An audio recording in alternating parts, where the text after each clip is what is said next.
I'm so hype, got no life, only ladders so I can hear them cry.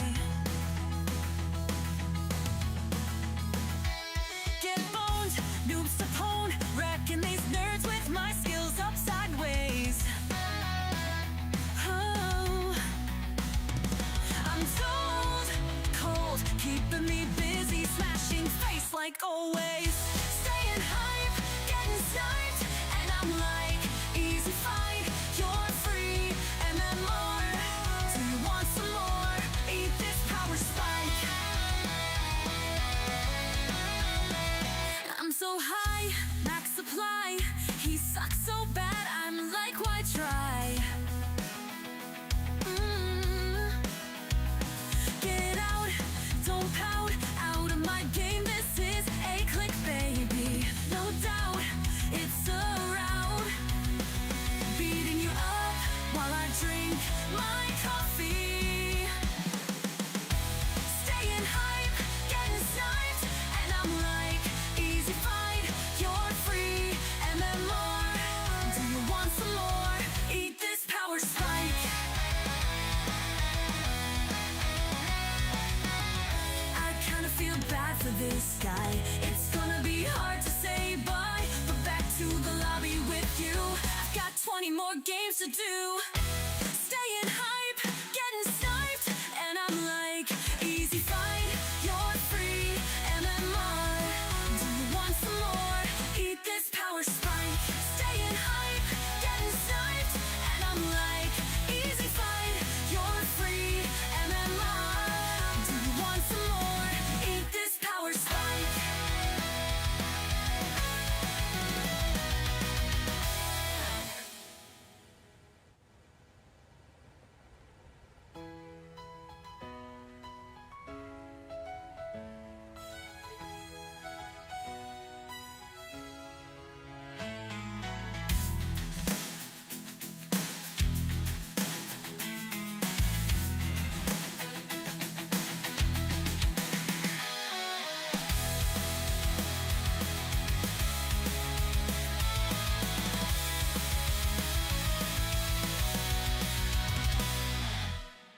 I kinda feel bad for this guy. It's gonna be hard to say bye, but back to the lobby with you. I've got 20 more games to do. Staying hype, getting sniped, and I'm like, easy fight, you're free, MMR. Do you want some more? Staying hype, getting sniped, and I'm like, easy fight, you're free, MMR. Do you want some more? Eat this power spike.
up, everybody? Consecutive streaming days 793. And what a day it is, everybody. What a day it is. We start the May hot, in the hottest way possible, with an entire day of Warcraft. That is 12 hours back to back to back to back to back to back games. We're going to kick things off with Moon, the GOAT. The GOAT! We're going to discuss everything, everybody. We're going to discuss everything that's going on. We got a little bit of time. Matches start in 10 minutes. How are you doing on this fine day? What are you up already? Isn't it like a lazy Sunday? Are you spending it on the couch? The weather, at the moment, quite nice. I had my morning coffee outside in the garden. I heard later it's going to be raining, though. I heard it's going to be raining, and that's the best time. Bad weather. Indoors. With Warcraft. Absolutely perfect. We're going to team up with Mr. Hitman for this day. It is a long day. We also have the Back to Warcraft Weekly Cup Finals tonight. On the new maps. Going to be very good. Going to be very good. Spending my day at the airport with Back to Warcraft. An entire day.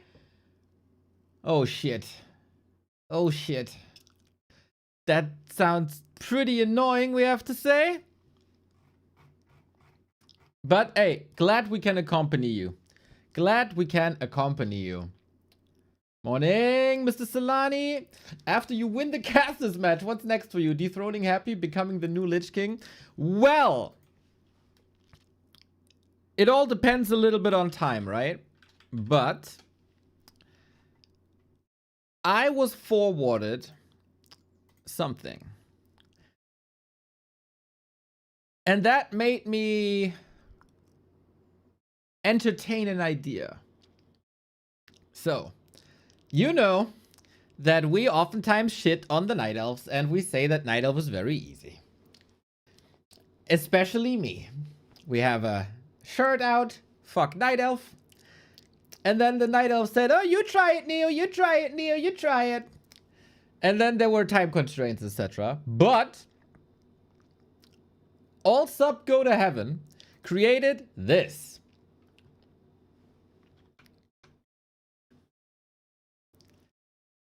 So, this is probably the best piece of Warcraft education that I have ever seen in a written form on the internet. It's a Night Elf guide. And it's very step-by-step basics. With build orders, game plan, layouts, FAQ, etc. It's so well done. I would love this to be this is the gold standard of Warcraft education, in my opinion. So, throughout the week, I also got a DM. Come on, learn Night Elf finally. And you know, after I whoop BBC's ass, or he whoops my ass, or we have a draw, we'll see. How about I start the Night Elf arc for real? We'll see about that. Since the people of Grubby's Invitational are getting into my ELO range as well, especially like Tyler should be pretty much exactly my range, Hera's moving up, and Pox as well.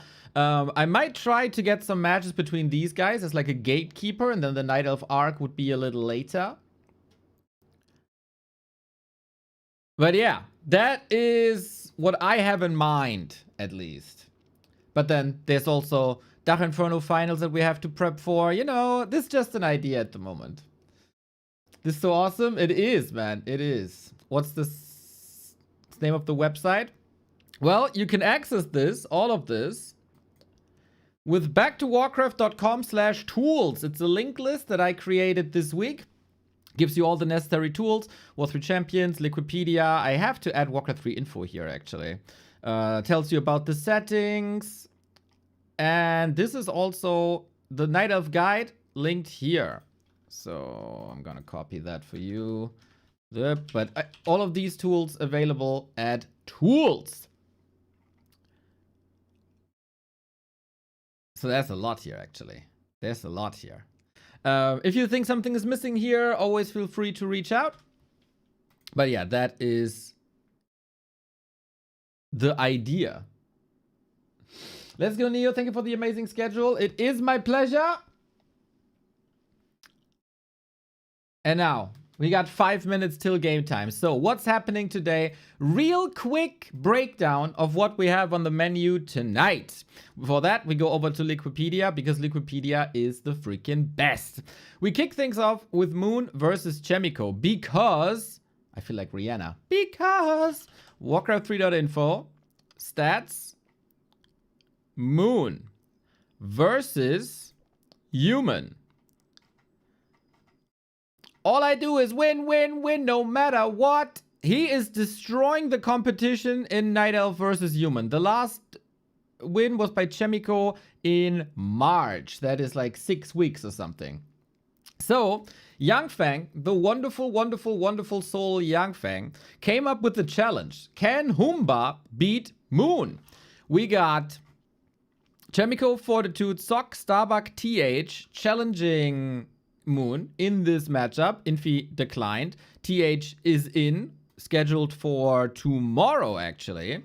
And the money is really good. It's $50 per map. And the more humans Moon beats, increases the prize pool by 10 per map. And there's a bounty on Moon's head. The more series he wins in a row, the more money the human player will win eventually. This is so cool. Every series is meaningful as he is currently on a 15-game streak. It's incredible.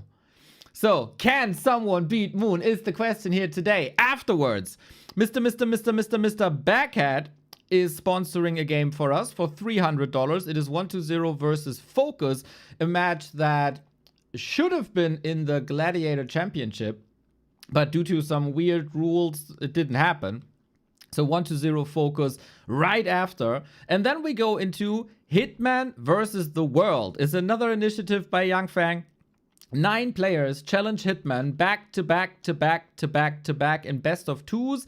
Every map win is money. So in Hazy, Lolite, Sok, Sheik, Starbuck, Chaemiko, Danger, and Jens are the opponents here for Hitman today. We casted a couple of Hitman games yesterday, and those were a blast. Plus, we get the Back to Warcraft Weekly Cup April Finals with Carson, with Starbuck, Chaemiko, Hawk, Ido, Sheik, Soima. This should be round about 10-11 hours of competitive Warcraft. And for that, we have a gift sub promotion here today. If you like what we do to bring you an excessive amount of competitive Warcraft, feel free to reward us today. Gift subs 35% the B2W entire day. Knallbirne, thank you for the prime. Now, I will connect with my colleague for today, who is making waves, man. He is making waves. He's getting more and more and more viewers.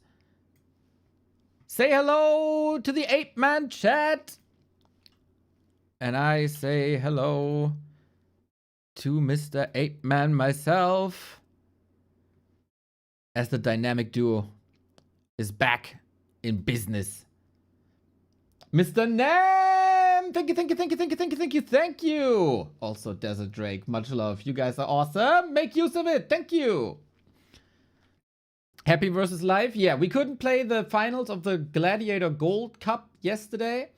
The final is scheduled for Tuesday. Share chat with Back to Warcraft. And I think I'm ready to answer the call. Hello, Mr. Neo. The most lovely sound on the internet. Soul Apeman, my man. How's it going?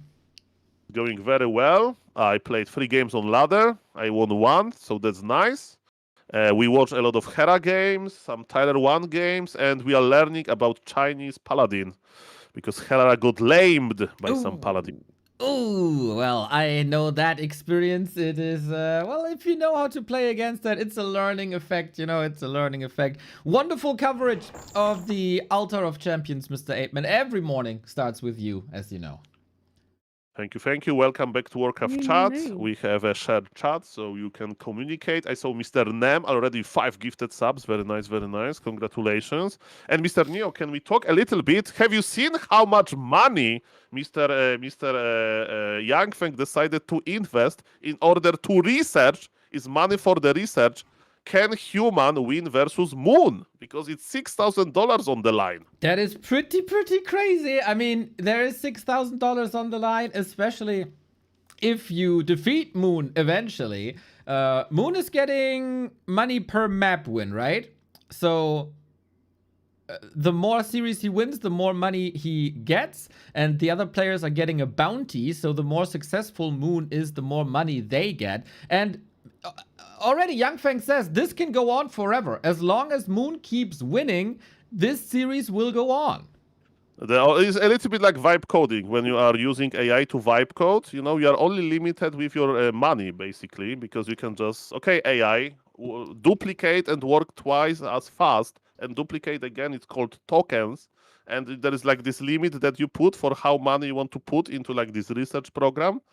And basically the same for Mr. Yang Feng. Okay, and Moon played versus humans until somebody wins against you or we run out of my $6,000 worth of tokens. That's crazy, man. That is absolutely crazy. The commitment by Yang Feng is so beautiful. I'd say the best matchmaker. We got a lot of show matches, right? But the best matchmaker in Warcraft is Yang Feng. We see it here today with the Can Humba Beat Moon challenge and also with the Hitman versus the World challenge. That is also by Yang Feng.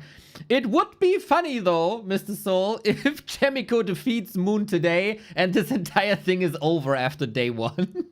Yeah, Chaemiko then says, oh, so I saw your game versus Sonic. I just played Dark Ranger 1 base, tier 2 all-in, and he won first map. And it's like, Soul, we split our $50 kappa or something. Because no, the first game is probably, okay, it's probably like $300 or something. But yes, we are not expecting Moon to lose that quickly. Oh, not at all. I mean, we've seen Moon versus Starbuck earlier this week. And man, Starbuck got a bit trampled on.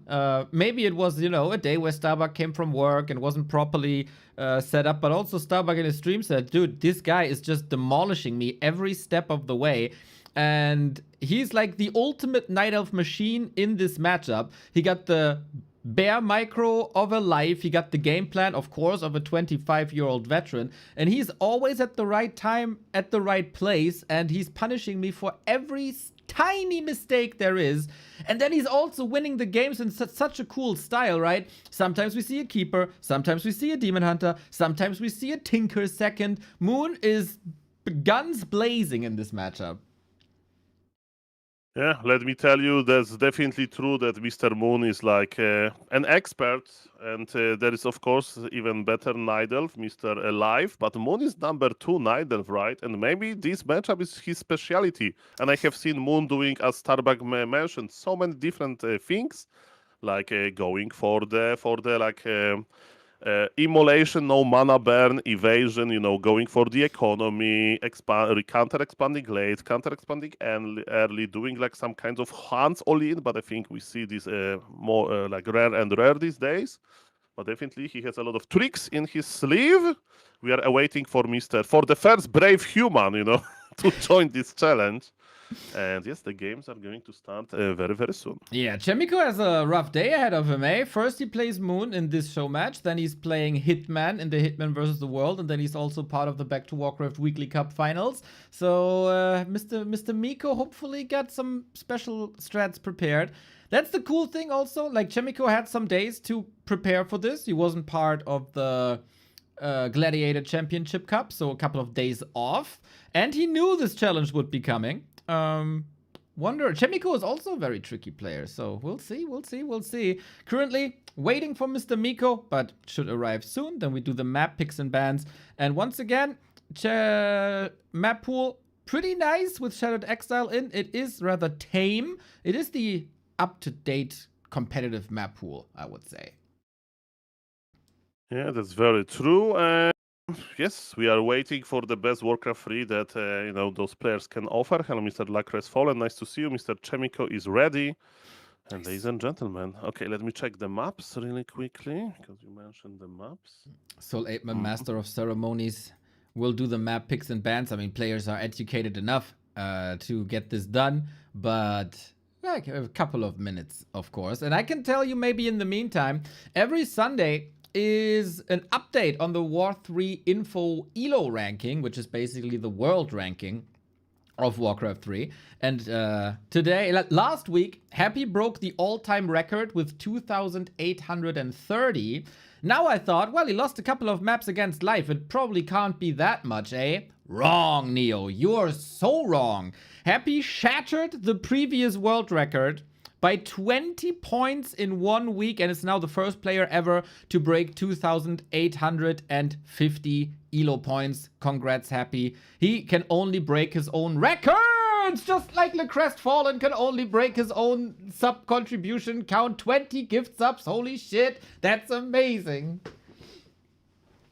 Thank you very much. Mr. Le Crestfallen is definitely very, very big supporter. Thank you very much. And yes, I know the map veto system now. I feel a little bit less like an ape, and I can start doing the map veto. Hello, hello. If you feel less like an ape, but that's probably a bad thing, right? Like, I mean, that's why I need to continue. So A B,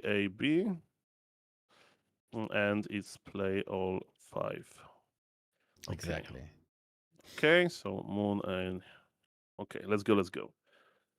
First shout out to Mr. Le Crestfallen. I'm getting closer and closer to 6,666 subs on YouTube. Moon is, so we'll dedicate this for him. Council Hill goes down. And yes, the map veto is going to be very quick, guys. Don't worry. It's play all 5, so there's no point to like even pick the order of maps. Let's just start alphabetically, maybe.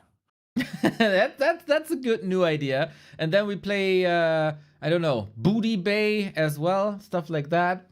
But yeah, maybe I can share this once again to the Soul 8-man people. I did 2 guides. I did 1 guide for the best settings that we can use in Warcraft 3, and I did a new guide on the best Quare hotkeys that you can get in Warcraft 3. If you want to check that out, back to Warcraft YouTube, got it now. And if someone is asking, oh man, I want to get started with Warcraft 3, what can I do? What should I do? These guys are there, especially the hotkeys. Weren't that easy to get done, man. There's no perfect setup for Warcraft 3 hotkeys. I think I found the best solution. And did you see that Clemens is working on a new hotkey editor as well? I think first, very good job, Neo. I can't wait to see you to make a video about the recommended race in this balance patch, Kappa. Congratulations for you, and see Mr. Le Crestfallen as supporting my stream as well with 10 gifted subs. Thank you very much, Mr. Le Crestfallen. I think we are going to break, ladies and gentlemen, this limit. And ladies and gentlemen, Mr. Neo, I have to ask one organization question for you. Yes. Can we change Korea host? So let me check Korea host. But I'm afraid it's going to be hard for us. We can try, and if we lag, we leave and use flow. Okay, but we can desync, right? Maybe. Okay, we can test if we lag as observer. We rehost. Okay, so like if we lag, then we leave and they leave. So. Okay, sounds good. That's my idea. Because yes, sometimes we lag as observers, and yes. Why one moon has 68 ping? Okay. I don't know. Okay, let's go. Sorry guys. I just want to make sure that I'm a good host. A shout out for Mr. Yang for making this challenge, and Ken Chaemiko, second best human player in Korea. Can we start Central 1? Is there a server like that? I see only. I don't see. Okay. I don't see Central 1 either, I think. That doesn't exist. Chaemiko wants to play on servers that don't exist. I mean, maybe he needs a server that doesn't exist to win versus Moon, you know? Maybe. Okay. Welcome everybody. Sorry guys. Okay, Mr. Chaemiko is ready. I'm starting. Let's see if we are going to lag while observers. The players are very friendly. The possibility of those players getting angry with us is very low, but we want to keep it professional. And you know, when players get angry at you, when you are an organizer, they start typing dots, and I'm very afraid of getting dots.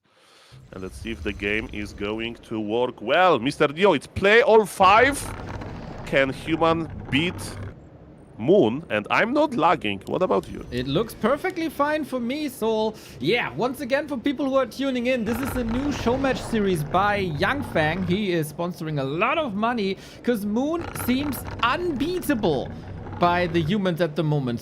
15 series win streak of Moon versus human, and this shall only increase this so much. The last human player to beat Moon was Chaemiko, and Chaemiko is also the first challenger in this series. The more series Moon wins, the more money Moon gets. The more people beat Moon, the more people Moon beats, increase a bounty that is on Moon's head. So lots of money, and the hunt for Moon is on. Who will open the Moon Piñata? Who will open this gold, the chest full of gold or something like that? We'll see about that. And yes, we mentioned that Moon is very good in this matchup. It's play all 5. Let's see who can win versus Moon. It's not about winning a map, right? It's about winning the series, if I understand it correctly. Yes. And yes, you need to win 3 maps. We are going to play 5 each. It's going to be Maotian King, and you know that Chaemiko is the only human player that likes to play Dragonhawk Riders. So let's see if it's going to be the case. Well, that's a lot of tricky things here available. Mountain King opener, always a little RNG dependent because of Bash, but can be very potent, and I like that Chaemiko is trying Mountain King. We've seen Moon versus Archmage on Thursday when Starbuck was playing. Moon had no issues with that old man. God damn, he destroyed the opposition with whatever timing there was, whether you go for fast tech, fast expansion, fast creeping, didn't matter. So I think strategically, Chaemiko is doing the right thing. Look at Moon, by the way. He positioned his Demon Hunter immediately in the middle of all of the monsters. The immolation creeping is so efficient. I love it. Not the best items, but this creeping is so good. It's so efficient. I love it. At the same time, Maotian King is creeping as well. And it's going to be Expo versus Expo play, that's for sure. Because when you see Maotian King, you know one thing. He's going to be expansion play. Moon has a scouting wisp. He knows what's up. That's right. So Moon, for his standards, almost passive. Loves the Cloak of Shadows, actually, so he can hide. Again, perfect try target with immolation. Gets more attack speed. Lovely. Chaemiko does what we expect from Chaemiko, I would say. The expansion that you mentioned, and then Mass Air. Would you agree that's Moon's weakest? Oh, Militia lost to the Creep Soul. Recently I casted a game of Happy when he lost 2 ghouls, 2 creeps. So, ladies and gentlemen, Chaemiko is still doing better than the best player in the world. Not that bad. But yes, it was unnecessary. MK is crossing the map. Look at Moon confidence. He's like, you know what? The usual Night Elves, they expand in like this defensive position, like we call it remote position. Moon just made his expansion directly on the spot. That's greedy.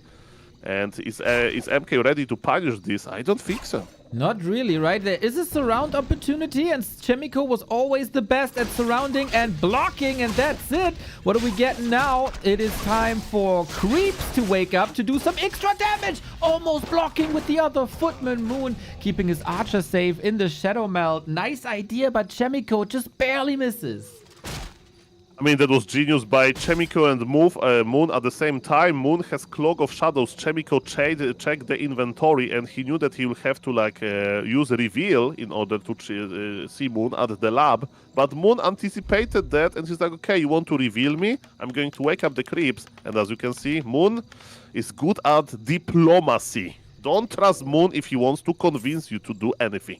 Exactly. Well, I spent some evenings with him at the bar. Sometimes he can be very convincing, I can tell you that. Mr. Yangfang, thank you for the 5 gifties, and thank you for the amazing show matches. You are providing us with the best Sunday possible, man. It's brilliant, and hopefully the players reward you for your contributions as well.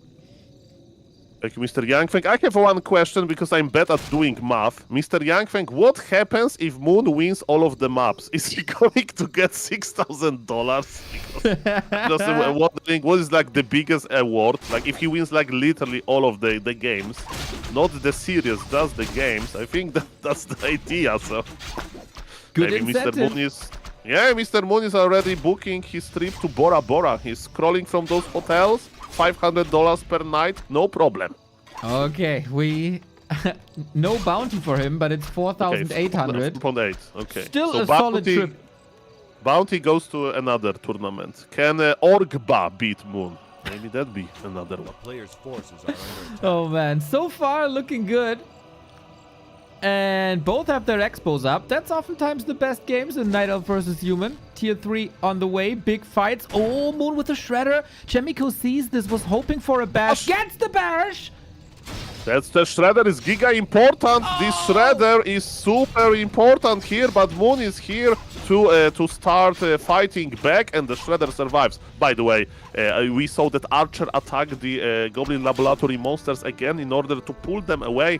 The Wisp was there, and the Wisp is already brought the mighty Shredder. So again, Moon is getting ready for the long game, for the big game, and let's see what he's going to do about that. Chaemiko is regenerating. Chaemiko is doing okay, but again, the efficiency of Moon, his expansion went up at the first try. It's minute number 6, and he already has a Shredder. Moon is building a huge late game potential here. Yes, I agree. And man, again, the game sense by Moon, right? I mean, Shredder is nothing out of the ordinary with the expansion. We love the Shredder. We see triple lore, but realizing and knowing that Chaemiko would try to snipe this and having the solution ready is so brilliant. It's like a chess master thinking 5 steps ahead. Okay, the hunt for the Shredder continues, and again, there is a lot of footies, Mr. Okay, this Shredder is dead. This Shredder is dead. You can't give him Cloak of Shadows. But what about the MK? This MK is a little bit like a... He overstayed his welcome. Shredder for the MK. Do I like it? I don't know what you would like, Mr. News, to see triple Ancient of Lore, so mass production by Moon will start soon. And we have Tinker second, which I love, of course, as well. It's Pocket Factory. You play Factory when you want to be aggressive, and Moon is trying to get some revenge for what Human did to his Shredder, and he's even making Ancient Protectors. Surprising strategy by Moon, but he feels like he killed the MK, so he has a lot of time to pressure. Oh man, this is very hard to hold for Chaemiko. The wall is up though, the farm's just finished. Still, good damage from the little clockwork goblins. The archers don't do much anymore because Chaemiko has the fend. Looks like Chaemiko is coming in very well prepared as well. Look at that. Oh, I think he wanted to deny. I'm not entirely sure if he got this one. But without a hero, holding this was very, very hard. There still is this Ancient Protector problem though. Mr. Moon is like, okay, you have a lot of towers at your expansion. Let's check how many towers you have in your main base. By the way, position of the previous Pocket Factory was a little bit off. You want to keep it like away from the towers, and the Pocket Factory died a little bit too early. Moon is pressuring, but Moon is, is still going into tier 3 direction. He's making more wisps, to like stabilize after Shredder loss, and Moon wants to squeeze, Moon wants to pressure. It only means that he has a big advantage, but you know that if Human survives this, good things can happen. But there's only one Arcane Tower. There is Zeppelin for Moon. He can hide, he can save his units. Chaemiko has nothing. He has Militia and level 2 Mountain King that doesn't have that much HP on him. The mighty Shredder is here. The Clarity Potion. Oh, look at this. Moon is repositioning. Moon is microing. That's beautiful. He's buying a lot of time, and there'll be no Dragon Hog Riders, just the mighty Rifle Caster combination. Archmage is almost out from the altar. This aggression will be over soon. Demon Hunter. Bash, maybe? Oh, if he gets bashed, he's dead. There's souls. Archmage, Archmage! Survives just barely. So close, so well done. This it was literally, 3 HP points, Mr. Neo, on the Archmage, 15 HP points on the Demon Hunter. That game is very close. I think you can agree on that. And what an exciting way to play this first map of the show match. Super high tempo, nice encounters, nice engagements. Both have their win conditions. Both have great snipes on the enemy as well. This is a big challenge for Moon, we can say. Chaemiko maybe a step behind.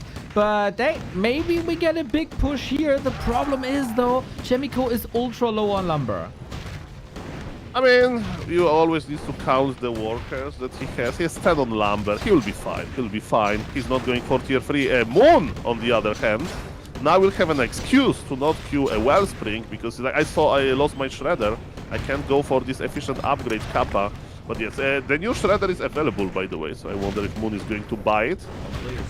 Maybe not. He's 22 Wisp, so probably not. But yes, we'll see about that. My point is that Moon wanted to be aggressive after Shredder went down, and his aggression did not pay off. Chaemiko was able to hold.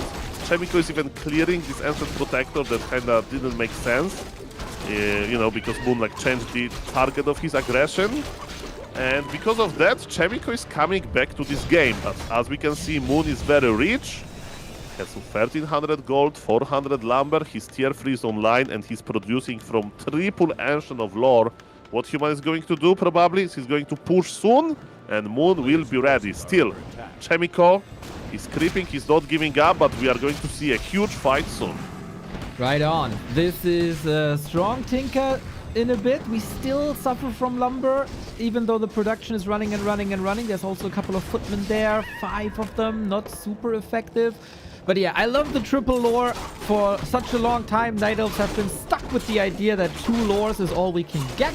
That is not the case, really, as you can see in the production now. And this is a way more competitive Night Elf army, plus a very cool Night Elf army now as we get the Tinker and the Rockets. Oh yes, that was quite rare to see, to be honest. Level 2 Tinker, you know, retrained to Rockets, but Moon says, I'm afraid of one thing, and this thing is called, not even Human, but Blizzard. That he's going to nerf Night Elf. No, I'm kidding. Blizzard Archmage spell. But to be honest, there is no Blizzard, there is a Water Elemental, so I would actually not retrain. If I would know that Archmage is playing Water Elementals, I would not retrain, but we are going to see the impact of Rockets literally soon, because yes, that's a very new thing. In the past, Night Elves, I mean, they're still playing a lot of Naga seconds, like 95% of choice in this matchup, but Moon had amazing games with Tinker second, and he's going to show us why. I always like Rockets, to be fair. Human want to kite you, right? You get Sork Ladies, as you call them. You slow the bears and you try to run away, hit, and the Rockets makes it so you can't run away. So you can always hit, but then you also get hit by the bears and they eat your front line, and then the entire kiting game is ruined. So I think that is the plan behind it, on top of the potential Blizzard cancel, of course. That's very true. Just prepare the Human. By the way, Moon is suffering from success. When was the last time you have seen somebody dropping Claws +5? That's a pretty good item. Who was dropped and killed by Moon himself. And Moon is the aggressive one now. So usually in this matchup, if the game is very close, it's going to be Human attacking you. But no, it's the opposite. Moon is aggressive. Moon is actually expanding on the bottom. And can we cancel the flare? Probably. Okay. Less scouting for the Human. Exactly. And if the Demon Hunter hides, you can't reveal against that. Chop down as well. That means no more breakers at the moment. And what a position this is gonna be. We see the slow. There is a choke. But the bears might be clumped up here as we don't have Blizzard. It's not the end of the world. Mountain King far up front. Are there enough mortars? We see the Rockets already. This also interrupts the healing and makes it so the priest will heal themselves. These egoistic people. MK up front needs a retreat, needs some caretaking. Rockets again. I think the Rockets are looking really good. The more units around, the better for the Tinker. He can rocket them all. It stuns them, it deals some damage, and you can spam it. And that's what Moon is doing. And Mr. Chaemiko says, GG, you have rockets. The early game was so-so. The only good thing I did, I got the Shredder. And that's about it. And ladies and gentlemen, this first brave Human is not strong enough to get a game from Moon yet. Chaemiko is good. I played versus him myself. I can confirm that I had no chance. But Moon is a little bit better than I am. Man, what a game by Moon, dude, with that Tinker. There was a question in the chat, why is he going engineering level 2 with Rockets? Yeah, that's the cool thing with the Tinker. You can decide basically what you want. If you want more damage on the Rockets, you go for Rocket level 2. If you want a bigger AoE radius, you go for the engineering level. That also gives you a bit of movement speed and stats. And yeah, if you want to stun more units with one set of Rockets, It's the engineering level, and this is what Moon wanted. Amazing first game, dude. I already got a big smile on my face. Also, thanks to the contributions that we got. Thank you, Ragnarok and Fumpty. 50 months. Much love. Thank you, thank you. I'm smiling because I see Tinker, you know. How many times you can see Naga? And Tinker is more magnificent, right? He has like more complexity into it. And Tinker was buffed in the previous patch. He got +2 strength. So it's not, you know, influencing the rockets, but you know, it's a little bit more playable. So shout out to all of the Tinker players. It doesn't have to be Panda. It doesn't have to be Naga. To be honest, Panda, Mr. Neo, these days, like it's not as hot anymore. In the past, Breath of Fire was so cool to see, but these days, not really. Well, that's true. He has to go closer to the enemy to spit the fire. There's Reddit threads about him. So people are still of the opinion that the Panda is weak. I'm not. I think Panda is very fine. And if that leads to us seeing more Tinker with more rockets, then I'm all for it. I remember, Soul, back when you were still, you know, the sad days when we didn't have you around 10 years ago. Foggy went to Shanghai to the Gold League tournaments, and he often played Fortitude, who also played a Mass Dragonhawk style back then. And Foggy was one of the first to actually use the Tinker with the rockets against that style. And Moon probably remembers that. That's very true. I'm trying to find the best server for the players. So apparently Mr. Chaemiko had spikes on this server. So we are going to Japan, Mr. Neo. They know if we leave, they will leave as well. Are you ready? Very good, very good. We're ready. Yes, yes. Okay. Ladies and gentlemen, konnichiwa. We are going to Japan. Dude, your Arigato. Your language skills are getting better and better and better. Okay, hopefully we can connect there as well. It's the opposite side of the world. It's in the ocean. It's looking good for me. Okay, Mr. Neo, maybe you had to update your passport or something, because we are not spiking anymore. They welcome us I think in Japan as well. Yeah, despite all the influences going there and causing trouble. We are friendly, dear people of Japan. Let us in, let us stay as well. We would never. For the viewers, they don't know, in the past, you know, you have like, even though we are just observers, right? Sometimes we are just spiking, you know, so like it was next slide, please, and it's of course annoying for the viewers. You need smooth experience while watching, of course, beloved viewers. And yes, in this game, it's not the case. I think that players are satisfied with the server now. We are not spiking so far, knock on wood. Let's enjoy this game number 2 of Who Can Beat Moon from the humans. It's play all 5 in game number 1. Mr. Chaemiko is not the guy so far. So far. The early game was a bit rough, right? Especially that Mountain King loss opened up a huge opportunity for Moon to push into the base. That was a bit unfortunate. Demon Hunter Archmage this time. As we are on Hammerfall, no Keeper, no Mountain King anymore. So Chaemiko is trying to do what Starbuck did on Thursday as well. The question is, can Chaemiko do as well as Starbuck or even better? That's very good point. And yes, Archmage on this map makes sense because a very good expanding map. Mamma mia. I mean, that's a good question. If a human can beat Moon, who should human study, you know? When you are a young undead player, you study Happy. On young orc player, you watch Lin. Neither can watch either Moon or Medusa the Gamer, but when you're a human player, you just check a tutorial how to change your race quickly, I guess. Yes, at the moment, yes, there is no big role model. 40 is not playing too many matches at the moment. He's playing a lot of 2-on-2 actually.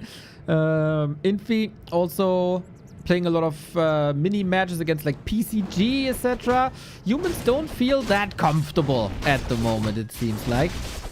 But maybe we will unite now in a big fight in Young Feng Invitational. Who can win against Moon? And they will, you know, okay, I know what the humans will do.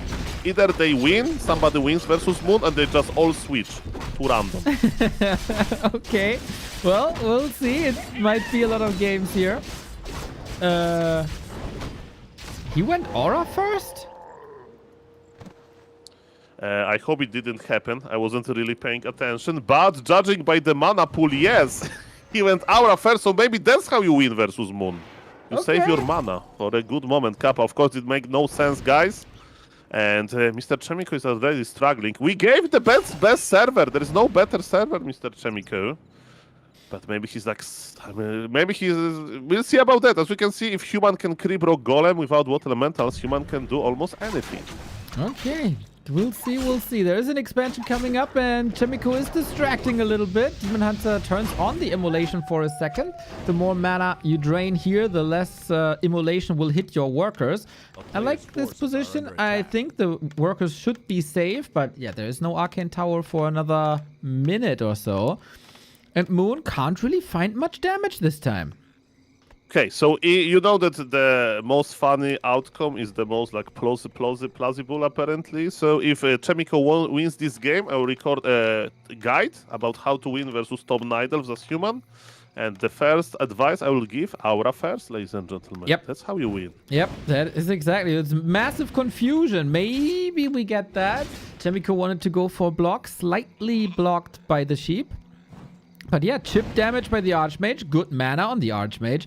Moon seems satisfied with there being no progress on this Archmage while counter-expanding and unfolding the tech tree as well. But this looks like a stable early game for Miko. I mean, in the previous game, we had stable early game as well, and Moon did some very good trades, and the Shredder died, but then the Mountain King died as well. Okay, Chaemiko is on a mission, Neo. He's going to acquire Boots of Speed now. And his mission is basically to cancel Moon expansion. The footies are there. Archmage knows exactly where the Tree of Life is located. And Moon is not reacting quickly. I think this expansion will be cancelled. The Wisps are joining us. But it will take them some time to dispel this. Okay, big mana detonates. Water Elemental is gone. The big source of damage is gone. But nice reposition by Chaemiko. These footmen are unattackable at the moment. Archmage started stepping a bit. There's another Water Elemental. Big move by Chaemiko. If you thought Chaemiko is coming in here without a chance, I think he's proving you wrong. It was expensive, but hey, he didn't lose his Archmage. Hey, he's mining already and Moon expansion got cancelled. And as you can see, there was no Wisps around this expansion, so the first Water Elemental actually dealt some damage. And Moon needs to accept the fact that he's going to play on one base for some time. He's producing his beautiful lords, and now, because it's one base versus two base, he can't go greedy with Tinker. He's going for the mighty Naga. And Naga is already going to hunt down a footman. Revenge by Moon. Mamma mia, look at this bridge. Naga is awaiting the footman. Oh, and wants actually the Archmage. Yeah, he wants the Archmage. He wants the TP. There's nowhere to hide. There's nowhere to run. Demon Hunter with the damage. Naga with the slow. But actually, there is a way to run. And that's the north. Naga movement wasn't super perfect, I think. It's an Archmage far away from the main base. So instead of helping at home, he can only harass, I think. And the poor Militia have to buy time. Yes, Human needs to hide close to the towers. There's one guard tower going up, and guard towers are very good versus Dryads that Moon will produce soon. So yes, Moon is clearing some footies, but it's not the end of the world. He is getting experience, he's getting value, but what is the most important? Human economy is strong, Human is taking as well. The Sim City is almost ready, and this Demon Hunter can't enter. There is a Nerubian tower, the Arcane Tower, and Arcane Tower will burn all of the mana, both on Demon Hunter and Naga. Archmage is healing nicely, and Mr. Chaemiko is getting ready. Looking good so far with the healing. When the healing goes through, there's an Arcane Tower here coming up as well, as we've seen a lot of Demon Hunter in enemy bases, wrecking this economy. This shall not happen to Chaemiko. So he's bleeding units and he's feeding a bit of XP, but the most important is the base. And the base is up and running. Moon on the other side leveling, gets to level 3. Yeah, that's impressive. He's harassing with Moon, the 9th player, is harassing with 2 heroes, while his army is remotely expanding in the north. That's impressive. He still wants to go to the late game. But Chaemiko knows about this. Look at this. This Archmage is going to get a speeding ticket. He's so fast in this game. Well, the Dryads slow their best to slow him down. He finds the Ancient again. Is this level 1 Water Elemental strong enough? The Dryads don't have Dispel yet for a few more seconds. Crystal Ball, more important than damage, I guess. This Archmage is in danger of being surrounded. Body block, look at this! Look at him go! Archmage, you need to get out of there, buddy! Mana Burn is available soon.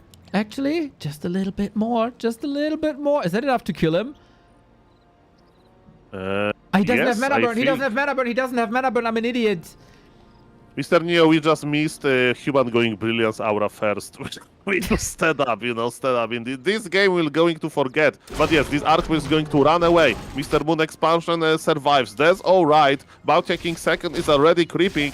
It's a very nice game for Chaemiko. Let me tell you. Oh, the demon bolts around. Go for it. Go for it. Is it enough? The militia is coming. Mr. Chaemiko is setting the trap. This demon hunter is like, you are not. I'm not surrounded. You are surrounded with me. The footies are dying, but the militia is here. And demon hunter level 3 is going down. There was no TP. This demon hunter goes down, and Mr. Chaemiko he's like, so that's why I told you to change the server. In Japan server, I can actually hunt this Imba Hunter. Damn! I know Lola and Chaemiko and the boys, they like to go on vacation to Japan.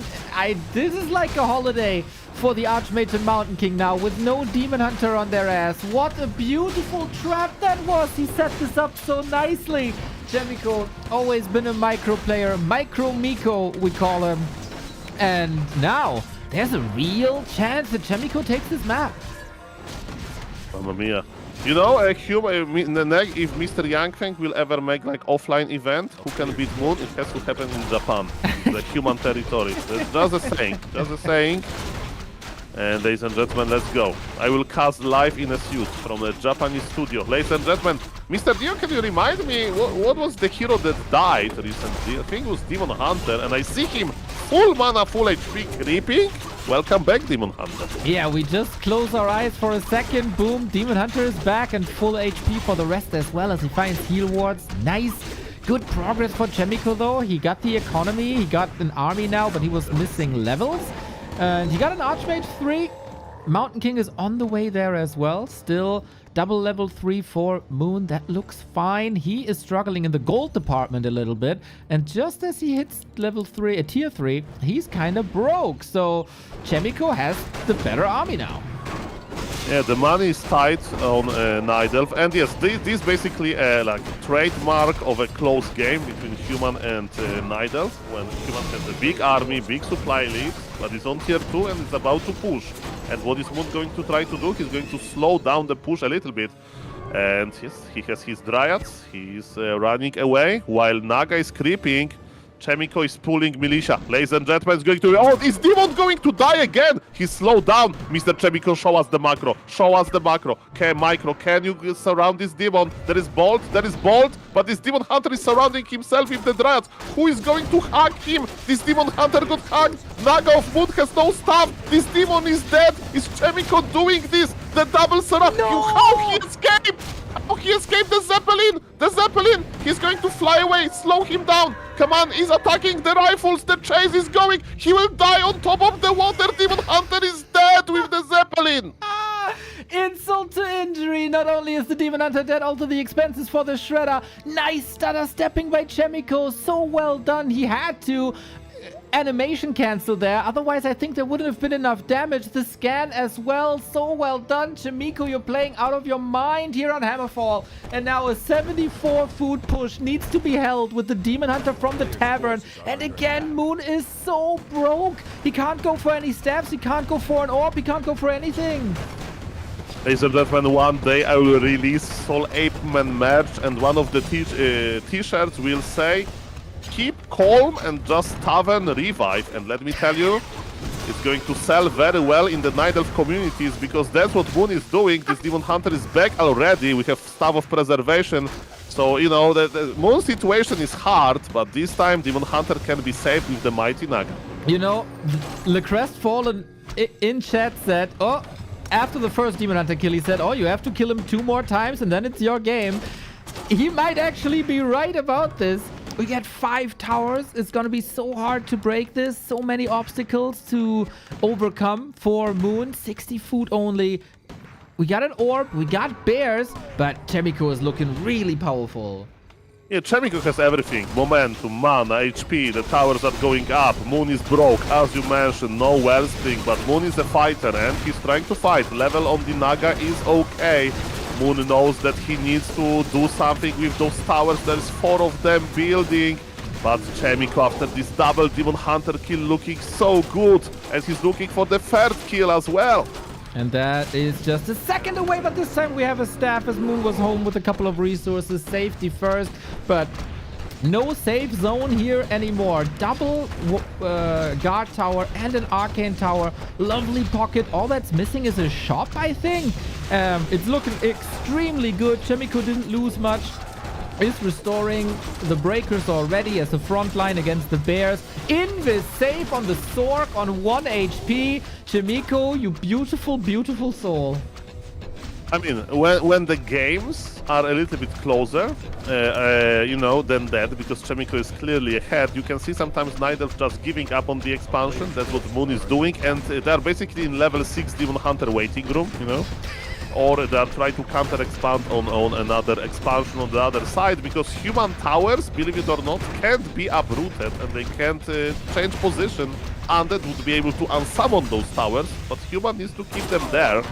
So that's what Moon is doing. He thinks that game is close enough because he lost his Demon Hunter only 2 times, that he can actually try to take it to the late game. It's going to be hard, but that's the plan. Well, he's fighting for every single penny here in the show match series. For him, it's not the question, can Humba beat Moon, but can Moon dominate Humba? And that is the case. Alta going down. That is usually the case, not on this map though. We're marching forward. We greet again with the Stormbolt. We got Blizzard on top now, and the invisibility plays are so wonderful. Chaemiko is, I think, doing way better than anybody expected. Sweet stuff. Nice dodge, very quick stuff by Moon. I mean, there is a number game, 30 supply ahead. Human is, the Blizzard is amazing, both for killing bears and for sieging. GG is cold, and guys, it was in the air, but man, Moon did it. Chaemiko did it. It's 1-1, and man, this best of 5, 2 more maps, and this series may end very quickly. Mamma mia. Yeah, not only the series, but the entire, the show match series. If Chaemiko beats Moon here, it's all over. Yang Feng saves on like $5,500 because the first challenger is actually the one beating Moon. And he was, again, also the last human to beat Moon. So Chaemiko has something that Moon is not too familiar with, it seems like. I mean, Moon was taking a lot of risks, right? He was taking a lot of risks, so that was a risky play, and he lost his Demon Hunter. Now I think we are going to see much more, a safe Moon, basically. Chaemiko did it. Japan fits him. Maybe he's listening. What kind of music is popular in Japan, Mr. Neo? It's not. Is it K-pop? I don't think so. I think it's J-pop. J-pop? Yes. In Germany there's G-pop, and in Poland there is P-pop. P-pop. Perfect. Yeah, I don't know. So next map's gonna be Shattered Exile. Lovely addition there, but mad respect for Chaemiko, man. There were some very cool moves here. Of course, you can say Moon played risky, but Chaemiko also punished these risks, as you should. Especially the one, of course, the Demon Hunter diving into the human base. He got so greedy and it was risky, and Chaemiko had the solutions there. He wanted that Archmage at all costs, and then he didn't get it. Now, who claims match points here in Can Moon Beat Humba show match series? Once again, eternal gratitude to Yang Feng for setting this up.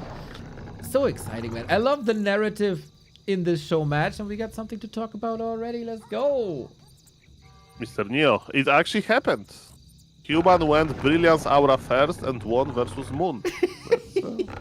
That's the recipe. In Warcraft 3, sometimes you get surprised by what is happening. Mamma mia. Okay, so we are on Shattered Exile. That's a big map. It's a 4-player map with a guaranteed cross spawn. So players, they know exactly where the opponent is. And it's a macro map as well. So we are expecting some expansions play. We'll see about that. Ladies and gentlemen, I'm excited. And Moon, if he plays too safe now with his Demon Hunter, maybe his aggression is not going to be strong enough, because let me tell you, he has some PTSD after all of those bolt surrounds.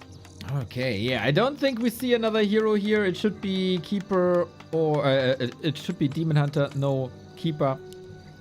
Oh! Or it's a Warden. Mr. Moon says, this is personal now. This map is almost as big as my beloved Twisted Meadows. Give me the Warden, give me the Warden. And let me tell you, there is one participant in Gravity Tournament, Mr. Pokes. And this guy is a Path of Exile player. And Path of Exile players that are very good with controlling one hero. And he's embracing the meme. And he's playing Warden all time versus almost everything besides Night Elf Mirror. And let me tell you, I'm a big fan of Warden plays. And I hope Moon will build the biggest Warden possible. Right, he got a lot of creep camps here, that's for sure. The question is, how will Chaemiko answer this? And how good are his anti-Warden plays? This might be Dragonhawks then, the first time. He might wanted that on Autumn Leaves already, map number 1, but that was crushed. Nice start by Moon. We always start at the laboratory on this map. It's close to level 2. Chaemiko does the same, so no instant expansion. And now we... Wait. Ancient of War at the Mercenary Camp at the 6 o'clock, but there's no Huntress Hall behind it. You know, with Warden you can play a farm game up to level 6 later on, or you can go for a Huntress AP push, but seems like this is just for the big consumable, for the big levels, and for the Assassin. I mean, this is a small price for to speed up the Warden creeping, that's for sure. So double Ancient of War without Hunter's Hall, as you mentioned, doesn't mean like aggression. It's just a creeping aid, you know, a little bit help with creeping. Night Elves, they buy Road of Necromancy for 150 gold, speed up the creeping process. And Night Elves can get Ancient of War for the same reason. It is interesting, the positioning, right? Because it's in the south. So, indicating that after this camp, he will go into the human main base instead of attacking the human economy, which he's doing with the Warden now. So, are these 2 archers enough to creep this? I don't think so. To see about that. Thank you very much, Mr. Mubarak, for the raid. Shout out to the 4v4 people. Thank you. Welcome, everybody. And yes, there's a good position. The Ancient of War could be located more defensively. Moon is not attacking. Chaemiko knows about it. Maybe it's going to be the Merc's aggression, actually. Should be. Assassin is basically a Dryad with better armor type, and should be the first thing to get. There we go. Spreads the poison, which is amazing against Defend Footman, actually, because poison is always 60 damage, regardless if you have Defend or not. And with Warden and Assassin, you can creep this. It is a little bit of time for Chaemiko to set up the second base, finally. Bad item for the Moon. I thought, oh my god, if this Warden going to get the the mighty big mana potion, then expansion of Chaemiko will be in a big trouble. But no, this is a Scroll of the Beast. Not that great. Moon will sell this at some point. He's slowly working on his level 3, but he's not getting it just yet. But this Fan of Knife was okay. Right on. Archmage Ring of Regen also nice, just like our supporters. Thank you Hoopstar and thank you Torgare for the subs.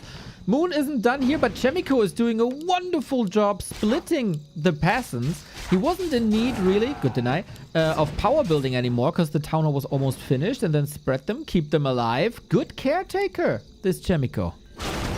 Yeah, double Ancient of War creeping continues. Moon will get his level 3 soon. He did a little bit less with his aggression than I thought. And look at this, Moon is buying Shredder. Okay, it's going to be a long game. When you see Night Elf buying Shredder like that, it means it's going to be an expansion. It means he wants to have the biggest Warden possible, as I mentioned. Ring +5, another bad item for the Warden. Human is here. One of the Ancient of War will die. It's a little bit problematic, but look at the Warden playing defensively. Leave my Ancient of War alone, and Shredder is even joining the fight. Warden will chase, man. Fan of Knife is so good versus those low max HP units. The footies are dying, and there's another Fan of Knives in the chamber. And the Ancient of War is enraged because his brother went down. Look at him. He's so sad. Oh, he'll probably get some money instead as a reward. It should be fine then. Money heals the world, doesn't it? Chaemiko lost a couple of footmen, but it's totally fine at this stage in the game. Teching already before the 6-minute mark is always nice.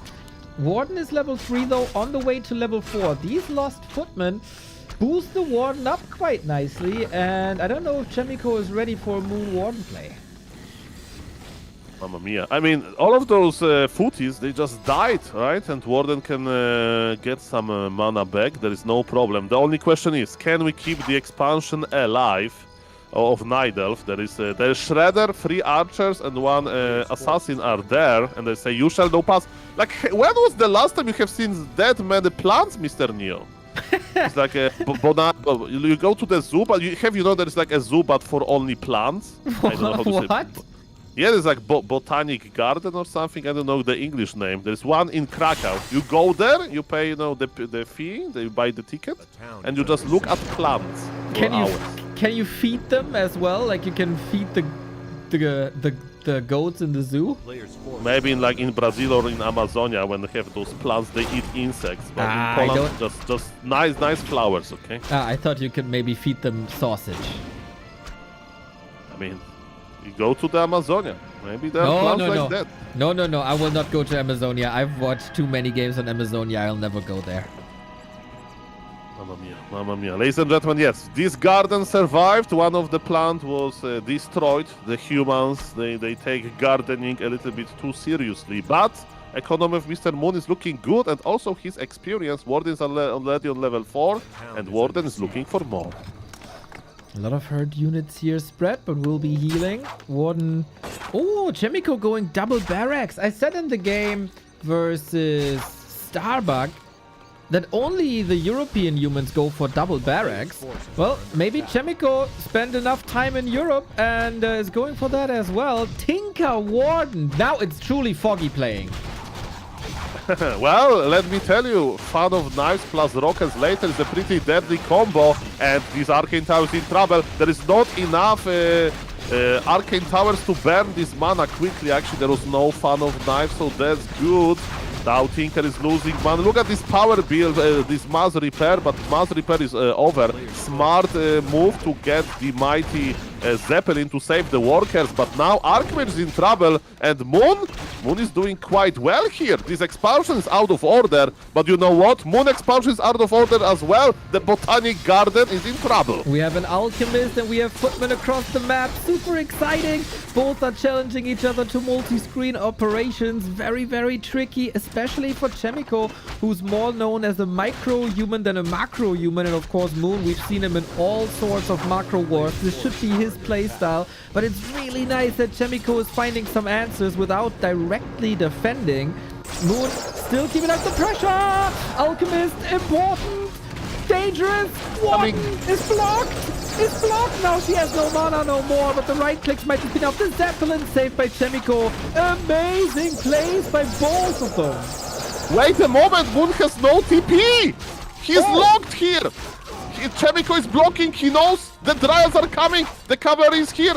Can Moon evacuate?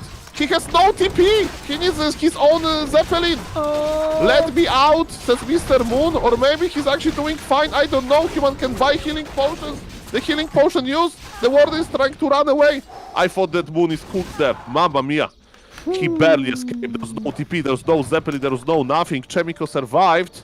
It was, of course, costly for him. He's going for tier 3 right now, so his tier 3 is quite late. All things considered, Moon is mining as well, so Moon is looking A-okay. He has a lot of Dryads, but let me tell you, he needs some HP, he needs bears, ASAP, he needs a doctor. Man, the game, if he kills one hero here, the game would be in Chaemiko territory for sure. Moon has the issue that he went for this tier 2, not all in, but tier 2 push. Tier 3 is delayed. Archmage? Really? Really? Okay. The Archmage, yes. It's a strong Archmage. He wants Dryads. One Dryad went. The frog! The frog is blocking. For a moment, this frog is a part of a Botanic Garden. We get the heal spray. Get the scroll. This was an expensive exchange. Maybe he felt a bit too comfortable here, this Archmage. And now we need healing once again. And there's a harass coming in once again. Players' forces are under attack. I mean, now Human has a lot of towers. Moon is going to buy something. It's a Zeppelin. Okay, so Moon is like, okay. Life without Scroftown Portal was dangerous. Even though I have Scroftown Portal now, I need my Zeppelin. and I'm going to pay a visit inside of the human base. We have the answer what human is going to do. Knights, tanks, priests, but they are all planned for the future, because human needs to survive long enough before that. The fight is ongoing. This is not going to kill the human, it's just going to buy some time. Ooh, okay. How well can you defend this? How much damage will you take? The Dryads spread their poison. The Warden gets some right clicks in. We have to say, though, not too much died for Chaemiko. It was very stressful situations in the past couple of minutes. But the Warden is only level 4.4, and she's on that state for a long time. Chaemiko's workshop is finished, so Gyrocopters can counter the Zeppelin now. Is that Skills enough? produced. Yes, the Scroll of Sun portal on the Mighty Tinker. The fight is still ongoing. Moon wants to buy as much time as possible, but don't overdo it. And it's a good timing for a TP. That's a nice TP. Moon is going back to his Moonwells, to his bears. He will heal. He will get even more efficient. He is at 50 supply with 1200 lumber. The ward is his oyster. Okay, Moon has to break 50 food for Chaemiko. He needs some lumber, as you say. Finish the buildings, get the paladin. Tier 3 human is scary, though. Everybody knows the power level of Tier 3 human is very, very high. The problem is oftentimes to get there. But now, as you say, looking kinda nice. Moon is not letting go of the aggression. Tier 3 human is scary when Tier 3 human is rich, but this Chaemiko guy has to spend a lot of gold surviving to this stage of the game, and Moon has no mercy. He's going for some footies and he says, yes, you got some items, but I will finish the rest of the camp. Thank you. Moon is getting ready for tanks are ready with extra Ancient of War, with extra Nurture Blessing, but you know what?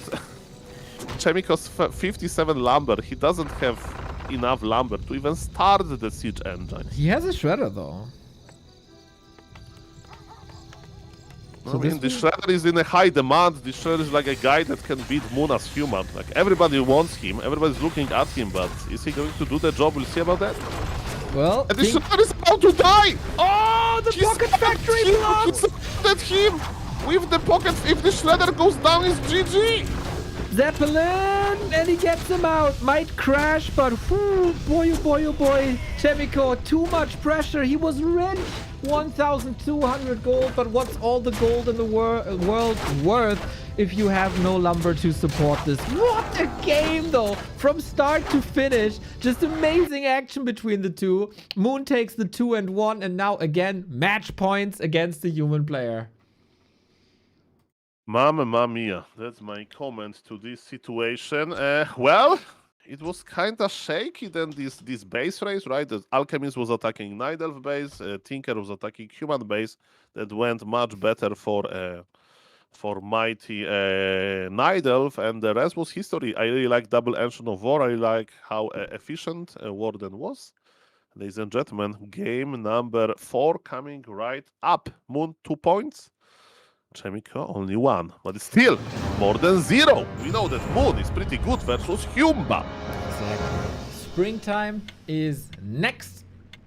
Since there's a little bit confusion in the chat, it's not that you have to win a map versus Moon, you have to win a series versus Moon. So you need 3 maps instead of 1. And there's 2 more to go. Chaemiko with his back against the wall. The last human that beat Moon was Chaemiko. Now, can he do it back to back? It would be a little bit of a miracle, but hey, we've seen the weirdest things, and these games are super close. Mamma mia, a lot of emotions. Chaemiko is fighting hard, but Moon is ready with different strategies. We are on springtime right now. The snow is gone. We are going into the summer, and is summer going to be the human season? We'll see about that. Chaemiko so far is not playing anything tricky, right? There's no tower rushes, there is no Tavern Hero openers, just standard play, and he's looking for Moon weakness. But Moon is not showing too many so far. Besides this amazing bolt surround that Chaemiko did in game number 2.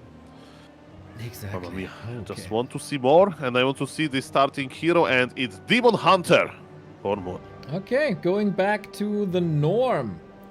What? we also should expect. Springtime, a different map than Shattered Exile, of course, very a lot closer, a lot smaller. Might have some engagements here in the middle. Expansion also relatively hard with the Sasquatch at the spot. Wonder if Chaemiko is going for one base play for the first time.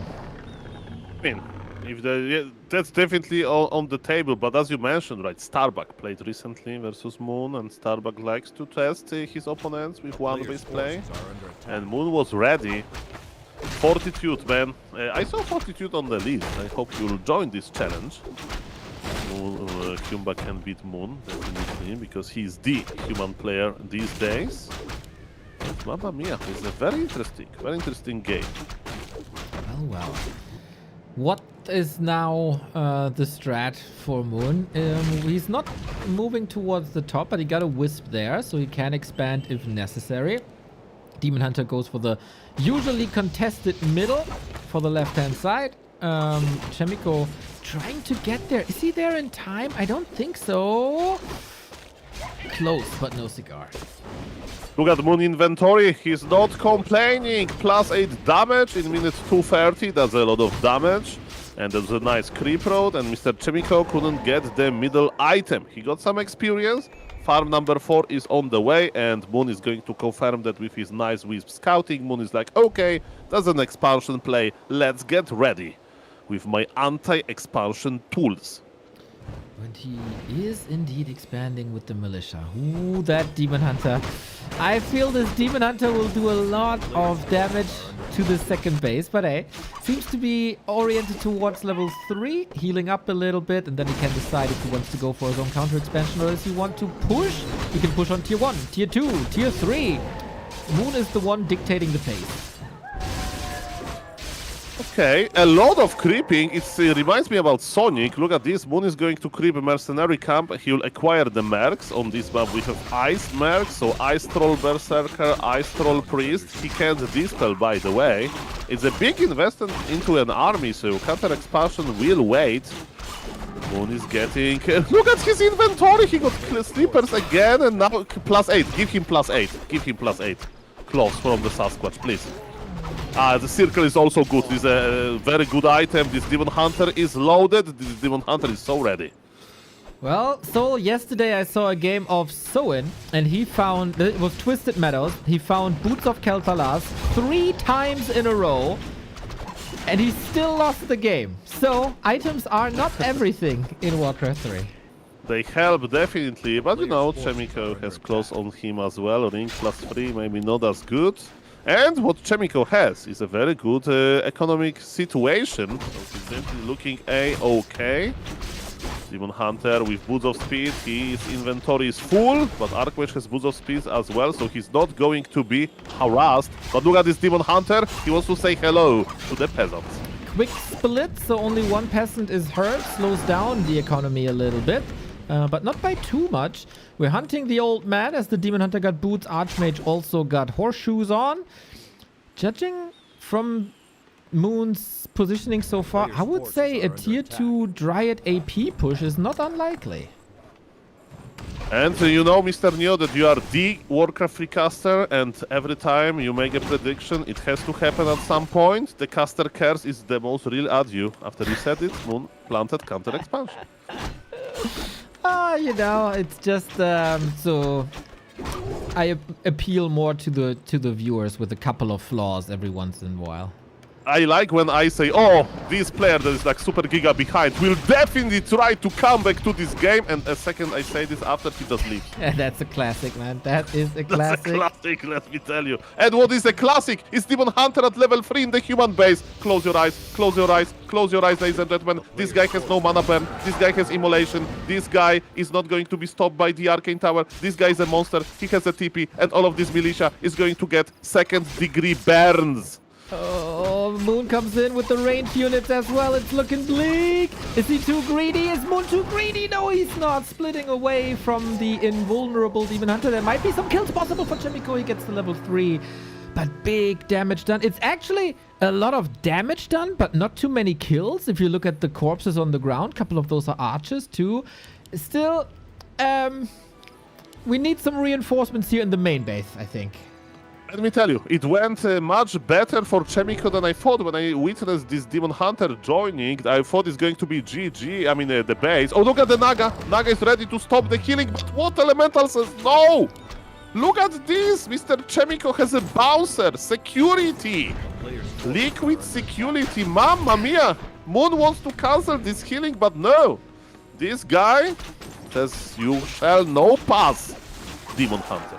Well, the militia will pass away, it will. A little bit of scouting going on here. Moon will have to creep his natural at some point with at least archers, but he don't have to have too many of them. So I really like what he does. He checks on Chaemiko with that Demon Hunter, checks the tech status as well. While creeping the Naga once again, Jens has shown us how important the high-level Naga is, and we'll probably see more of that down the road. Okay, now the job for Naga is to secure the counter expansion that Moon created some time ago. Remember that the game is still open, but Chaemiko is not looking bad. What he can do about this expansion? Probably many things. There is no mana burn, so he will summon a lot of water elementals. And look at Chaemiko. Water elemental is here. He's big. And Archmage will hang around to spawn another one. Moon is using some wisps. Last hit goes to the Night Elf. This Demon Hunter inventory, this is crazy. Another cloves. And yes, he's going to clear almost everything. But yes, the job of the human is to slow down the creeping as much as possible. It's maybe not looking nice, but that's what Chaemiko had to do. Oh boy, oh boy, oh boy. Sparta, thank you for the sub. 79 months, my dude. Much love. This is still good pressure. It's an insane Demon Hunter, but maybe Chaemiko is finding solutions. His execution is looking great. The body blocks, the little ideas to plug the holes in the human base so the Demon Hunter can't enter. Maybe all of these ideas came a little bit too late, and it might be too little in the end, but Chaemiko is definitely very, very, very competitive. Still has to catch up in supply, still has to catch up in levels, as Mighty Demon Hunter is already level 4.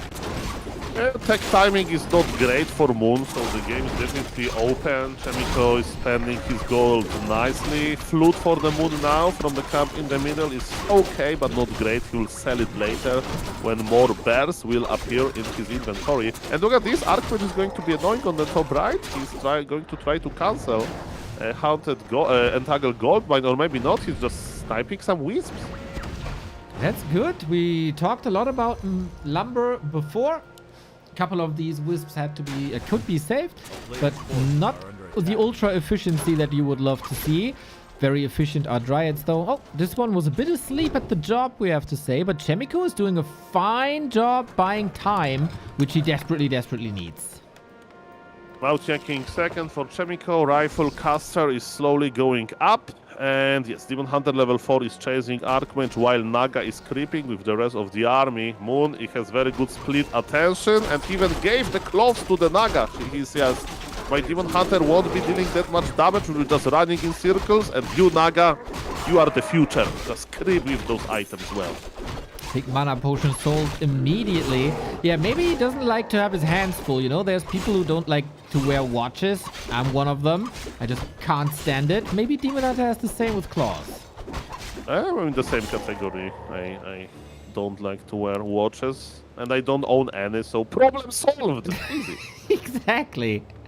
Thank you, Bird. Ads in this amazing day of Warcraft. We got, exactly. If you don't want this day ruined by ads, go for the subs here, and that's Soul 8 Man. He deserves every bit of love as well. Moon deserves some damage done here. It's been some time. He was defensive for the majority. Now Dryad, Demon Hunter, he has to TP away.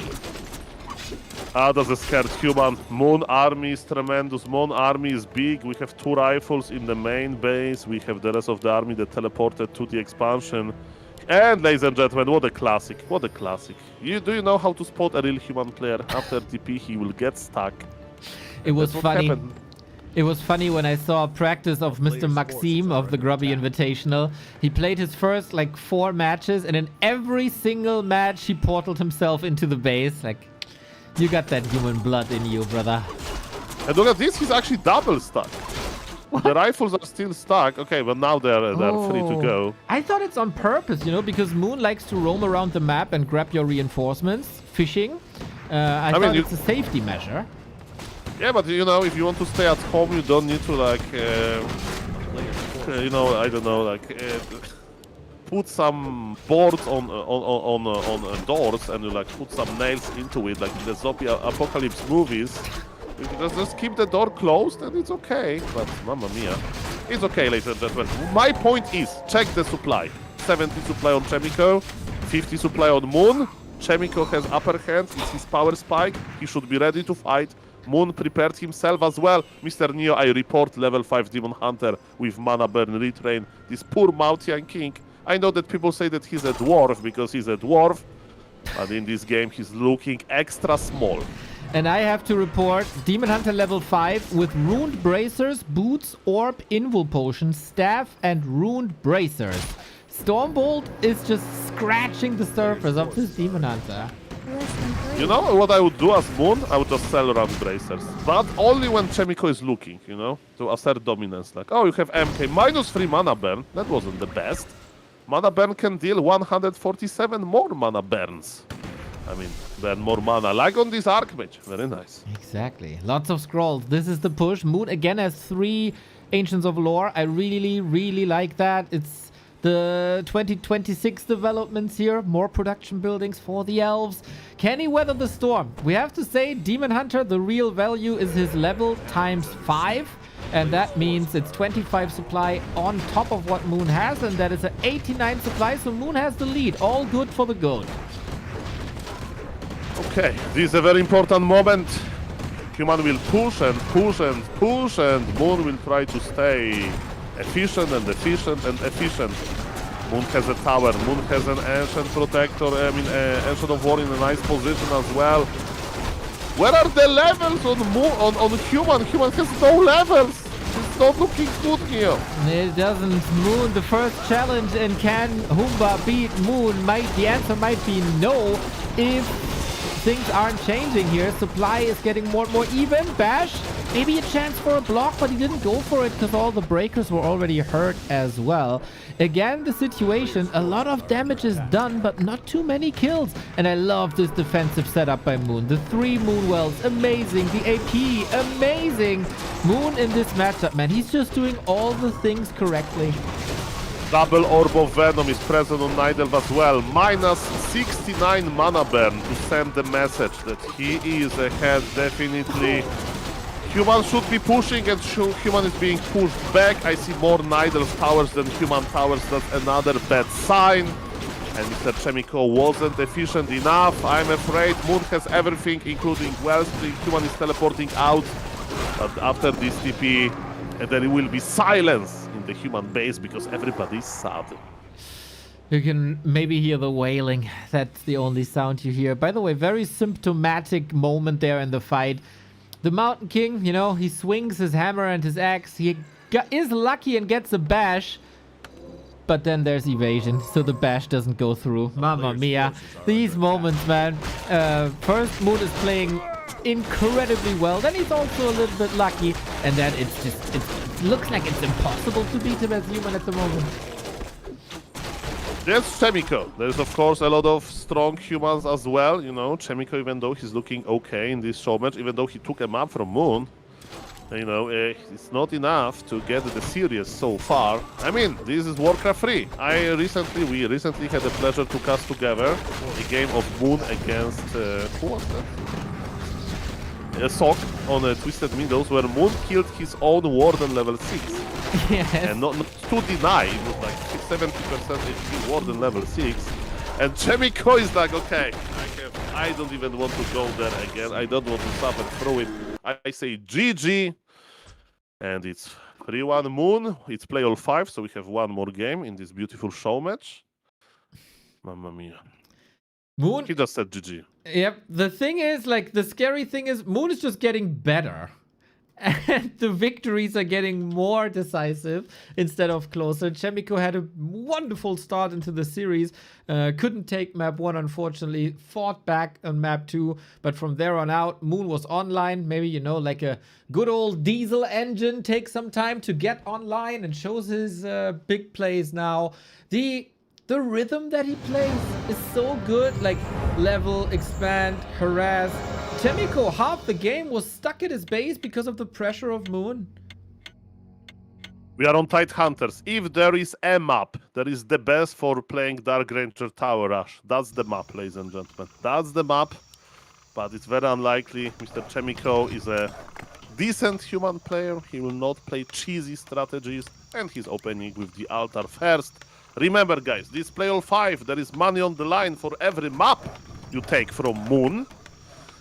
And Chaemiko will try his best. Maybe he'll get some luck, have some luck on Makrura map, ladies and gentlemen. From the springtime, we go to the most beautiful map ever, to this beautiful Tidehunters that looks a little bit like Bora Bora. I assume so. Yes, it is pretty beautiful, especially the reef around the marketplace. If I ever set up a shop, I'm probably gonna do it like the shopkeeper here in the middle.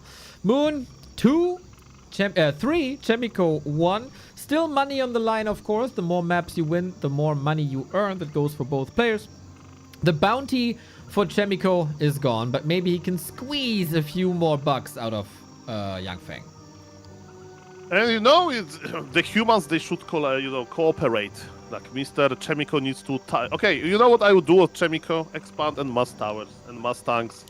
Just tire up Moon. I'm kidding a little bit, but yes, he wants to win this map. He wants to give more game tape to other human players. And can Humba stop Moon? We'll see about that. I think Moon is enjoying himself in this series. It's Demon Hunter because the map is small. I mean, it's not that small, but yes, he's going for the Demon Hunter, not Warden. Human is responding with Archmage, and maybe it's going to be first time we see this one base you mentioned, because level 3 creep road for Human is so easy on the mighty Goblin Laboratory. Exactly. Well, that might be a good item. Chaemiko might need that as well. You know, my advice for the human players would be, because they all got different strength, right? Like Chaemiko is the micro-human, Starbuck has a huge brain for some strats, Fortitude is more like the macro-human. Everybody got their own strength, but I don't know if you had a great childhood, but if you watched Power Rangers, you surely had. And the humans must be like the Power Rangers, you know? Alone, they're good, but they need to unite. They need to build a human Megazord and combine all the strength, and then they might have a chance against Moon. Yes, the childhood was saved by Power Rangers indeed, and are those peasants going to be saved from the Demon Hunter because he's there with evasion first? That's so weird. That's the counter to Brilliance Aura first. Mamma mia. They have a lot of auras indeed. There is a vampiric aura on the human, which is good in the early game, but maybe a little bit worse in the late game. Mr. Chaemiko is still making workers. Is there farm number 4 on the way? We'll see about that, because we need to answer one question. Is it going to be expansion or not? Moon can't spend his mana. Is it even good? I'm a hater of evasion first. Yeah, I don't know if there was a deny somewhere. No, it wasn't. Okay, interesting. Maybe he was so sure that he gets something. Maybe he wants to give Chaemiko a little bit of a chance, you know? Maybe wants to style a little bit. You know, I tried Mana Burn, I tried Immolation. Let's see how this evasion is looking. Okay, so Dinosaurs, they play evasion first if they know that they will creep a lot. And, you know, if you don't want to spend mana on Immolation, it's better to save on some HP with evasion first. But in this case, Moon changed his mind. He crept the first camp, but then he decided to be aggressive. Chaemiko is going for the defense. Chaemiko is going for defense. Moon did a sloppy mistake here. I think it may cost him the game.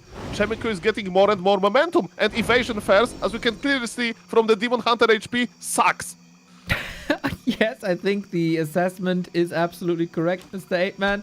Footman, block, and that is no TP. He's dead. You know who can beat Moon? Moon. You know, there's the, I don't know, in Poland you often say this, there's like, this famous Polish person, his worst enemy is himself, because, you know, this famous Polish person just makes a lot of stupid mistakes, you know. So, well, let me tell you that Mr. Moon made a mistake here, and I will tell it live on stream. It was even a stupid mistake. Why? Evasion first. Challenge. He wanted a challenge, maybe. the last 2 matches were too easy for him, you know, so he needs a little handicap. If you play with your friends and you know your friend hasn't played in a couple of months, you go to Battle.net, you set handicap to 80% maybe, and that's what Moon's also doing. It's like, I think they're like, you know, UFC fighters, professional boxers. Even if you're a friend of your enemy, you know, you fight for real in the cage. So I think that's not the case. I think it's just a bad idea. In my life, I had a lot of bad ideas that look good on paper. So, but yes, Moon is on level 2 now, but he's slowed down. This Archmage is on level 3. Tier 2 is finishing for the human. He'll produce more and more rifles. But if Moon can come back from this, I would be giga impressed. Well, I think there is no expansion. Chances are still okay. He is on. Look at this Hunter's Hall. Like, this Hunter's Hall is so late. Like, look at this. You become Soul Critical Man again. A town is under siege. This human is enjoying his life. Going for rifles soon. Going for the Mountain King. Mana Bear. I mean, slowing down Night Elf creeping. I mean, Mr. Chaemiko, the ball is in your corner. Yeah. You need to use your advantage well. Exactly. And for Moon, it was a slow start. But maybe let's see how far can he push a slow start so I can still win against one base human. And this is also something that makes Moon so great, right? He's not like this timing monster like Happy is, who just destroys the opposition. When you invite Moon to a show match, he very much stresses the show in show match, and that's just one of his acts. Okay, we'll see about that. Now is a creeping time for the mighty human. He wants to get Mountain King to reasonably high level. And the Moon is going for the Makura. Okay, so he's sending me a message, Sol, for all of those bad words you said about my evasion first. I'm going to get a Makura. And who is laughing now? Exactly. I'm laughing about that. Vamp Aura again, not too great. Mountain King levels. Want to see more Blood Mage, maybe, against strong Demon Hunters? But yeah, this has been very one-dimensional in the hero department. Moon, is it Zeppelin time again? Oh, please. Oh, please. yes. Oh, it's dirty. It's dirty, ladies and gentlemen. I'm a big fan of Zeppelin drops. Aye, aye, aye. Human has no TP, and is there a full base wall-off? Is there a full base wall-off? Actually, I don't know. If it is, then there could be a trouble in human paradise. We have one Arcane Tower, but it shouldn't matter that much. There's no immolation anyway. Here we go, and the peasants are very hurt already. A little bit of Fork Lightning, Kazoo, and now right-click damage, Chaemiko. As you said, no TP, no staff. He has to defend without the Archmage. Evacuates all the workers. No income for Chaemiko. Okay, there's no full... the double illusion to plug the entry, to block the entry. Mr. Moon is buying himself more time. The Arcane Tower is dead, so it means that he can redrop soon. And yes, the MK is here. He stopped the bolt with the Zeppelin pickup. Mr. Moon is doing so well. I'm sorry, Mr. Moon. Evasion first was genius. He's just the greatest show match. We see this here once again. The bolt is so well done. Oh, he anticipated this so well, dude. He can see the future. Okay, the archer. Moon has no TP, by the way. So one thing goes really wrong and the game is over. We have rifles with long rifles. Long rifle range is online. So the Zeppelin needs to be very careful. Remember that the Zeppelin has a light armor type, which takes double damage from piercing sources. So few hits and the Zeppelin is literally dead. But human can't leave his base, and it's good for Moon because he needs time for his mighty bears to appear. Oh, yeah, the time he spends well, man. The tech is rolling. And Chaemiko's economy was wrecked. He's on one lumber, exactly. Going for a tower, that's only a scout tower. Similar to springtime, Chaemiko is stuck in his base for a very long time. He got a repair wisp. He got a repair wisp ready. Moon's the greatest. It's going to take some time to repair it. There is no space in the Zeppelin for the wisps. I do apologize, poor wisp, but You are locked there with the Players' Archmage. forces are under attack. We had the pleasure of seeing the turtle in the top that previously was called Neo, but Blizzard said, remove that. And now it's not called Neo anymore. I'm always sad when I see the turtle. Well, I will go to BlizzCon and I will meet somebody wearing a suit and I'll ask him, hello, can you rename this turtle to Soul Apeman to assert dominance? You have your Makrura profile picture already. Well, now you get greedy with every success, Kappa. Unbelievable. Don't worry, Mr. Neo. I will say to rename it to Neo, okay? Thank you. A lonely turtle without any social context is very fitting. And I'll send them to send you a letter of apology. That would be nice. That would be nice. Here I am again. So lonely. I know he's a map maker, right? I don't think he's a decision on the very top. You know, they had a meeting. Okay, when we release new expansion for World of Warcraft, okay, what is next on our agenda? The turtle on Tidehunters. Discuss the name. I think they removed it after one of my videos about the patches. And then it was gone. Anyway, now Moon has no lumber. This series is a lot about lumber. I mean, Moon is spending his lumber well. He's invested his lumber into Wellspring. Very smart investment indeed. Mr. Chaemiko was looking very good because he was about to make a very sharp timing, but Moon, let's say, Zeppelin Distraction slowed down the timing by a lot. And Moon is on tier 3 with Orb, with Bear Master, with 50 supply, with Wellspring, with Moonwells just getting Players' full. forces are under attack. And poor Chaemiko, after this big advantage, I don't know if he can finish the game. He's definitely not looking bad. Look at his economy, look at his supply, look at his levels. He has better levels than Moon. There is a flying machine in order to provide information about, you know, where the Nidal is.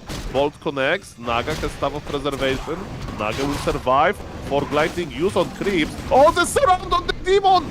Mr. Chaemiko used a Book of the Dead. Moon needs to react quickly with his wisps. And we have an expansion! This is tricky! Mr. Chaemiko says, I don't want to risk the push, I'm actually expanding. You never see expansion versus Night Elf, but maybe we can actually do it. Chaemiko is not going to push. Chaemiko wants to do something very tricky. Let's go. Desperate times, desperate measures. This looks like a tier 2 push, a rather weak tier 2 push, but he even got the double heal scrolls. So he's faking that he's pushing to death and be expanding behind it. With his position towards the left-hand side, maybe Chaemiko is luring Moon towards this expo now, or Moon's game sense just know this anyway. Because then there would be militia with this push, which there isn't now. And these Chaemiko is losing a lot of units here, I have to say. Was that too much? Not looking good. There is no mana. Demon Hunter has anti-magic potion, by the way. He'll use it as dispel for potential slow, I guess. Militia is coming, but only 3. So that's definitely something fishy is happening. Would be the best comedy would be if Chaemiko starts Zeppelin dropping now by time. But I think it's not possible. And yes, he's forced to fight against Moon, but on the neutral ground. It's a little bit better than to fight in the Nidal base, but look at this, Moon has tier 3, Moon has Orb, Moon has Momentum, Demon!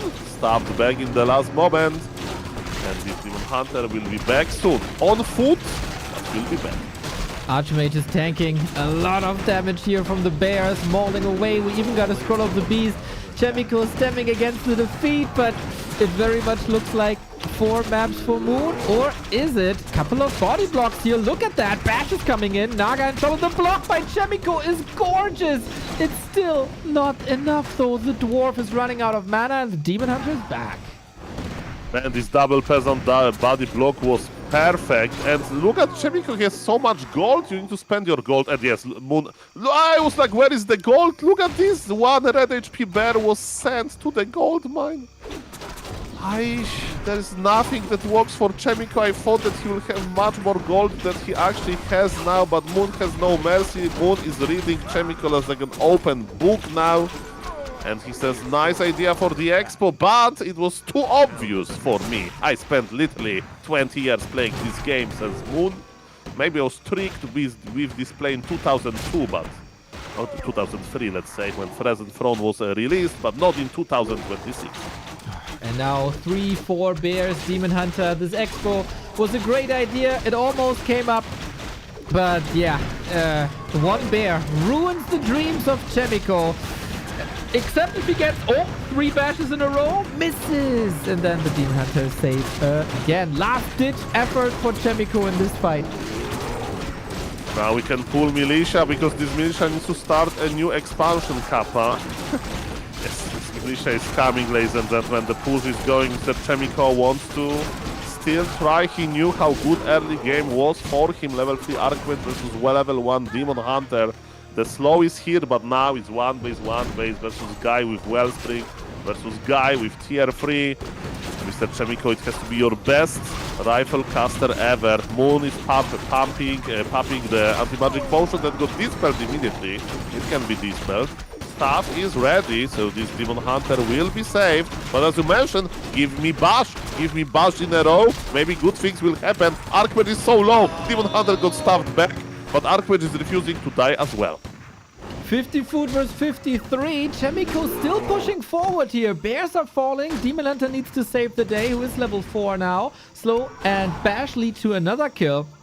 I thought Chaemiko is dead in the water, but no, still swimming. Imagine if Moon would not read the expansion intention, right? Imagine if Moon would just, get a little bit a different position. Chaemiko would be actually okay. But now again, Chaemiko needs to fight versus Wellspring, versus Orb of Venom, versus Rejuvenation. Is going to be quite hard. How is the experience looking? Similar on both players, actually. Mr. Chaemiko, what's your plan? See about that. Push now for real. A 50 food push is what he faked before going for that expo. Now in the same situation, just a little bit later. I can tell you situation didn't get much better because the Naga is so close to 5. It's maybe the win condition. Stormbolt on the Naga. We know that the damage can be crazy. Invo potion. Bash. Naga. Staffed. But Demon Hunter is now alone with the MK. The body blocks are here, but can you body block that? Well, what about body blocks with bashes? But there was mischance as well. Evasion versus bash fight. And man, this Night Elf base looks a little bit dry. We need more moon juice. Chaemiko still has a shot here. I didn't believe it, but it's true. Needs the bashes, as we said. Moonstone now by Moon to create nighttime to fill up these moon wells. By the way, very pretty base. Very aesthetically pleasing, I have to say. Unlike the HP bars of Moon, they are not so pleasing. Lots of orange, lots of red. And next fight comes up in this Mountain King. Oh, dodges it with the anti-magic. Both players are very aware of the micro moves. Naga got level 5. Look at the mana on the Naga. This Fork Lightning will kill everything, guys. It's going to be the Naga. It's going to be the Naga. Moon is waiting with his mana spending. But Demon Hunter, can we dispel the Rejuvenation? I think we did. This Demon Hunter needs to be careful. Chaemiko is such a fighter, but there's Naga level 5 with full mana. That's so scary. Oh, here we go. That's the invite. Fork Lightning level 3. Demon Hunter needs to click a little bit and then 3 rifles dead, but Chaemiko did a good job actually lifting the weight a little bit with the heal scroll. Mountain King versus Demon. Who dies first? Demon is brave, very brave, and forces him into a TP. Staff out in this as well, takes a bear with him. 46 versus 53. The tug of war continues. The micro moves by both players is crazy. This Mountain King was saved by invisibility from the Sorg Lady, and Demon Hunter got saved by the staff. Both players saved heroes at red HP. That's so beautiful. They're trading so well with each other, but again, supply lead is on the Moon, and Moon has the efficiency. The bears are slowly regenerating, and Mr. Neo, the Knight, is going to start soon, and we have 6 moon wells now ready to be fulfilled. I don't know the English word, but they're going to be full of moon juice soon. Exactly, you can go swimming. We got Reju up as well. Mountain King, chance. Stormbolt, you need bashes, bro. Oh, Naga is ready with the staff. We got double staff technology, some Sword Lady slow technology. Mountain King is the one savior that he got, but it's too powerful, man. Moon is like, he dangles a carrot in front of Chaemiko's face, but whenever Chaemiko gets too close, he pulls it away and pulls it away, and he can never really reach. Yeah, the invisibility micro on the Mountain King looks amazing, but again, Demon Hunter is coming back from the main base, full mana, full HP. MK is very jealous about this. MK needs some regeneration as well. 49 supply versus 50. Chaemiko is a fighter, but what about the MK? This MK is about to die. MK needs to be careful. Heal scroll used. Slow is everywhere. Draz a little bit overwhelmed. The fight is still going. Man, Chaemiko is refusing to give up, but his Fork Lightning was money. Exactly. Moon didn't use Fork Lightning in a while. There was a bit of lack potential damage. Demon Hunter level 5 now, and that is usually the win condition if you don't stop it. Chaemiko is throwing the kitchen sink at the blind man, but the Naga is getting kill after kill after kill. An amazing match, an amazing series comes to an end. Chaemiko cannot beat Moon. Humba cannot beat Moon. The series is extended to 16 wins in a row. Well, Chaemiko did well. Chaemiko provided some game tape to another players, and ladies and gentlemen, let me tell you, I really enjoyed this. I think Mr. Moon enjoyed this as well. So let me check how much he earned, with this. $50 per map win. Increases by $10 for every series Moon wins. So he won the first series so far. So I think he just got, how many? 4 games? $200, if my math is correct. Exactly. So this is a little bit of a snowball system, right? Moon got 200 now. Next time he gets $60 per map win. But also for the enemies, the bounty has increased. If Chaemiko would have beat Moon, that would have been $200. Now the bounty is $300. So Moon has a better incentive, and Moon's opponent have a better incentive. And we can tell you already that this series continues tomorrow when Moon is getting challenged by his WCG Grand Final opponent of 2013 in TH. Okay, so this show match will continue tomorrow. That's very nice. Mr. Moon can maybe check his replay. He needs to think a long time about evasion first.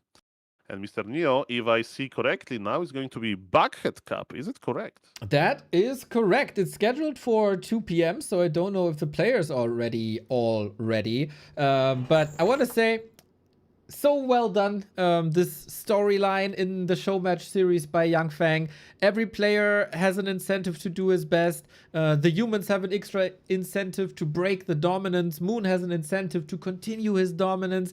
And this series between Moon and Chaemiko was so freaking great from map 1 to 5. Every match was something different. Every match was special. Very pleasing to watch. A wonderful start to the day between two very, very likable characters that always make this matchup different, I want to say. Very colorful this matchup is, and can't wait for tomorrow. Thank you, Yang Feng. Yeah, very fresh idea. Shout out to Mr. Yang Feng for not only sponsoring, but also to organizing it. It's so easy for the casters to just show up and cast. Thank you, sir. Let's go. Indeed. So we got to figure out if FoCuS and 120 are ready already, or if we have to come up with 20 minutes of filler time. That's definitely, I mean, the show match is scheduled for in 23 minutes, so there is no pressure on players. That's definitely the case. And maybe I will use this opportunity to take a short break, Mr. Neo. So carry the stream, Yes. and I'll be back in 3 minutes. My pleasure, Mr. 8-Man. There's a lot going on in the Warcraft scene. You can always find the calendar at warcraft3.info. Thanks to people like Stufka, Kova. Everything is always set up. Today, we got the Mr. Backhead Cup between FoCuS and 120. That's coming up now. Hitman versus the World is after the afternoon entertainment, that is, where Hitman is going to play 9 best-of-2 show matches in a row. First versus Soin, then versus Hazy, who's playing Undead or Random, as far as I know. Then Lawliot, Sock, Sheik, Starbuck, Chaemiko, Danger, and Jens. It is quite a lineup. Of course, you can't prepare for every individual player. That's like way too much. But you know, Hitman, the ladder phenom in competition once again. For many, I think the highlight of the day. And then afterwards, the Back to Warcraft Weekly Cup for April, the monthly finals with Chaemiko, Hawk, Edo, Sheik, Soima, and Starbuck. Brought to you by Carson in the evening hours. You got hours and hours and hours and hours of content here today at Back to Warcraft and Soul 8-Man stream. If you guys want to reward us for bringing you these games, both people have discounts today. 35% discount on gift subs. That is the case for our channel. That is the case for Soul 8-Man's channel. And yeah, we can only do this because you allow us to do this, and would be great if you make use of the discount. Hey Neo, eer0 is a 1500 MMR orc. What do you think a player of his MMR would benefit the most for builds? What do you think a player of his MMR would benefit the most for builds? I don't really understand what you mean. Can you rephrase the question? Can you rephrase the question? 18 games for Hitman, Child's Play for... Yeah, it's like a warm-up before his ladder session. You can open lobby. Okay. Mr. Backyard Cup.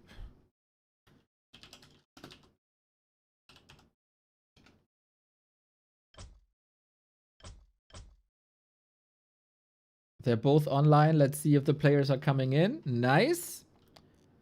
We got AL, EI. I'm taking over the map pick and ban duties.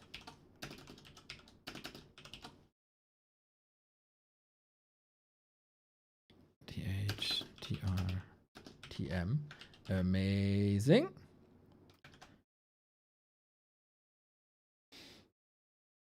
One hour. Yeah.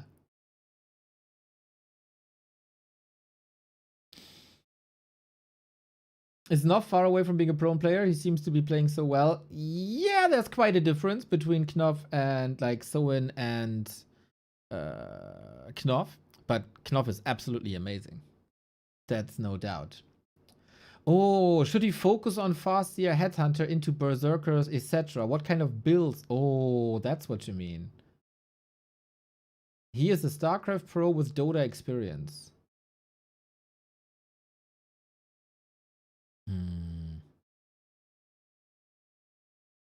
Good question. I don't know too much about Orc. Farseer, Headhunter, always great basics. That's not a right click though. Maybe these days I would advise everybody to go Blade Master Mirror Image. But if you're a StarCraft player, maybe if you're a StarCraft player, you should just go for later Raim. Way sooner. Thank you, Edmars. Much love. Lots of Raider lame. Base attacks. But I don't know what kind of player he is, to be honest.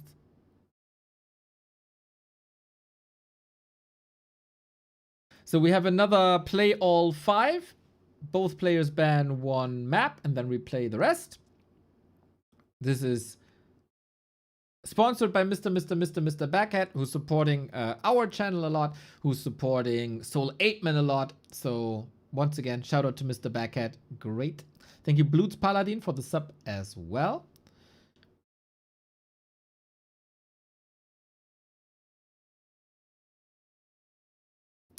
Zero got 13 elo points after the 0-5 yesterday. He sure won a lot. Yeah, he won a lot at the gold, at the Gladiator Championship.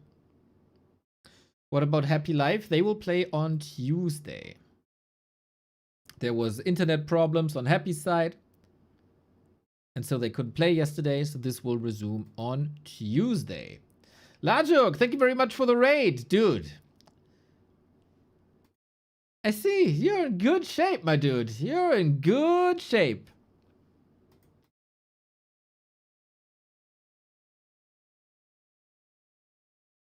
Mr. Young Fang is typing to see if we get an update. Okay, 120 said we play at the top of the hour, so in 17 minutes.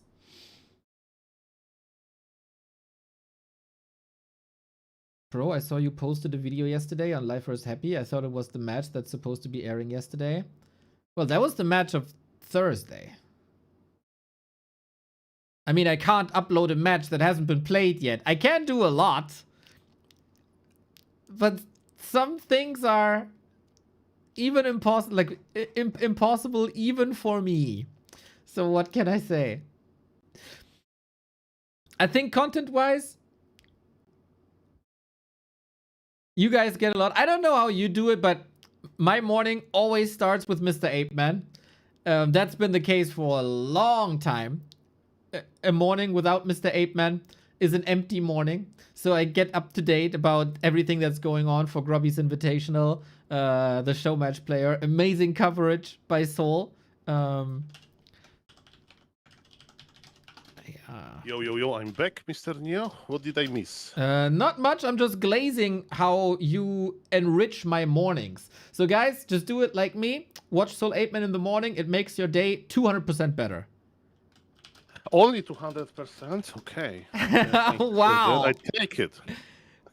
You're getting greedy, huh? You're getting greedy. I took over your hosting duties as you were doing a little break, but 120 says we're gonna join in 15 minutes. And game name is in the Discord. Oh, thank you, Edwas, for 5 gifted subs. Much love. Thank you very much. And shout out to Mr. Young, Mr. Buckhead, who is the sponsor, right? That is absolutely correct. $300 in the pool here for this match. Okay. Okay, Mr. Neo, how is your ladder going on? Let me inspect your profile. Ah, Mr. Apeman, I'm going for another coffee. I have to take a break all of a sudden. Now that we... Okay, enjoy your coffee, guys. I'm yesterday had a very nice coaching, so sometimes, you know, I always question myself as a fallen gamer. Does it make sense what I'm doing? Yesterday I had a pretty nice coaching with Miss Angelika Tosh. She is a fellow Warcraft 3 player, org player, and YouTuber, streamer as well, and we had a pretty nice coaching. And I now, with my new discovered power of being a coach, let's see what Mr. Neo is doing. Welcome, Twitch chat. Nice to see you. Thank you, Mr. Lacres Fallen, again for supporting with the crazy subs. And thank you for the daily belly wraps suggestion. Mr. Lacres Fallen. Thank you very much. Hello, Mr. Probe the Guy. Nice to see you. Thank you for the message. I was eating a sandwich, guys. That's what I'm doing with my break. Mr. Neo is drinking a coffee, and you know, let's check the MMR graph. It's not that bad. So Mr. Neo started on 1200 MMR in April, and now we have May, and it's at 1371. So it's not that bad. And I hope he will point out a lot of mistakes that Happy is doing, because now he's definitely qualified for it. And thank you, Mr. Etwas 77 for a 5 gifted subs. Thank you for supporting the stream. Much love. Thank you. Yeah, you know, it was a bit of a busy week, and my mind was a bit occupied, so I dropped from my all-time high. But I also I want to play against Tyler 1 and Hera so bad on the ladder, and then I can't get too high, you know? It's all, I'm suffering for content. If I climb now to 1600, as I would easily be able to do after getting coached by Qbert and Leon, I would never meet Tyler and Hera, right? So I'm basically, let's be honest, I'm tanking my MMR for content. You're stream sniping, kinda. Okay. No. I'm waiting for lucky coincidences. You know, I'm waiting as well to be rank 1 Warcraft 3 player ever, you know, but I'm just waiting with it. So that absolutely makes sense. So you are waiting with your improvements. I'm waiting with mine, Kappa. Okay, we have actually interesting question in the Twitch chat, because Neo, I'm collecting famous people playing Warcraft 3, and you know, I saw there is like a chess channel on YouTube, and this guy is following like famous people playing Warcraft 3, so like actors, you know, singers, you know, celebrities, you know, famous people. And it's the same a little bit with me in Warcraft 3. And, Stefano, the StarCraft 2 player, played some Warcraft 3 like 1 year ago. But these days, we have another StarCraft 2 representative. We have Mr. Elizer, who is a Polish StarCraft 2 Zerg, right? With $350,000 to his name in his StarCraft 2 career. Last time I checked his Wikipedia. And you know what? They're all like 1500 MMR, So the best StarCraft 2 player in Warcraft 3 is actually Hardstream, who got 2k MMR, but after a lot of grabby coaching. So there is a question. Why Elizer? Why Hera, who is like a champion of another type of the game? Why eer0, who is also played a little bit of games? He was like, the grabby was talking about this on his stream. eer0 is a human player, by the way. Why they are not dominating, Warcraft 3 hard, even though they're RTS gods? And I think what stopped them is because Warcraft is a little bit complex, right? When you play on ladder, there is so many different strategies that you can face. And for example, today I reacted to a hilarious vote of Mr. Hera playing versus Chinese Paladin. So the guy that wanted to just get level 3 Paladin and run into his acolytes and hit them with the big hammer, Holy Light, escape with Staff of Teleportation, Divine Shield combination, and repeat. So I think that's my answer. Why those amazing players, they a little bit struggle at start, because, in order to climb on ladder, you need to be ready for everything. And learning how to play versus everything takes time. Yeah, and the average level has increased so much. Like I tweeted about this like the other week. The bottom of the ladder, more or less, like 700 MMR, is so good these days. They got creep routes, they manipulate the creeps, they pull golems, they body block, they go for surrounds. Like, it's freaking crazy how good 700 MMR is these days. So it is incredibly hard to play, and build up that knowledge that other people have for like 5 years already. Respect to the bottom of the ladder. Exactly. Shout out to every Warcraft 3 player. And you know what my dream is, Mr. Neo? Tyler 1 playing versus Taylor Swift. I hope it will happen one day. It's a perfect practice for me, for my English, to be able to say those names quickly and people know who it is, who is the player. Is it Tyler or Tyler? And yes, that's what we need in Warcraft 3. That would be very good. We also could ask the singer of Aerosmith. That's also a Tyler. And then we have a triple threat, round robin group stage. Let me tell you, that's going to be something. That's going to be something very, very, very nice indeed. We need more people like Yang Fang, though, to make this an appealing show match to them. I mean, we are, because of Grabby, right? We are going higher and higher with these famous people in Warcraft 3. Like Atriak, who is a big streamer as well, is playing Warcraft 3 because he's just hooked with it. And I covered his game and I got a comment on YouTube. I never expected to see Soul Apeman talking about Atriak, but it actually happened. So you know what? Maybe Taylor Swift will join the club soon. We can start dreaming. Blizzard, provide us with more invitationals like this and more content like this, and then maybe we can get a Warcraft 3 Super Bowl one day. Yes, that's definitely true. By the way, I did my research. So there is an actress called Megan Fox, okay? And she's well known for playing in Transformers or something like that. Yes. And during Diablo 4 launch promotion, when there's a lot of promotion around the game, she was hired by Blizzard to do a professional, I think she was reading names of players that died on hardcore. And let me tell you one thing, Mr. Neo, we need something like that in Warcraft 3. Last time an RTS title hired a Hollywood actor, it didn't go so well. Well, I have very limited knowledge about this, but what I don't have limited knowledge about is that the tournament sponsor is here, and he's making moves in your Twitch chat, Mr. Neo. Welcome, Mr. Buckhead. Mr. Backhead, thank you for the show match, for the sponsoring, for the support, for the kind words. This is absolutely lovely.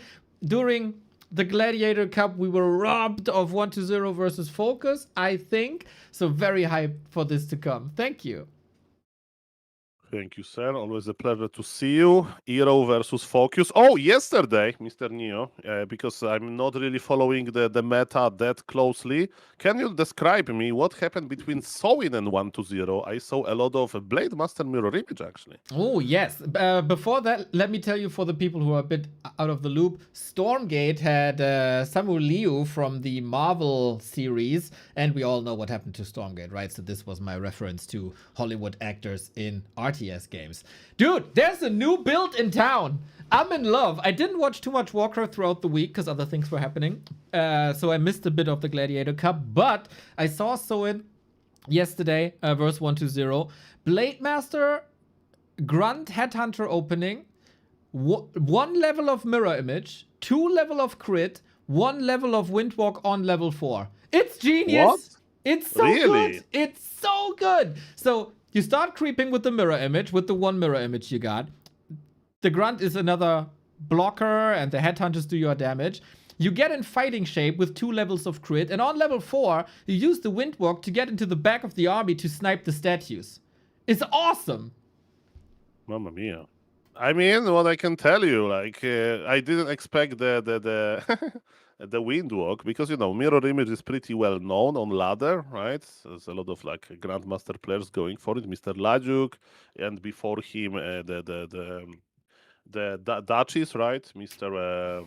Fidelius. Razor and Tedalius, of Yes. course, he did a lot of impact during your events, like in Raraland. So yes, I'm cool to see the mirror image build being used versus Undead, and yes, this build won games from Happy, so that's amazing. Exactly. That was. I hope we see something like that. I don't know if FoCuS is necessarily a player like that. You know, Soin is always more of a Blade Master player. FoCuS is, I think, like, let's imagine a world where Farseer and Blade Master have the same strength, right? I think FoCuS would always go for Farseer. Well, that's a good point, but who knows? Maybe he got motivated. He got a lot of game tape, because I mentioned Sowin, right? He played versus 1-0 not that long ago. And ladies and gentlemen, the tournament is going to start soon. Of course, there are 4 minutes before the official date. The lobby has been hosted by Mighty Neo. FoCuS is already there. And 1-0 is going to appear soon, I hope. Of course, he already told Yangfang he's gonna be there, top of the hour. And 1-0 will be on time. I don't know if he's doing something else at the moment. He's in the lobby. Just appeared. Perfect. Yeah. I copied the maps. Do you want to do the map picks and bans, or shall I? I will do it, because you have some supporters to thank. Oh, damn! Bysly with another tenner! Beautiful. Thank you for the support. Not the first time. Absolutely amazing. Thank you, thank you, thank you, thank you. Gift subs are coming in strong today. Mr. Apeman will do the admin duties. I will set the server. Boom, there it is. And we're getting ready. 1-0, man. Very punctual. Love to see it. Now we do the map picks and bans. Should be rather swift. It's 2 bans each player. And then we go. In my opinion, Orc vs Undead, one of the best matchups there is. It just, the units interact with each other so well. The heroes interact with the others so well. And we're gonna get another 5 maps. And then we get, for many, the highlight of the day going into the Hitman series. So the orcs will rejoice today, it feels like. Good day for Warcraft fans, that's for sure. 1-0 starts the veto process. I mean, I started typing some things, but yes, he's responding. That's amazing. And yes, the veto is going. No dots. Very good. And I am excited. I'm excited to see mirror image, Mr. Neo. I know some things about this build. I used to play this build myself. So, ladies and gentlemen, let's see what's going to happen. Another player of 5. I can't wait to see that. Taint Chaser, thank you for the Prime sub. 19 month already. Love it. I make sure to watch every weekend. Thank you. In case you're wondering where you can participate in the Warcraft community and where to get news, I make an effort to post something every single day on our Discord, of course, but also the subreddit WC3 or Warcraft 3, but this is the one I post most about. Made a guide on hotkeys. I update you on the ELO rankings. Of course, everybody can contribute with threads, right? If you want to start a discussion, put them in I there. don't get to watch during the week, but I make sure to watch every weekend. Love Yeah, this and community. all the news about the legacy client that we got. By the way, in case you didn't get the legacy client, the team is on it. There seems to be a little licensing problem. If you bought Reforged, you have the legacy client. If you converted your old keys, you don't, but the team is on it. That wasn't on purpose. Some pro player tidbits, like 1-0 switching from Orc to Undead, basically saying, I like Coil Nova, so I switched. And lots of news. Join the Reddit, join the Discords, join the discussion to make this scene alive. Yeah, shout out to the Warcraft scene, it's very active. Thank you, Mr. I'm back, guys, for another amazing 5 gifted subs. Thank you very much, Mr. Neo. You are the host, so Autumn Leaves, and you know everything. Pink Equalizer, probably Flow TV, and yes, you are the host now, so you know what to do. Yes. And now I can talk because the map veto was done already. I had 0 dots from the players, so I'm still not fired by professional players. Mamma mia. They say, Sol, it was decent map veto. Let's go. And I can't wait to see this mighty Blade Master. Or maybe Farseer. I have high hope for the Blade. We'll see about that. Let's go. Mr. Backhead Cup #1. $300 on the line in a play-all show match. FoCuS and 1-0, both among the top players of their respective races, in one of the best matchups that we have in the scene. Who plays what strategy? Are we gonna see fast expansions? Is it gonna be the mirror image build? There's a lot of questions and a lot of actions ready for you guys. Here is the tale of the tape. 12-7 is the score between them. FoCuS, by the way, has surpassed Lin as the top orc in the ELO ranking for the 2nd week in a row, and now he's gonna show it to us why that is the case and that he truly is the best orc in the world. Very good point. I'm looking for some buildings in Mr. FoCuS bottom left corner, and I don't see too many of them. It says to us it's going to be fast tech, most likely. And yes, the shop is ready. It's going to be Blade Master opener. Not with mirror image, but with the Windwalk harassment. And what is the Undead doing? Undead is going to open with Death Knight Fins. And yes, what a beautiful classic game it is. By the way, you mentioned that you checked the ELO rankings, right? Is eer0 still the 2nd best player in the world? Yes, of course. Life got closer, but 1-0 still by 50 points the 2nd best player in the world. He took a beating yesterday by Happy that was incredibly one-sided. And he also said, man, we're playing so many matches, I'm a bit exhausted, but of course, this match is important. It's one of the highest paying show matches, by the way, in the entire circuit. Usually $200 is normal. Mr. Backhead is very, very generous and throws in $300. So maybe we were just saving strats a little bit for this one right here. The game for 3rd was still 1-0s to take with a reverse sweep. So got a little comfort at the end. And yeah, FoCuS, as so often, a bit more conservative, not as innovative, but this has been a play of 1-0. We talk a lot about Blade Master and mirror image, right? But 1-0 also going back to fast expansions against the Blade Master play. And this will be the obstacle for FoCuS in the series. This is weird. This is not normal, but I love it. This is something fresh. This is something cool.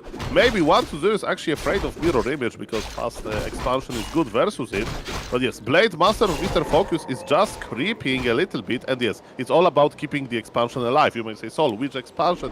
We just started the process, but look at how serious 1-0 is with his expanding. He unsummoned Altar of Darkness. It means that he took a loan from the Undead Bank in order to get his expansion up quickly. And what FoCuS is doing, FoCuS is getting items, yes, but what he's not doing, he's not cancelling the Undead expansion. FoCuS needs to run away, and he should be running in. I guess so. He is teching, he is going for Headhunter, so it is an adjustment already. FoCuS has several options how to deal with that. At the moment, he's trying to distract, but yeah, the Blade Master took quite some damage here. I would say, with the setup like this, a Fire Lord is almost necessary already. Or is there a play by FoCuS to... Oh, he's trying to wake up the creeps. Doesn't work. Or he's rushing to tier 3.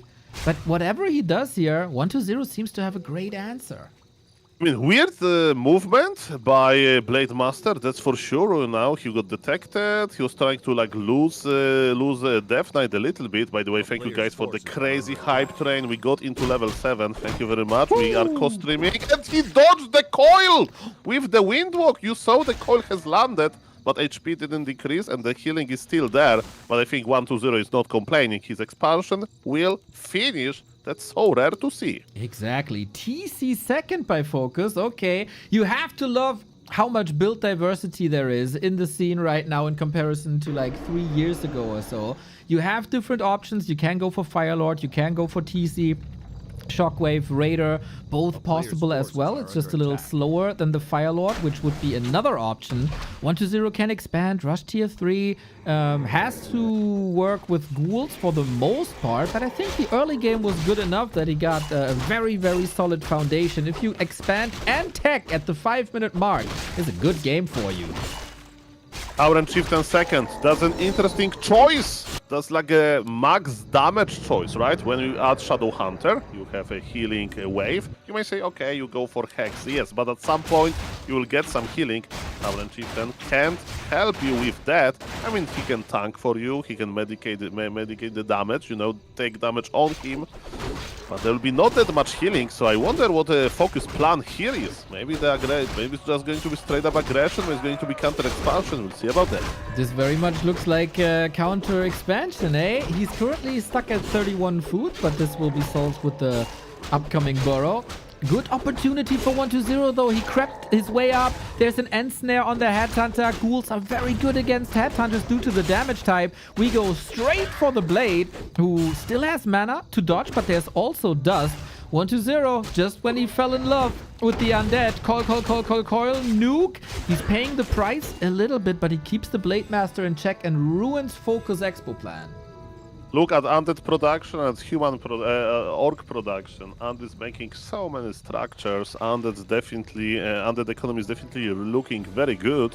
While Orc is sending his peon right now. So yeah, you are correct. It's going to be counter expansion by FoCuS. But it's so late. Orc is not an expanding race because it takes forever to construct this Great Hall. And in Soul Apen Dictionary, forever is 135 seconds. Yeah. I don't know. There's different opinions over the strat between me and Remo. I think it is suboptimal. Remo is, I think, a big fan, if I heard this correctly. I've not seen this strat work reliably. FoCuS is, of course, a bigger expert, and he must have had success with that. But with level 2 Blade and level 1 TC, while 120 is unfolding his tier 2 strat, it's looking rather bleak, I would say. And we'll see about that. Definitely Undead is feeling very safe in his base. By the way, the ghouls, they can just cut lumber. There's Necropolis nearby. Tier 3 is on the way for the Undead. Lich as a second hero is going up as well.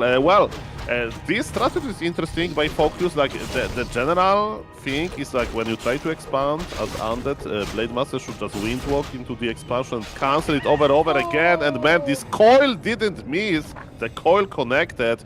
Mighty Death Knight stole some experience. Look at this Blade Master. He's so sad at level 2. And that's the downside of going TC, right? You have Stomp. It's nice, but usually you would prevent such coil snipes with the Hex of a Shadow Hunter, but FoCuS decided not to go Shadow Hunter.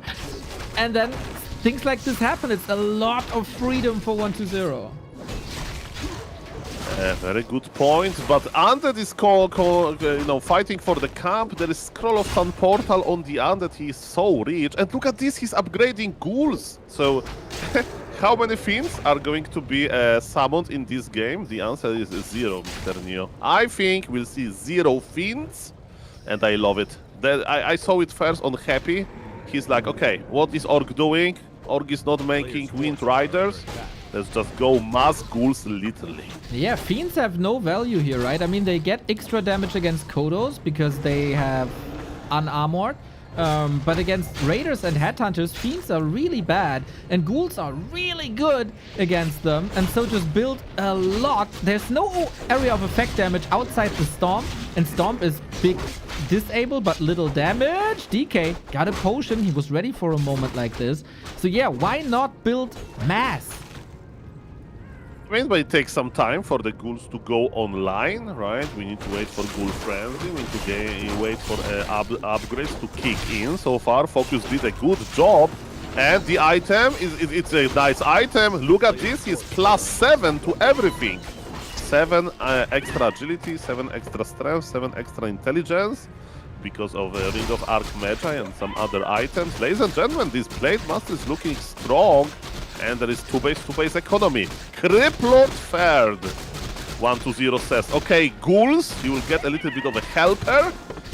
Your Uncle Criplord will impale the target so you can just surround and engage better. You know what you can surround? Players' forces are under attack. Wyvern. And Wyvern are coming. I think this is a very smart adjustment by FoCuS. If you build ghouls, just build air. There's no anti-air in 1-2-0 outside of Coil Nova and Destroyers. Cryptlord also. He got the information now, but the Cryptlord is almost out. You don't want to cancel it at this point.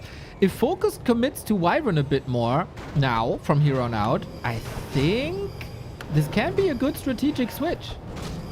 We are going to see the Warcraft 3 Zoo then, because Undead will answer with some gargoyles. Probably see about that. Is Ghoul Frenzy online? Yes, it is. Those ghouls are 2-1 upgraded, and I love it. But as you mentioned, the first Wind Rider is with us here.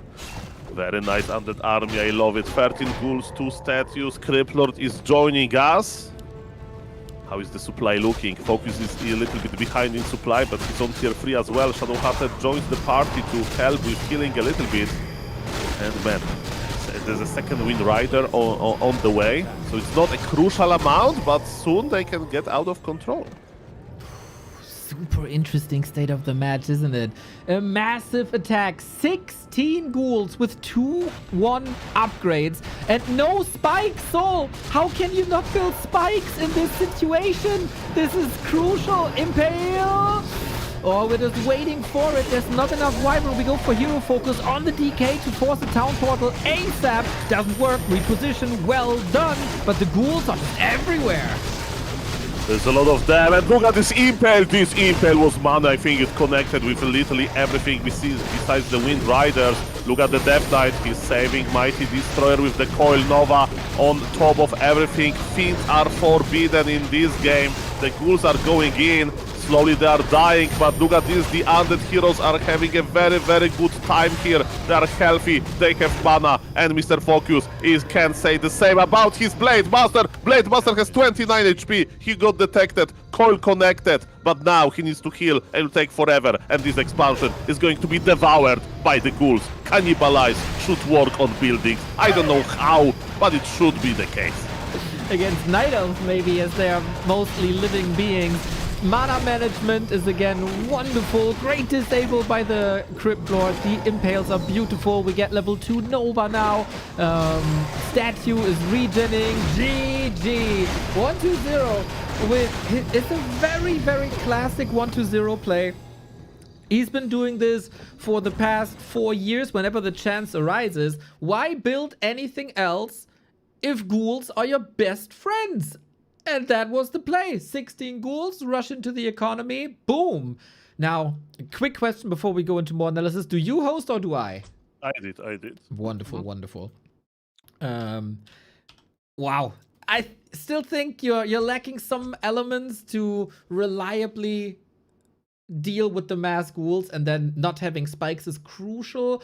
I think spikes would have been necessary, but lumber was also low. But yeah, mass ghouls tear you apart. The Beatles have a song, All You Need Is Love. The Undeads have a song, All You Need Is Ghouls.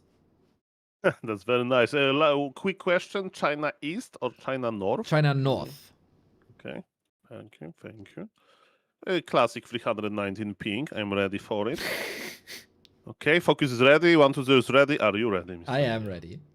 Okay, the map is correct. Everybody is ready. Let's go. Ladies and gentlemen, there is so much Warcraft 3 action. Mr. New, I'm guilty of one thing. I want to see more and more Warcraft 3. When I watched this game, when I saw this game and saw this mass ghoul, my first idea was Hera should see this replay, because Hera is constantly making Finns versus Orc, and Orc is his worst matchup.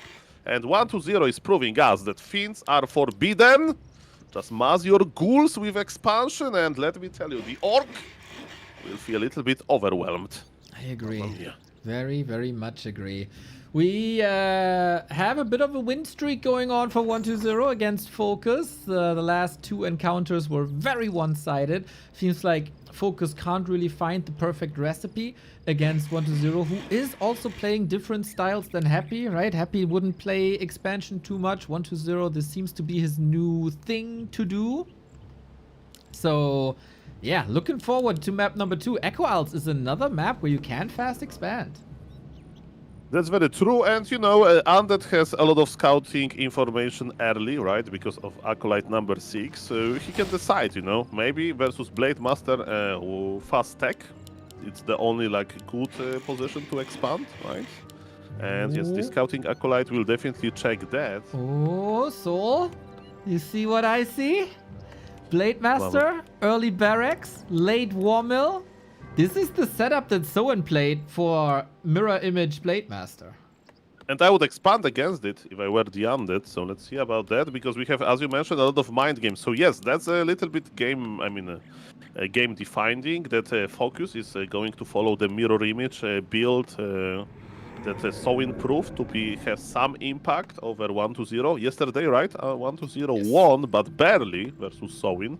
So definitely he struggled, and maybe in hands of FoCuS, this build can be a little bit better. Question in chat, would 1-0 switch to A-bombs if the game goes longer? Neo and Mr. 8-Man. I don't think so, because abominations, you know, you get a few of them, and for Disease Cloud they're nice. They're mostly meat shields. They can be dealt easy with Kodo Bees, they just eat them. And against this single target damage that FoCuS had, just a lot of units is really, really, really good, because the Orc is overwhelmed by the sheer quantity. And in the straight up damage department, ghouls are better than A-bombs, even though A-bombs are better meat shields. So every unit has their ups and downs, and I hope this answers your question. I got a sub by Mr. Link, one of the most beautiful souls in the past 10 years in the Warcraft scene. Thank you, Link. Good to see you. Good to see, and on that expansion as well. To Mr. Ling, I had a pleasure to meet him. Welcome, welcome. Very nice guy indeed. And yes, ladies and gentlemen, as you can see, this Blade Master is doing mirror image harassment, but the Grant got ensnared immediately. 1-0, are you a real Undead? Are you the surrounding Undead? We'll see about that. I think he is with the Windwalk. Blade Master could help the Grant to free him, but not in this game. The Grant is just dead, ladies and gentlemen. FoCuS crossed the map. And so far, he stopped the expansion, but he paid a hefty price with his Grunt. Right on. This happened to Soen yesterday as well. So usually, I have a saying for 15 years, never lose a Grunt in the early game. With Mirror Image, this saying seems to be faulty.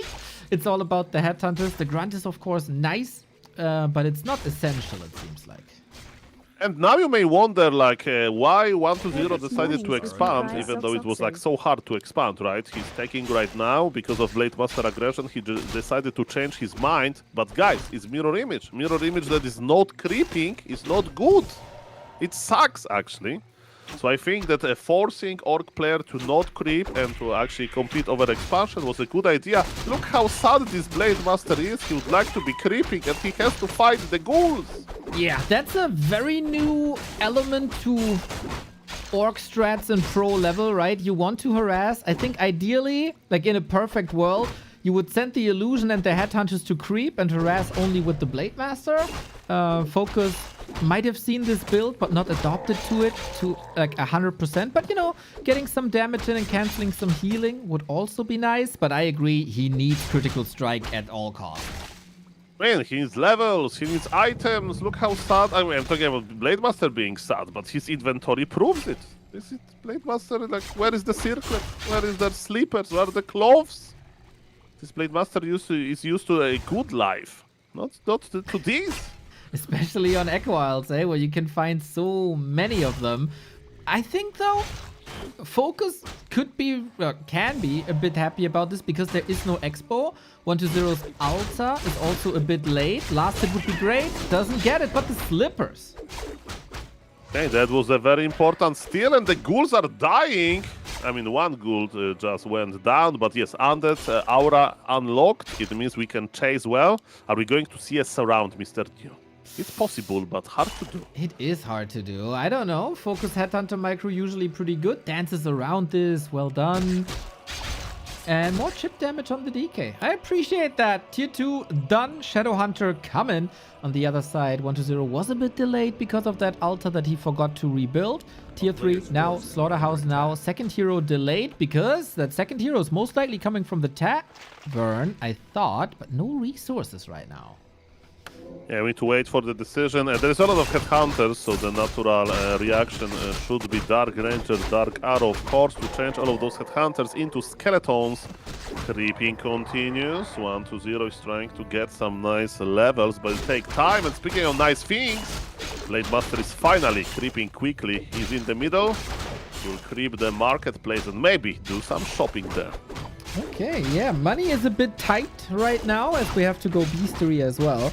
By the way, I don't know if I thank Mr. I'm back, guys, for the 5 gifted subs and the excellent trolling that is once again present in the chat. 120, not contesting the marketplace. That's a win for FoCuS for sure. But against Hex, you don't want to fight when you don't have Wand of Negation as the Undead. There are other camps to creep. Big Invo Potion, amazing for the Blade. And Lich second, no Dark Ranger. A little bit surprising, but maybe 120 thinks that he can't really creep Jack, you know, too well. Nice remote creeping, by the way, by the Undead, so he'll get level 3. But what he can do about this level 3, the answer is not that much. He's slowly creeping, going into tier 3. That's a very good game for FoCuS. And you mentioned it's going to be Windwalk level on level 4. I hope we are going to see level 4 on Blade Master, because I need to see with my own eyes to tell you if it makes sense or not. You don't trust me? I mean, I don't trust sewing. Oh, why not? He's one of the best orcs in the world. Top 10 player in the world. Did you trust the counters to Polar Rifle that Sowin and FoCuS were doing before Mighty Lin started playing Witch Doctors in the lane? Okay, let's not talk about this. Okay, you have a point. You have a point, and FoCuS has level 2 critical strike. Good damage output. And he did double crit in the low row, by the way, and that was pretty nice. It's 15%, and 15% twice in a row can happen, actually. It's not that unlikely. Yeah, we have a little bit of creepcraft. 120 has arrived on tier 3 on 1 base. This was pretty much exactly the setup that Soin loved to have yesterday. 1 base, tier 3, Blade Master, Pimp, Shadowhunter needs levels as well. We get a TC on top, we get Wyvern on top, so 120 needs to have something against air as well. When, you know, Pearl Nova will be strong, but can that carry everything? We'll see about that. And then on the other side, we got a Ring of the Archmagi. Blade Master is getting stronger and stronger. Both players are getting their tier 3 power spikes. Orbs I'm talking about are present in both players' inventories. We have Ghoul Frenzy and Destroyer Form versus Berserker upgrade. The game looks very even. Blade Master looks scary as well. He has his beautiful orb. We have one Wind Rider in the air, so the game is open. There is no point to fight, you know, in opponent base. So I guess they're going to creep entire map, and then we'll see if it's going to be expansion. Are they going to fight on the neutral ground? But man, I'm just keeping eye on the Blade Master, and he's a real gentleman, giving all of the experience to Tauren Chieftain now. Level 3 TC? Who knows, maybe. TC can be really good if he gets the levels. Unfortunate focus fire here on the Wyvern. If you're slowed, you get attacked from creeps. TC needs aura, you need the mobility. Blade Master is an absolute beast. Not creeping anymore, but Invo Potion could be next on the menu. We get some good scouting out. We have a very, very powerful Lich on 120's side, as well as the Crypt Lord. So no Dark Range, and oh, second Slaughterhouse. Oh, when you are afraid of mirror image, you need to make a lot of destroyers. Okay. And there was this question about the abominations that you answered. Okay. But I think that I think the amount of ghouls depends on the overall supply. So if it's like 50-50, you never add abomination. But if you have already like 60 supply, you don't want to over make ghouls. And actually making abominations there makes sense. But actually what is even more tricky, I think you don't want to go to the high supply in general. Because it's better to trade at 50 supply for undead. But my opinion doesn't matter. What matters is that Tauren Chieftain is almost level 3 and this Criplord has a hard start. But he will get a lot of experience now, so it's not that bad. Yeah, they pretty much creep the same camps at the same time. FoCuS with an expansion, that's his win condition on top of strong heroes. Armies are fight ready, I think. We get another claw for the Crypt Lord. Super nice inventory on both sides. I love the tanky TC, who does get level 3 with the trolls now. This is more or less the perfect setup for both players, especially when Crypt Lord is getting level 3 as well. We have the first abomination with Disease Cloud. FoCuS also has a Kodo, so you gotta be careful with that abomination. But otherwise, we might see a 5-star fight coming in. It's going to be 30 seconds fight. One hero dies and one player leaves. It can happen as well. It's very funny when both players are making like 100 supply. Sometimes, you know, like Undead versus Nidelf, 2 base, and then they have literally 100 supply, and the fight takes 30 seconds. So it's a bit of a StarCraft 2 vibe. But yes, you are right. This is going to be probably a long and amazing fight. Look at the hero levels.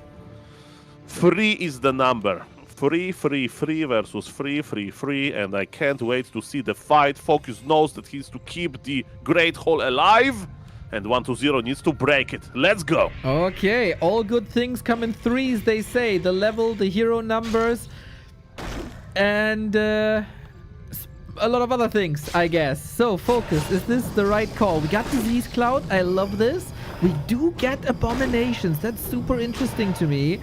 Even without Dark Ritual, pretty expensive, and no Dark Ritual yet. But yeah, FoCuS, waiting for the reinforcements, coming in now with more Kodos. These Kodos will probably have some bellyache if they eat this entire stinky abomination. And the hard burn will be real. Only vegetable diet after eating a Kodo. I recommend Wisp Salad, maybe. To see about that. Ladies and gentlemen, look at this Criplord. He's full mana. It's because 1-0 is waiting for the opportunity, you know, to engage well. He's waiting for 2 thick abominations, maybe even 3, but Org is still mining. He needs to engage at some point. Look at this beautiful Criplord with the frost armor. The ghouls are here, abominations are here. Here, there is absolutely like no fins in this game. I think we can agree on that. And 1-0 is afraid to push into this army. What is he going to buy? It's going to be a protection scroll. Okay, we are going in. The abominations will get even thicker with extra defense.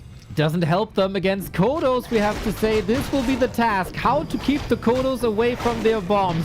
TC coming in. Storm soon be ready. There is no silence here. One radar. Kodo gets controlled. The first one at least. One abomination gone. Second one coming in. You are gonna die deep. Oh man, 1-0. Are you just getting slaughtered here? Yeah, first Impale was bad, second Impale is better, but man, the value on the other is going down. He has a lot of mana, but he can't beat the FoCuS unit composition and Mr. Neo. You know what, maybe 1-0 should listen to your advice. Those abominations are just being devoured alive. That is 14 supply in the Kodo bellies, and you don't have enough damage to kill the Kodos. You need the Coil Nova elsewhere. You don't have piercing damage. Nice save on the Crypt Lord, actually. Some Kodos are being killed now. Abominations on the field. Disease Cloud. It would be amazing for FoCuS to have a heal scroll somewhere. He didn't level too much just yet. 1-0 still has the 63 food. This Kodo is a little bit lost. So one abomination is back. So yeah, we need healing on this Orc army. Wait a moment, it gives me flashback of like Nidelf versus Orc, when Nidelf is like saving all of the bears. Maybe we can just save all of the Kodo beasts, but Death Knight is naked. Death Knight is naked. Somebody dress him. It's embarrassing. He's running back and he has invul. Mamma mia, the disease cloud is dealing so much damage. Mamma mia, but Org is still mining from 2 bases. The supply is getting closer and closer. Only one Kodo Beast is devouring right now. Okay, careful. We got the heal wave in. The headhunters are super squishy. Bombs can't run away from the Orb of Lightning. Storm! Mega Storm by FoCuS! And he wrecks this destroyer, this DK. The destroyer was a little bit too late. We got an Invo potion as well. Impale doesn't hit the blade and he's terrorizing this undead army. Second hero kill. TC saved by the heal wave. FoCuS with an excellent fight. And we're getting so close to the shop. If he gets a heal scroll here, everything will be back to green. It's amazing. Now the Lich all by himself. And this is just another crit and another crit. Also, what a game. FoCuS 1-1. That was brutal. The double crit to finish the game. He sent 1-0 deep to the lobby. Mamma mia. What a beautiful game. And man, for a moment, I had some hope that maybe this cloud is going to eat through the Orc army. But no, FoCuS was so ready. Nice position. I will make if I would make a name for this build, would be like lure them and eat them. Because that's expand, make Kodo Beasts and eat the army that wants to kill your expansion. Perfect. Rolls of the tongue as well. Very easy to remember. But yeah, this was it, man. And then imagine one heal scroll on this army as well. It would have been so one-sided. Great execution, great fighting spirit by 1-0 as well. Very nicely done. Good Kodo devours. I think you can't run away from that as well. We're eating good here today. We got amazing matches of Moon vs. Chaemiko. We got 2 great matches here in this show match provided by Mr. Backhat. And the good thing is we got 3 more of this. And then Hitman versus the World. So yes, it's going to be a very busy Sunday, but busy in a good way. Busy in a Warcraft freeway. Players are ready. Clicking the button. Hit the button. Hammer, fall, Mr. Hitman. So, FoCuS, do you believe in the mirror image now? And again, man, this was an early game with the grunt lost, right? So, this mirror image build, looking good. Yeah, the counter didn't look that nice by 1-0. This Crippler, this first Impale, with all due respect, it sucked a little bit. And as you can see, there is very little place for making mistakes. Yep. And we have to say, the hero combo by 1-0, maybe not super optimized. No Dark Ranger against Headhunters is leaving a lot of power on the ground, as Dark Ranger is usually there to convert Headhunters into skeletons, as Soul said before. So maybe a switch of mind now for 1-0 and then a different game with the Dark Lady. I mean, 1-0 already did pretty brave moves, you know, like... When was the last time you saw Happy expanding, Mr. Neo? I know that you follow all of his games very closely. Well, I think very rarely. So he's trying to set up a little bit of a, you know, possible counter to this mirror image, but it didn't work actually. I mean, in game number 1, it worked very well because he actually did expand. yes. Game number 2, he was punished for it, and now we are on Hammerfall. It's possible to expand here, but not that easy. That's tough, isn't it? I don't know if you want to expand here when you're getting harassed once again by Blade Master and Grunt.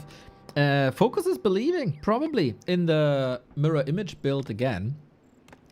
Not sure how 1-0 wants to fight this with an expo. But I say this many times, and I say it again. The best thing for a player is to not find one strategy that works and repeat it all the time, but to find multiple that can work and stay fluid.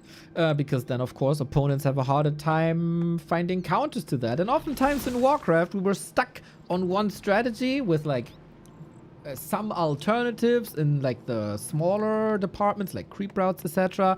But being able to fluently switch between expansion, no expansion, that would be the real strength.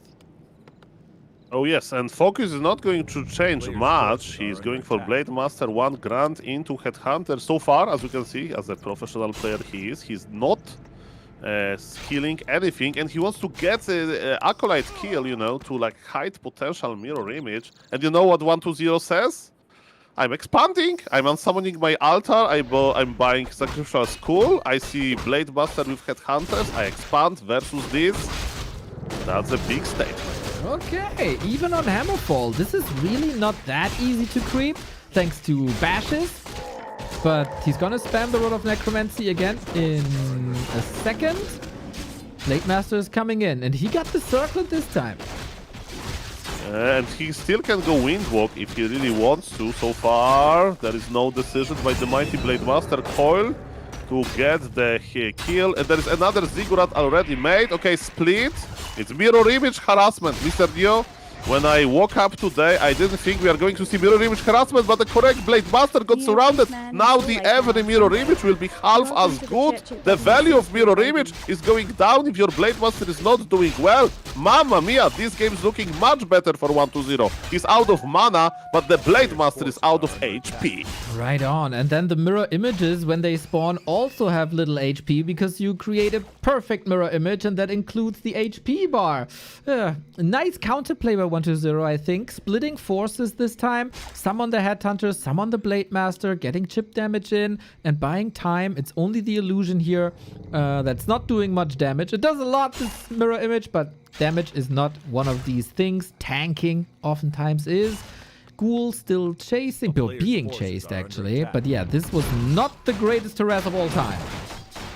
1-2-0 knows that there is no shop on the Orc, but he also knows that he can creep a little bit. So look at this. The Ghoul army is remotely creeping. Look at the sentry ward. By the way, 1-2-0 has so many cool things to do.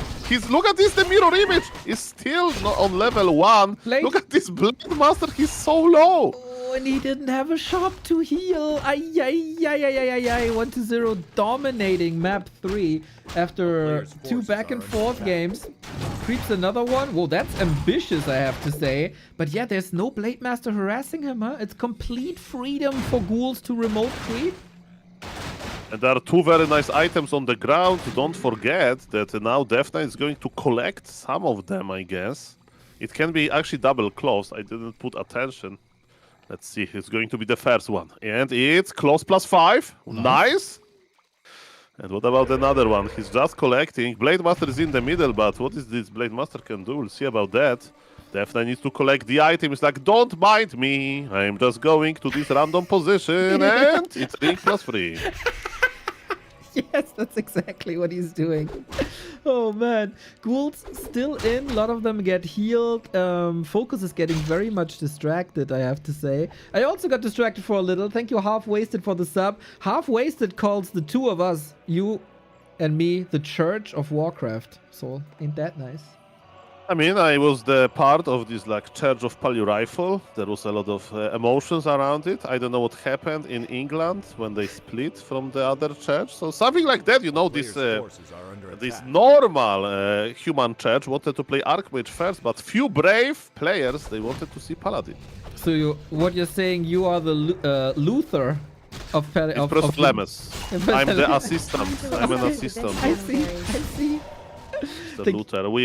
We put the Pala Rifle build order recipe on the door of the human base or something. And the rest is history. Ladies and gentlemen, this game is going to be much shorter than the previous one because Mr. FoCuS wants to all-in with a Fire Lord and Blade Master level 1. I'm laughing because this Blade Master doesn't look too strong on level 1. That's actually funny.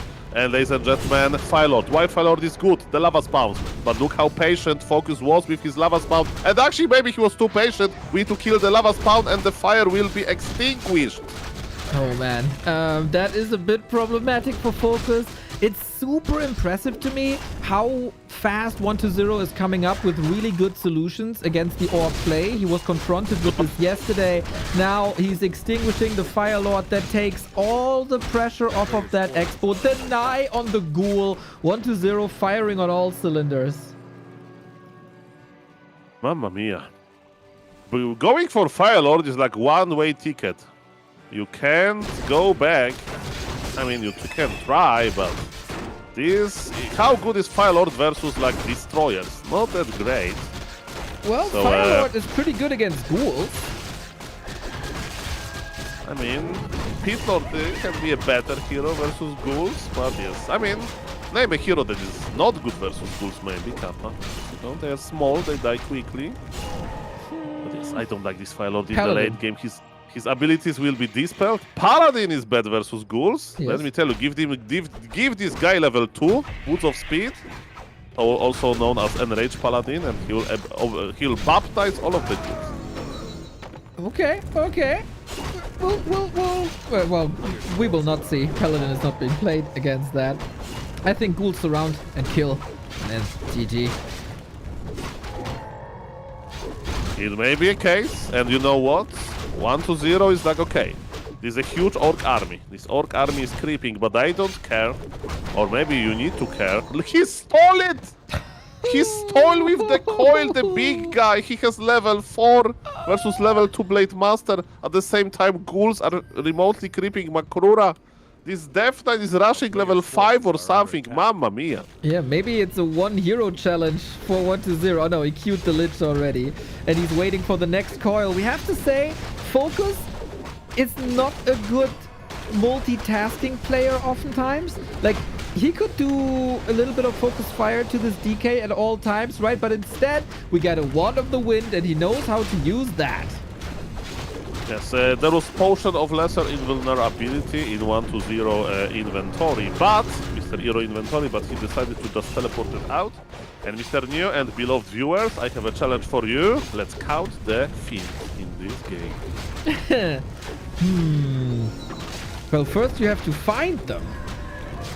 Well, maybe they are burrowed somewhere. Maybe, yes. So maybe let's start for the upgrades first. Is Burrow online? Invisible burrow.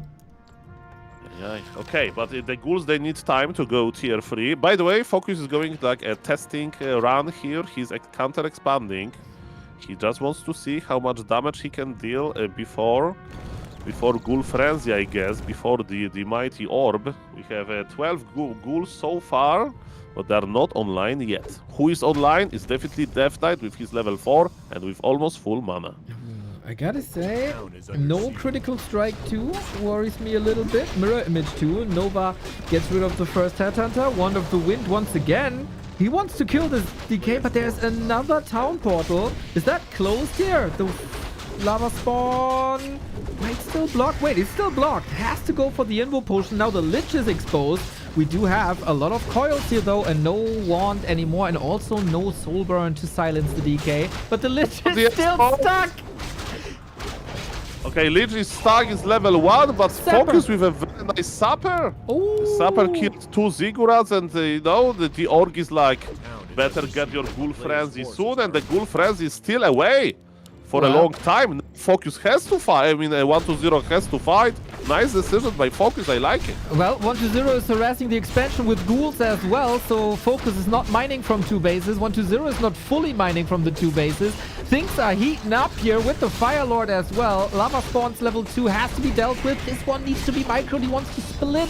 If he splits the Lava Spawns, this is an amazing situation for FoCuS. If he also is able to clean up the ghouls, which are still a problem at the Expo. Ghoul Frenzy is halfway done. After Ghoul Frenzy, Undead will be strong, but his expansion may die, and I do understand that the orc expansion is not mining, but it's alive. And to the contrary, Haunted Goldmine just went down. Ladies and gentlemen, this game is on fire, and now I believe a little bit more into the Fire Lord, and this orc is not going anywhere. Maybe the orc should go anywhere, somewhere, because yes, TP is used. One rider goes down. But this Raider, ladies and gentlemen, is a small price to pay for cleaning the Undead Expo. FoCuS is winning this, isn't he? I mean, 1-0 has nice levels, he has the ghouls ready, but FoCuS is looking better than I thought. Oh, DK again. Took the potion, he came prepared. FoCuS fire on ghouls is amazing now. Again, I have to say, imagine FoCuS expansion with spikes. The ghouls wouldn't be able to do anything. Spikes, man. Orcs, upgrade your spikes. I mean, I would recommend the burrow, right? The building, because then peons can hide from the ghouls. But yes, in a base race scenario that you mentioned, definitely spike barricades are very good. Expansion is alive, and the peons, they died first, huh? That's right, but they are back. Not sure if this is fully saturated, but additional income. Expansion by 1-0, 50%. Both at around 50 supply, but FoCuS, of course, tier 2. If the Lich grows strong, the Headhunters will all die. But that's a big if, because, okay, now level 2, that's a help for sure. And the Nova, and the kill, and the ghouls are still everywhere. And now we get the Dark Ranger. Yes, and this is Orc, this undead that is online. There is Destroyer in the air. There's triple hero combination, Orb, Ghoul Frenzy, all of those good things. And you know what Orc has? Tier 2 and the Fire Lord. The Sapper was genius, but is the advantage big enough? Because let me tell you, this undead is so ready. Exactly. Tier 3, man. Destroyer Morph. Wyvern taken out. Headhunters taken out. The impact of the Dark Ranger and the Destro. So strong. We're looking for Hail Marys, but in these straight up fights, you only have Mirror Image 2. You don't have the high crit, and you soon have no Fire Lord no more, because the survivability items were all on the Blade, not on the Fire Lord. This game is quickly falling apart for FoCuS. Nova was amazing, and it slowed down the Fire Lord, and then the coil could reach him. Fire Lord is back via Tavern Revive, and Lich has crossed on Portal, but Coil was ready. 1-0 as a great undead. He just wants to enjoy a little bit more time here. He's like, I'm trading so well. My expansion was remade. I don't care about suppers anymore. And he's just trading very efficiently. Orc is on tier 2. There is no Orb of Lightning on Blade Master. There is no third hero, but Blade Master still has big crits. Wow. 15 minutes non-stop fighting. This Lich is on the menu now. He needs to get this Lich, but he passed the town portal before to keep the fragile hero safe. 1-0 on his losers map. Takes the W. He was under a lot of pressure. 1-0 dominates the early game. Gets the expansion up, then FoCuS does a lot better than we initially thought in the follow-up with the second Fire Lord push, but then fell into a fight where he couldn't really get out into the power spike of 1-0 when his Expo was crippled there as well. I think 1-0 very much realized his win condition and his timings a little better than FoCuS did. That's very true.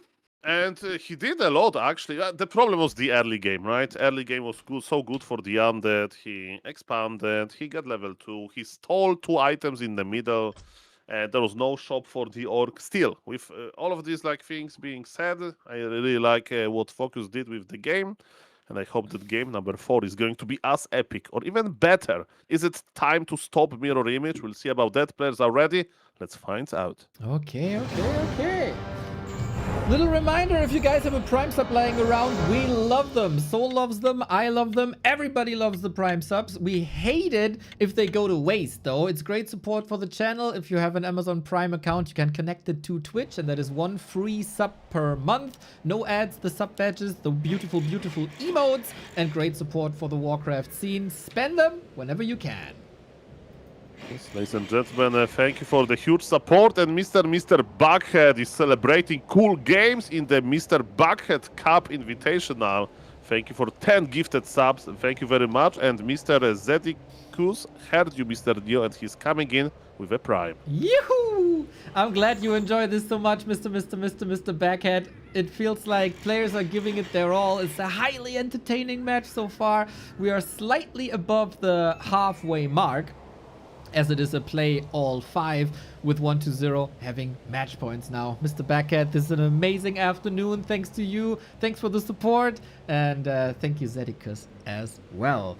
I think the ball is in FoCuS's corner. What to do now? Maybe go back to standard and stop this Blade Master Mirror Image craziness. But he says, you know what, Sol? This is the only build that can beat Undead. You know, Master Mirror Image, let's go. Where would Pally Rifle be if you would have stopped after just 2 losses in a row? You can't stop a revolution. Where would Pally Rifle be if Professor Lemons would stop after hearing over and over again from his friends? Because Professor Lemons, the best Pally Rifle player that started this, he used to stream and he was like, oh, Lemons, you should play Archmage. You should play Archmage. And he didn't listen, and maybe that's what Mr. FoCuS is going to do. He's going to fine-tune Mirror Image. He's going to tinker with this build.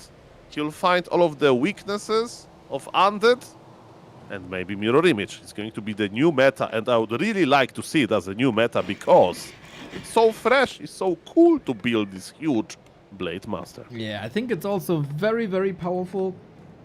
Not a fan of Mirror Image 2, but we still have yet to see Soin's build of yesterday, right? The level 4, level 2 crit, level 4 Windwalk build.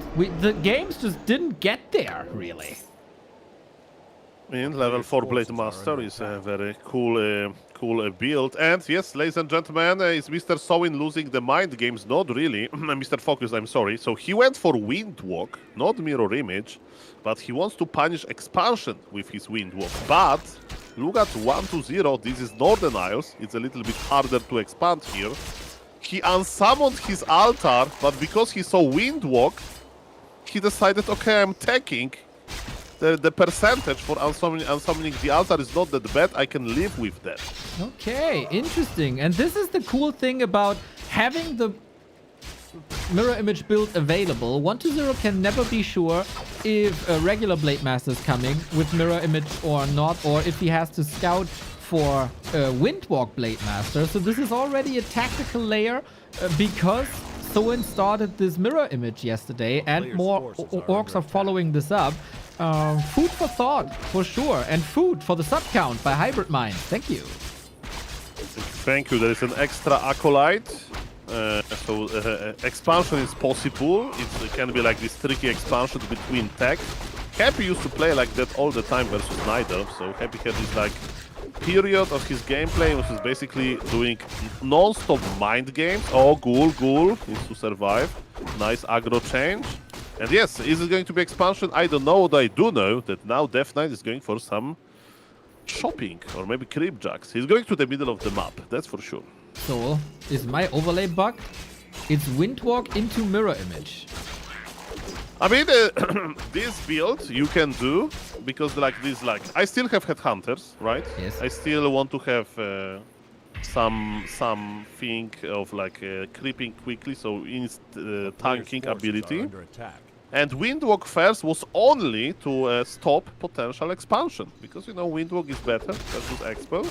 So it can be the infamous Tyler 1 build with 1-1-1. I remember when Tyler 1 was new to Warcraft 3, he always played 1-1-1 on his Blade Master. So level 1 Windwalk, level 1 Mirror Image, level 1 Crit. And it makes sense very rarely, but in this game actually it makes sense to go for this build. 1-1-1, let's go. I agree, and if he goes to level 3 and 4, he can still go for Critical Strike 3 and 4, right? He finds Slippers for this as well. It does make sense. I like what I see. 1-0, moving across, taking a camp away. Nice item on the DK as well with the Ring of Regen. And Blade Master does have crit now. It is 1-1-1. Yes, sir.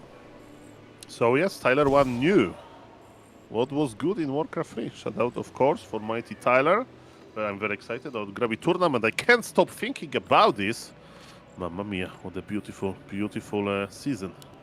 It is. Warcraft It is. we have now, including show matches with game-breaking meta. Mr. Young, Mr. Buckhead, and everybody else. Thank you for this beautiful experience. Some people think, oh, spring is so nice, the sun is coming out. We say, screw that, we close the blinds. Spring is awesome because we got so much Warcraft content. I actually did it literally, so... Me too. Have you know that if it's too sunny in your room, then the fog of war is hardly visible? Right? No. Yeah, and then you got a reflection on your screen as well. Unacceptable. Nerf summer. Okay, Coil is here, but it's not that... This Blade Master is so tanky. He has this Periapt. No, it's actually Periapt was sold by somebody. Doesn't matter. He's a tanky Blade Master. He ate this Coil. No questions asked. But even though expansion was scrapped with Sacrificial Skull, it's still 1 base. Shadowhunter is ready. Man, this is a good game for FoCuS. He's not looking bad. Yeah, 1 base is always good for the Orc, I would say. We go for tier 3. That should also be good for the Orc, I would say. Lich is coming. 1-0, really not a fan of Dark Ranger second. And with that, he can't really contest this anymore, right? Only with Colnova. Look at this poor Gnoll overseer. He accepted his fate. He's like, I'm not even going back. There is no point. Bye. See you in the next game on Northern Isles. Oh, yeah, he's like the Native American in the 90s Mars commercial that goes up to the mountain to die. And I hope he's snacking on some candy That to would be nice. make it better. Last dinner, a Mars bar. I can think of better things, like pierogi. Doesn't really matter. Would it be better to just watch some Warcraft 3 instead of eating something? Who knows? Ladies and gentlemen, is Undead getting his tier 3 power spike? Yes, I think so. Black Citadel is ready. Orb of Corruption, speedy delivery is on the way. Ghoul Frenzy as well. Is it going to be a first real Ghoul Frenzy timing? See about that. There are 9 ghouls on the Undead. He will use them all soon for beautiful push. Yeah, some of them are very hurt though. Statues are like a mobile hospital for them.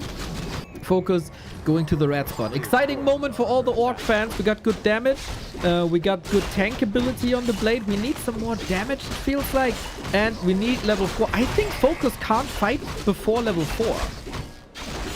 Okay, that's a nice point. Look at this Death Knight. Death Knight knows exactly where the Orc is, but the problem is you can't coil the Magnator Reaver because he is spell immune. And the Cryptjack is coming. Is there a Scroll of Town portal on the Orc? I don't think so. The Undead army is slowly appearing, but actually the ghouls are not that slow. They have Ghoul Frenzy. Lich is here, Dark Ranger is here with Silence. No Dark Arrows, Silence near. Okay, we got a clause plus 12, but it's on the Shadow Hunter. Need to exchange that somehow. FoCuS is fumbling the items. Oh no, Belt of Giant Strength not on the Shadow Hunter. First target to nuke. He wanted to swap over the items, doesn't work, and now the Blade Master doesn't have the claw, and the Shadow Hunter doesn't have the health, and FoCuS doesn't have a chance. We need to call an archaeologist in order to dig up this Shadow Hunter and then take the item to Blade Master, because let me tell you, those claws plus 12 are buried deep under. Ladies and gentlemen, supply favors the Undead. The Undead has momentum, Undead is regenerating, and this poor Kodo Beast is going to be next. Oh, mamma mia. What a disaster. 1-0 is tearing FoCuS apart here. No level 4, no class plus 12, no hex, no healing, just suffering. But, okay, no expansion on 1-0 as well. Maybe the Blade Master can do some miracles here. We got reinforced defenses to hold a little bit, but again, the ghouls are knocking on the door. And this is not good if your Orc doesn't have spikes. I'm getting a little hung up on my spikes, but spikes would be so good now. Oh, the Kodo Beast, a little bit unfortunate location to be spawned. Surrounding skills. Okay, very nice. Poor Kodo Beast in trouble, man. Nice stomp, by the way. This defensive play by FoCuS looking okay. The invul popped, so Blade Master now will get some healing. Shadow Hunter is back and he's bringing cloves. We didn't need an archaeologist, we just wanted to be patient. And yes, Blade Master soon will go with his crazy inventory. Man, FoCuS is surviving. FoCuS is refusing to die, but supply lead is on the Undead. You talked about archaeologists, man. FoCuS looks like a mummy coming back from the dead. Well, he wasn't really dead, but he surely is back. If he can heal a little bit, potions would be amazing now, of course. Needs to stack up back to 50 food. You cannot lose the beastry. It's way too important. We're going for another raider. One more end snare. Oh, there is no end snare. He just builds a raider. Well, muscle memory, and Snare is in training, so he's like, okay, this bestiary is not going to die. I'll try to keep it alive, but yes, Undead is pushing hard, Undead is regenerating as we speak. A second attack upgrade for the ghouls is almost ready, and yes, no fiends in this build, and the fight is going to start soon, but Blade got level 4. Is it going to be crit level 2 as you mentioned? I think so. That makes sense, especially with the items like that. He's plus 30 damage. If FoCuS doesn't go crit, I'm gonna leave the game immediately and apologize to Mr. Backhead, but no. Thankfully, he got that crit. So, quick maths. 83 times 3 is a lot of damage. Over 200. Impressive. Big red number, that's for sure. And Mr. Undead says, okay, that was a nice creep track that I did, but later I can't break this guy. And he crits so hard. Look at the Destroyer! He get coiled, but he's so fragile in this ensnare.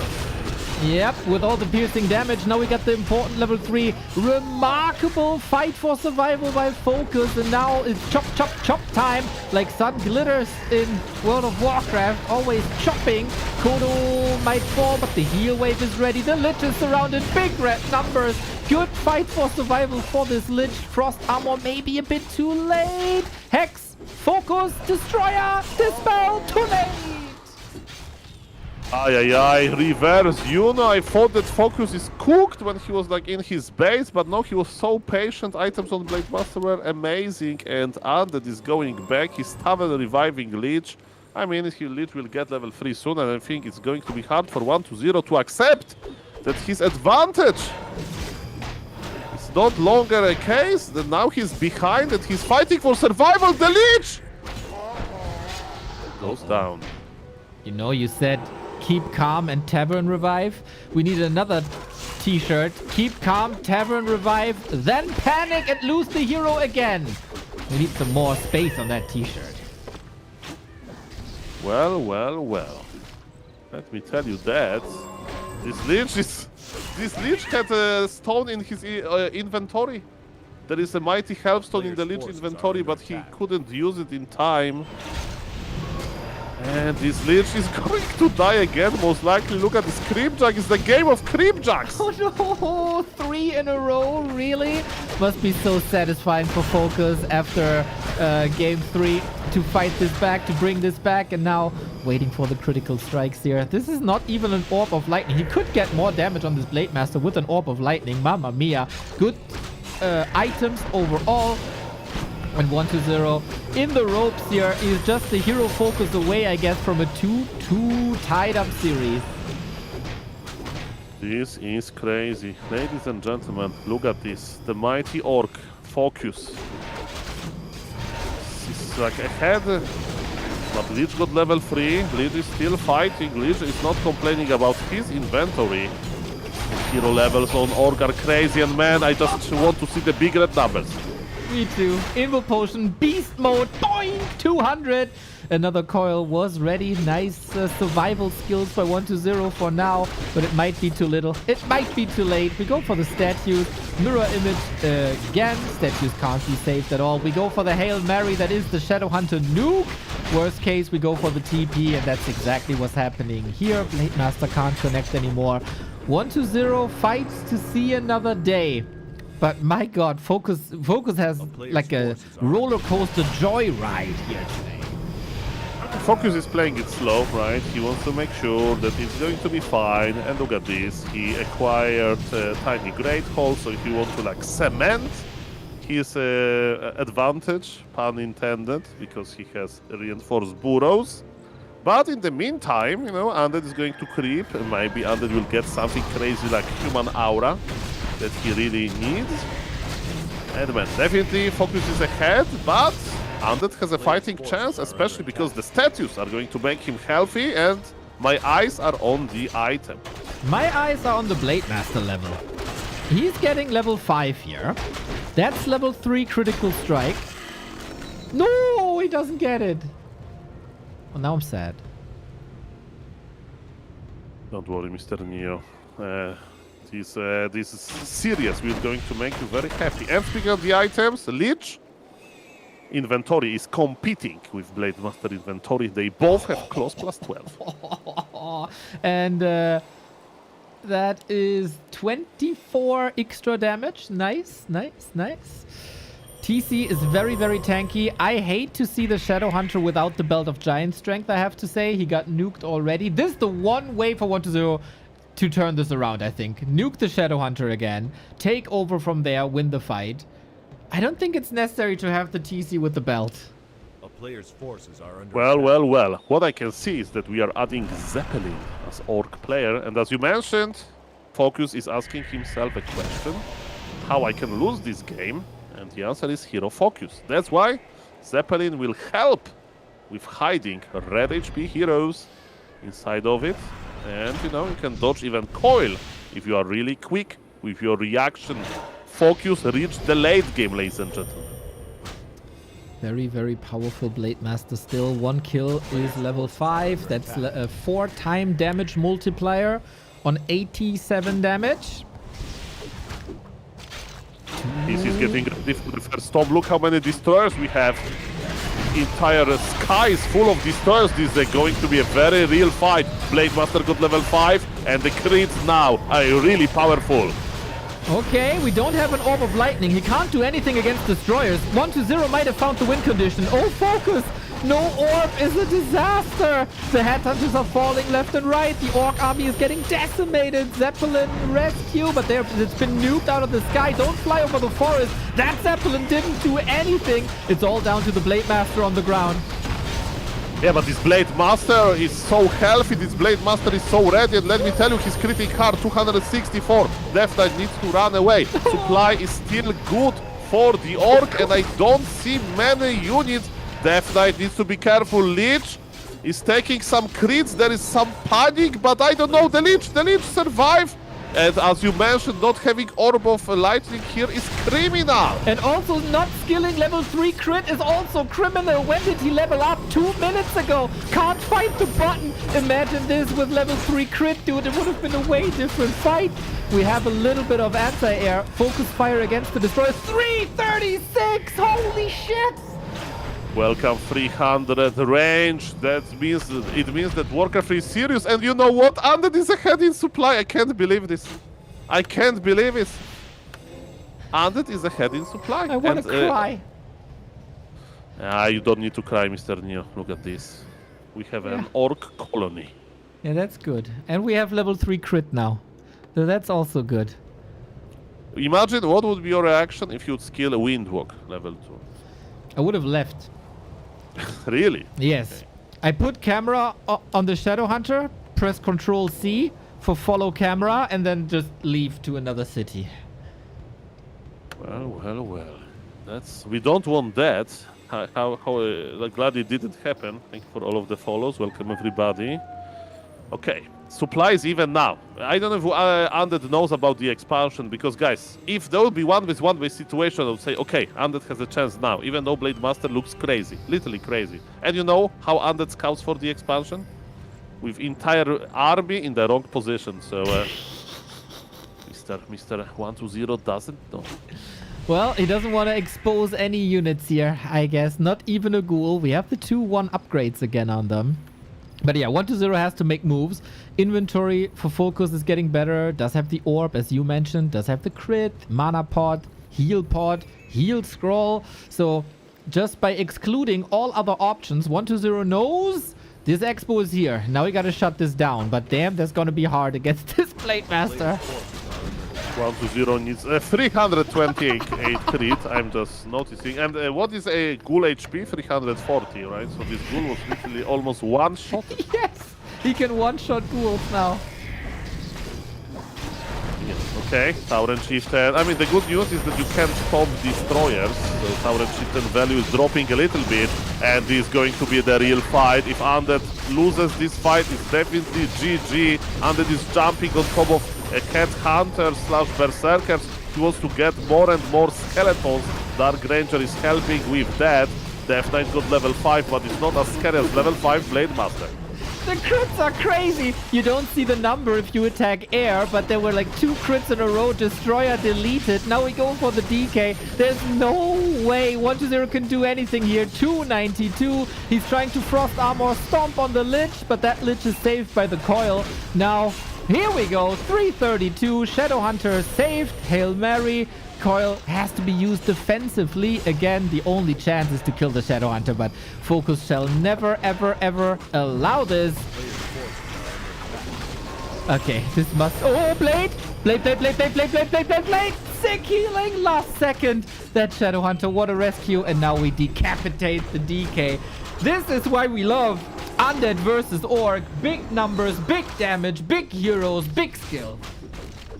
And I'm speechless. Like, the last fight was so close. There were so many heroes with red HP running like back and forth.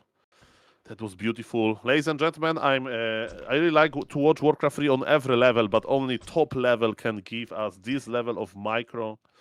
That was amazing. And yeah. Shout out to both players, shout out to big red numbers, and smart FoCuS decided to expand. And this expansion definitely paid off. Without the expansion, I think FoCuS is dead after his fight in his base. Where, yeah, FoCuS made some mistakes there, for sure. Almost threw it, but the expansion decision prior to that helped him out big time. 1-0 at some point was out of his depth. But good for us. We get an exciting 5 mapper. It was play all 5 from the beginning.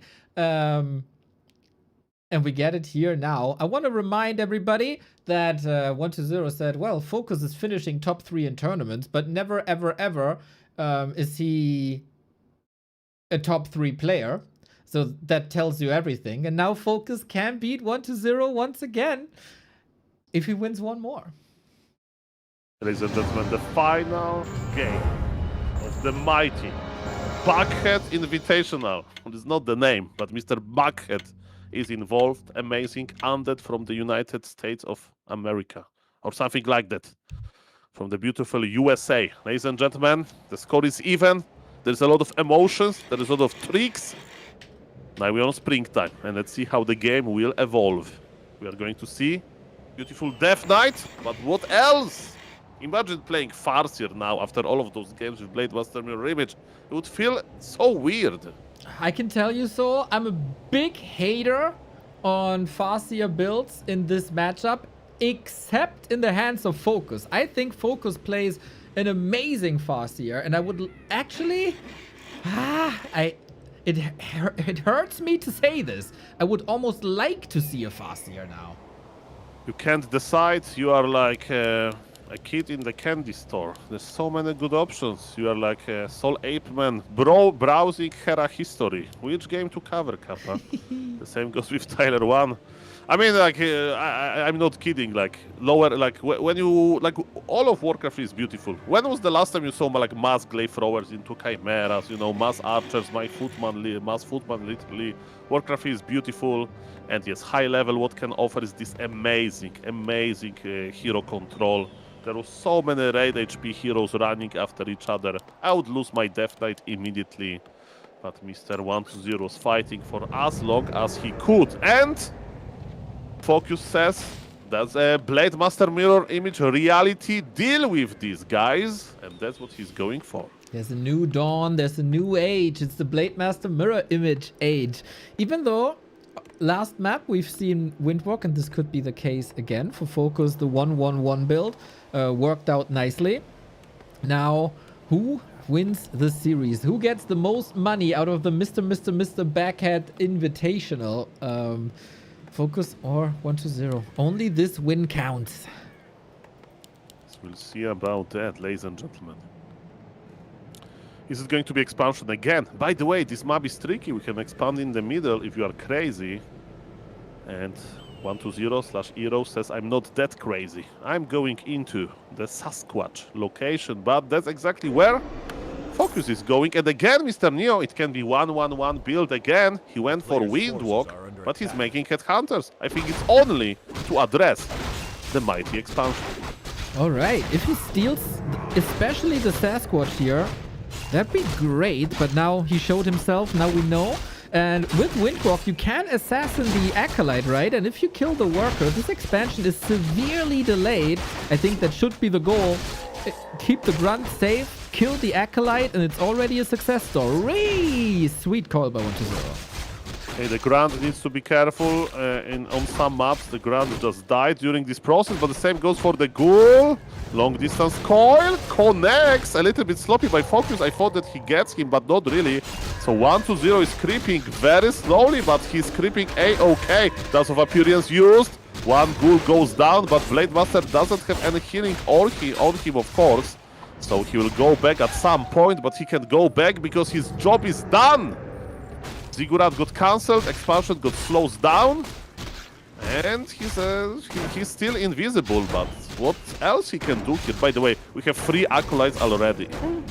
Oh, yeah, very determined for this Expo. He's kind of hard stuck here with this strat. It has to work now. Against Mirror Image, it's relatively simple to expand at some point if you put enough pressure on that DK. On that blade. Windwalk. Did he calculate this correctly? I think so. Okay, important for 120 to get level 2.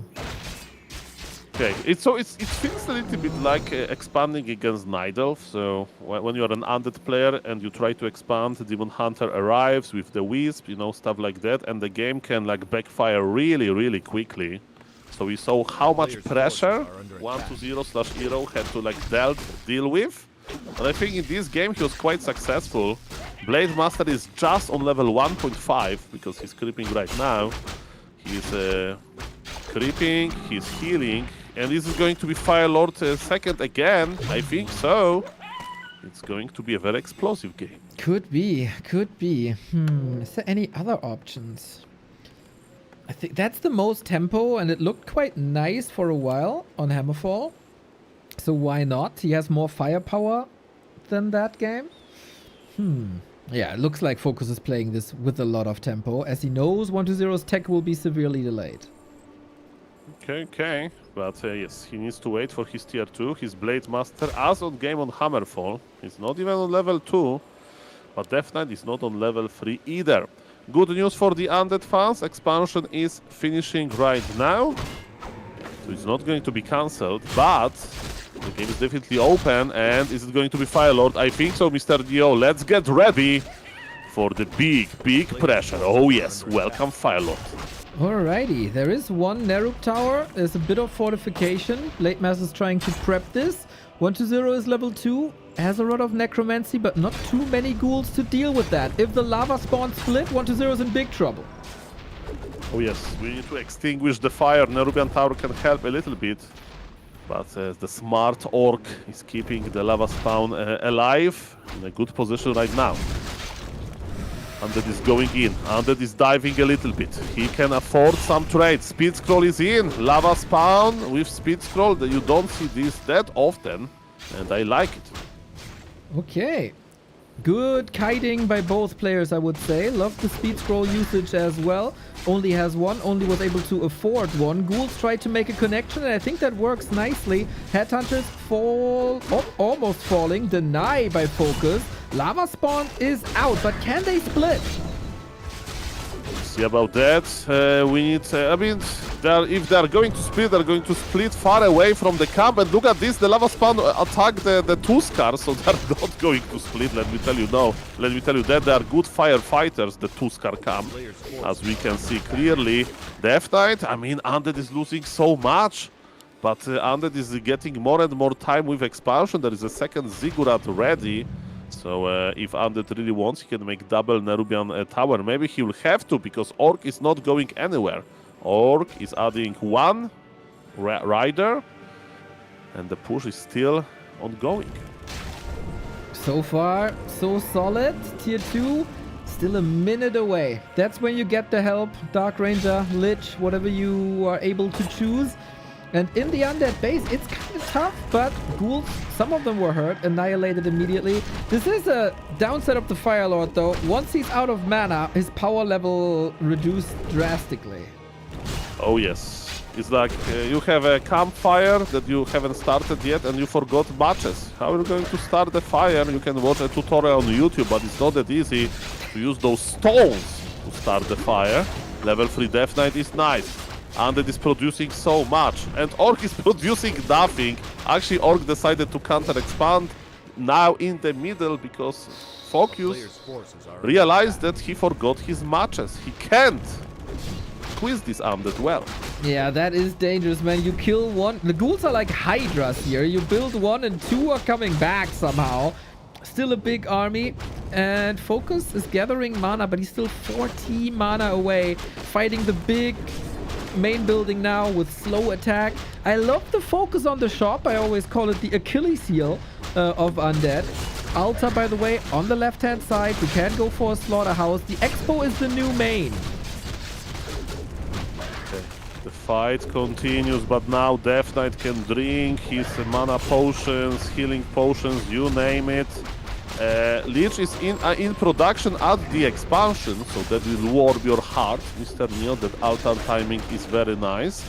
And this altar timing was so nice that Undead is pressing tier 3 in the face of FoCuS. is an equivalent of smiley face. It's like, I'm not afraid of you. You can't break me. And FoCuS like, okay, but I have expansion in the middle going up. It's still going to be fine. Who knows? But Undead is definitely not complaining. He survived the hardest part. Interesting setup, man. Usually it's the Undeads who go for the middle expansion. This time it is FoCuS. It was a last-ditch effort, I think. It was the only choice because his natural was, of course, still occupied with creeps. 1-0, got solid levels. Not the greatest ghoul numbers anymore, but he's working on that. Okay. Mr. eer0 needs to be patient. FoCuS is kinda hiding that he has expansion in the middle. Levels are not great on Blade Master. That's the problem. In the previous game we saw the power of level 5 Blade Master with crazy inventory, but here Blade Master is just a baby.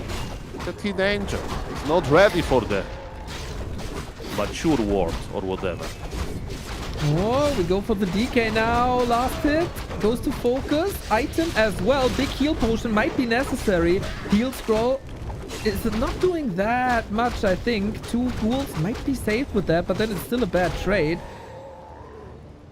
FoCuS has chances, man. Expo's running.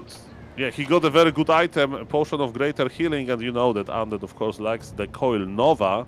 Expansion is running as you mentioned, but the only problem is that Undead tier 3 is kicking in. It was the same time, the same thing on Hammerfall, and maybe now FoCuS is a little bit smarter, because you know in Hammerfall he gave Undead enough time to get tier 3 power spike. Now FoCuS with his double economy, he just wants to squeeze and he wants to trade. Blade Master can take a lot of damage. He used the big healing potion. He has inful as well. This Blade Master is tanking basically. Lava spawns are still alive. They're going to die soon most likely, but they're alive for longer than I thought. Undead is fighting close to the Tomb of Relic. Blade Master got level 3 and 1-1 build is back.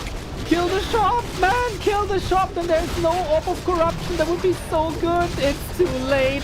Blade Master chases the DK out of the fight. Missed opportunity for FoCuS, I think, but the lava spawns are still looking great. There's a graveyard in the Undead base, and I'm not talking about the building. Yes, definitely. There's a lot of action there. The shop is not dying, but maybe Lich is dying. We'll see about that. Blade Master still has invul. He'll pop it. FoCuS is pressuring as hard as he can. Remember, Death Knight needs to be careful, but Riders are dying as well. And is it time to go back? We'll see about that. This Blade Master used so many consumable items.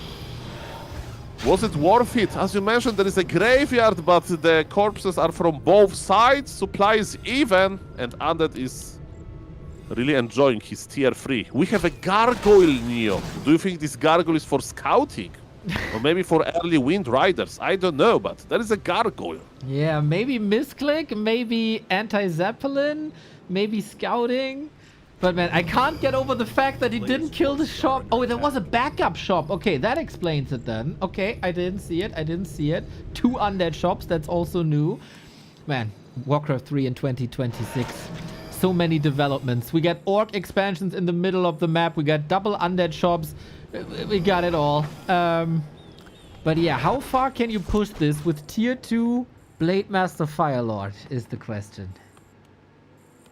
We'll see. I mean, I really like this Gargoyle now because it's actually versus Wind Riders that are coming. And yes, the more shops, the better. I mean, the race that likes to make double shop is usually Nidal, right? Because of double orb and stuff like that. And here's definitely a surprise. So doesn't matter. Ladies and gentlemen, FoCuS is back. FoCuS is not pressing tier 3 button. He wants to finish the game now. How is his inventory looking? Double heal scroll, Neo. FoCuS has a chance, that's for sure, but he has to fight in the undead phase.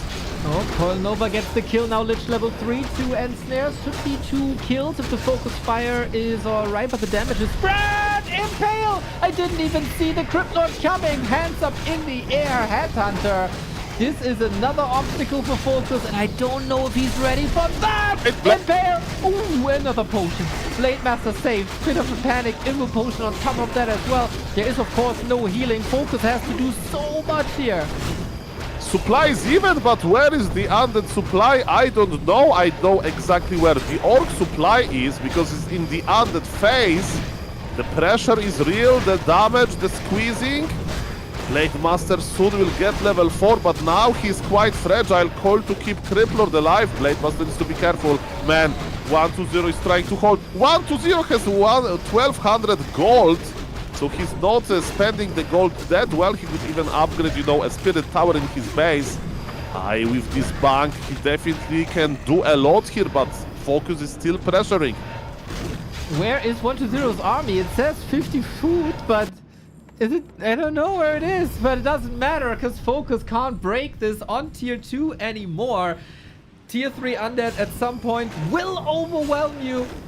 And 1-2-0 takes the series off of FoCuS, shows him who's boss.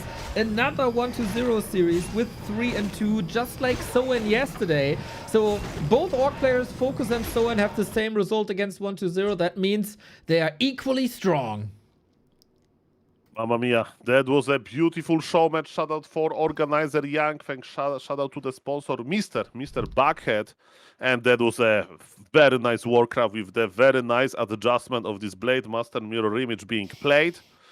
And let me tell you one thing.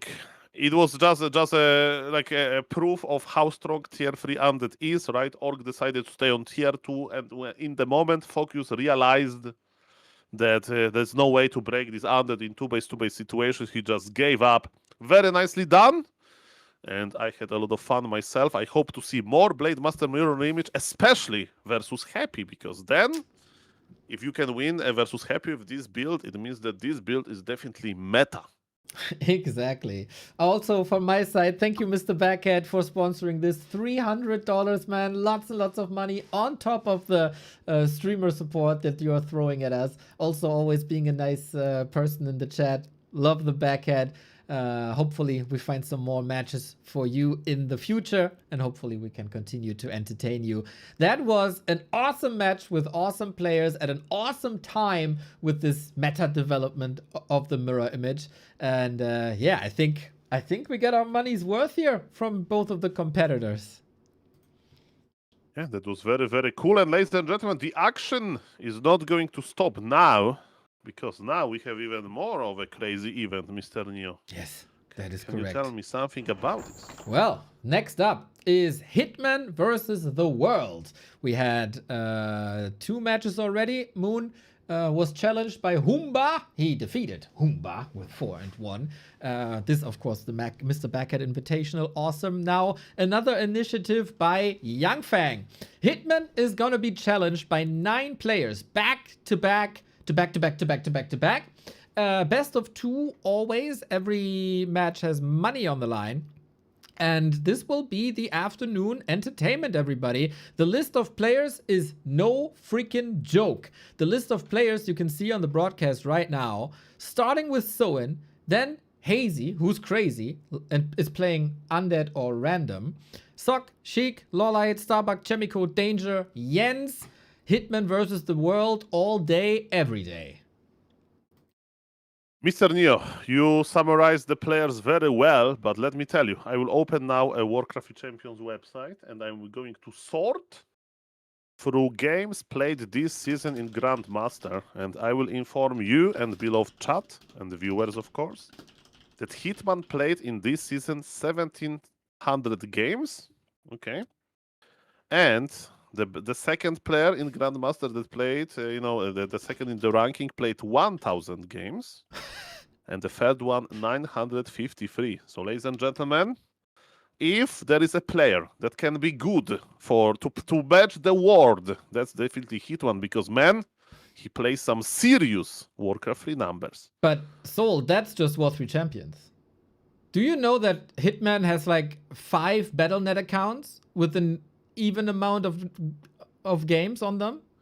I mean, I played versus him there a few times. You never know, is it Hitman or not, but there's a lot of, possibilities. That definitely him, this ethereal account that he also has. So yes, I mean, he's very active, he's very good, his MMR recently increased, he has fresh ideas, and I can't wait to see this event as well. So thank you, Mr. Buckhead, and now we are going into the Hitman versus the World one. This is scheduled for 33 minutes from now. Yes. So there's still time. The broadcast has a problem now. Both casters want to take a break. Okay, so you go first. Okay, then. I will be back in 1 minute, and then you can take a little bit of a more extended No break. problem. Be right back. No be right problem. back. I will talk now. Okay. So yes, ladies and gentlemen, what is happening in Warcraft 3? The answer is everything is happening in Warcraft 3. We have the new meta development on top level. We have cool, happy games that bring a lot of emotions. We have new players coming in Grabby Invitational and so on. New meta, top games. There is a lot of streamers as well. There's a lot of cool, friendly people in Warcraft 3. The community is so smart, so nice around it. So, ladies and gentlemen, playing Pali Rifle is definitely playing Warcraft 3 these days is a very good thing. So, if you are wondering, should I try Warcraft 3? The answer is now is the best time for it because the ladder is very active both on Battle.net and on Warcraft 3 Champions. You will find your games quickly and you will have a lot of fun, or you will just lose some games in a row and you'll hate your life. But this is Warcraft 3. I often compare Warcraft 3 to eating a spicy food. You know, you may feel bad day after or immediately after, but it's very exciting to do from time to time. How much is the game? I mean, you can buy the game on Bnet, Battle.net, the same where World of Warcraft is. And I think usually it's around €30/dollars. Sometimes there is a 50% discount, but I have no idea. I bought this game a long time ago, and I'm still enjoying this. Is this broadcast sponsored by Blizzard? No. This broadcast is sponsored by me, a guy that have been casting this game since like 4 years, and I still enjoy every single day. And Mr. Neo can say more about this after casting this game for like 20 years or something. It is 18 years, I think. Yeah, it's 18 years, and I can say the same. Every single broadcast is a pleasure. So you can take your break now, by the way. I'm relaxed, I'm refreshed, I'm everything. I can hold the fort. I think Soul is going for a little food break. I don't do that, of course. I keep on entertaining you. Question is with what? But yeah. Mr. Neo, if you want to challenge me, who can stay longer on stream without food, you remember that, you know, the weight helps you with that. So don't challenge me here, but guys, we'll be in like few minutes. Yes. And Mr. Neo, talk to the good people. Be right back. Will do. I was about to say that. We broadcast every day for like 790 days or whatever. And I feel recently, for the vast majority of times, we have a super cool atmosphere in chat. We've seen that differently, where it was a little hostile, especially in patch times. But no, it's been great fun. And earlier, someone was in chat saying what we need right now, with a lot of players coming in, is guides and take new players by the hand. I tried to do that a little bit already, and I created a guide on how to set up Warcraft the best, with the best settings guide on our YouTube. I created queer hotkeys for English and German keyboard layouts, plus a guide on how to enable them.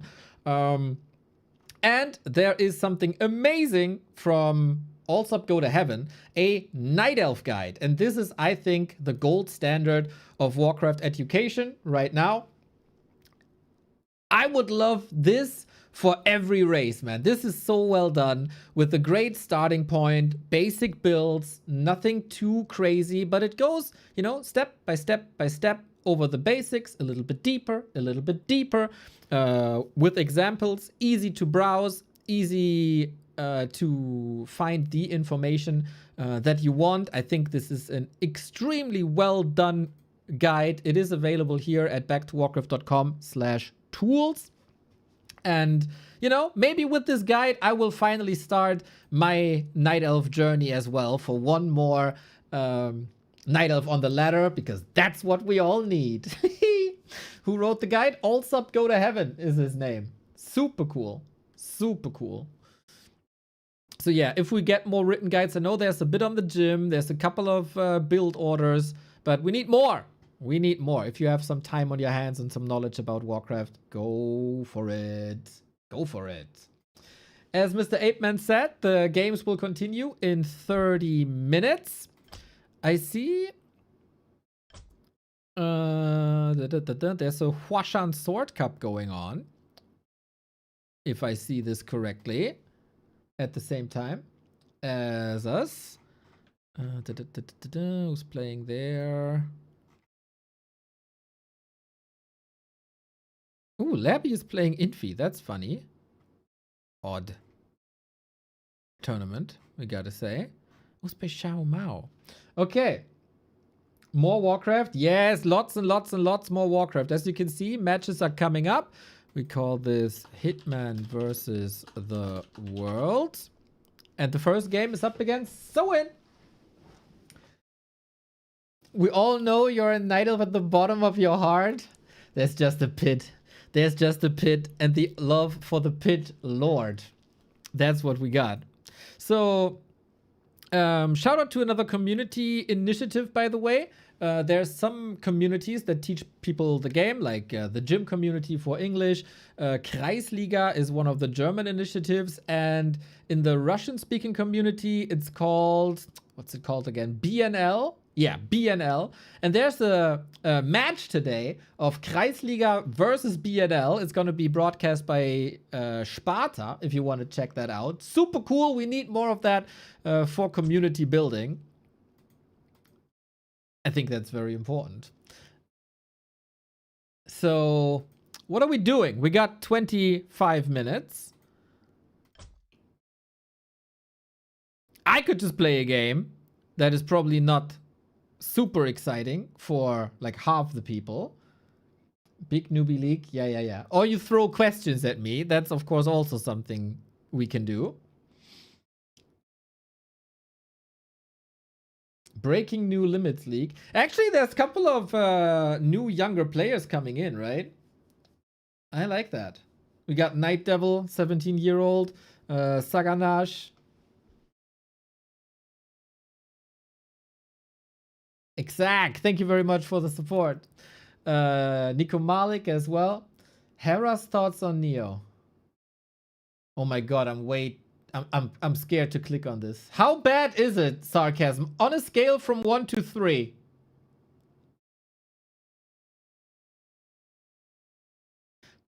I had the feeling when he tuned into some of my casts to watch Happy Games, I'm probably not his favorite caster, but oh my god, I'm scared. I'm scared. I like Hera so much. I'm scared. Still got a game here, 15 minutes in. Tier 2 versus Tier 3. We do get a Sork. Great.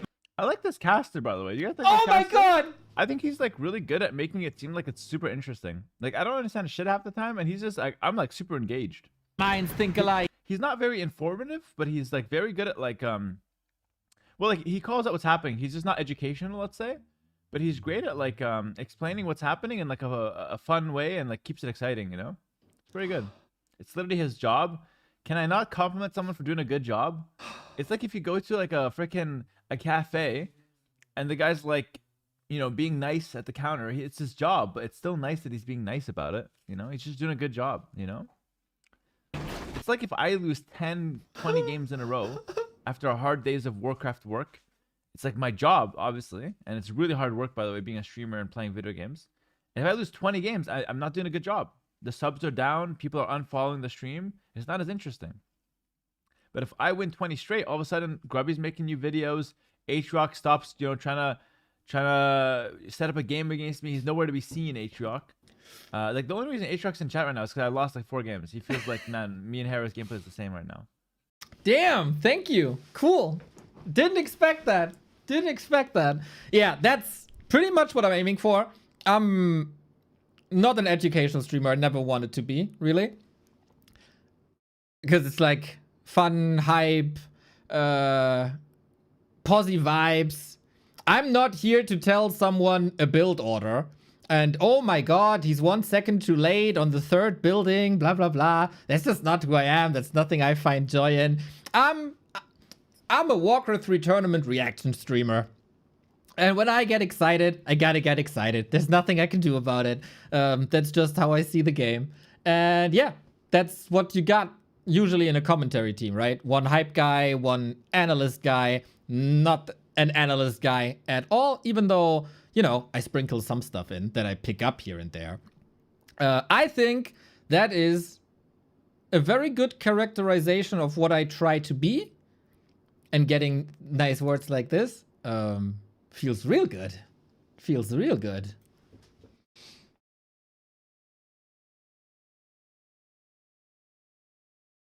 Neo has a caster voice. I think I'm way too high pitched personally. I'm not one of these guys who hates his own voice. But it's not like a tasteless broadcast voice, I think. But glad you like it. You educate us about how to be a nice guy. I try.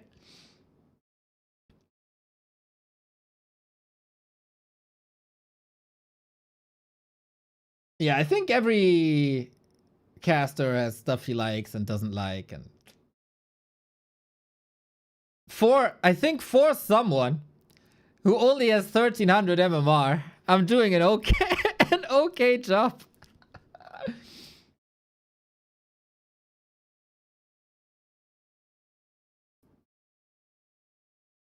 Yeah, I would love to play Hera down the road, man, if he gets to my level. For sure. So, we have two choices right now, as Mr. 8man is taking this little soup break. A, I play a quick game, or B, oh wait, we can do a poll. Or we restream. Who's streaming? Who's streaming?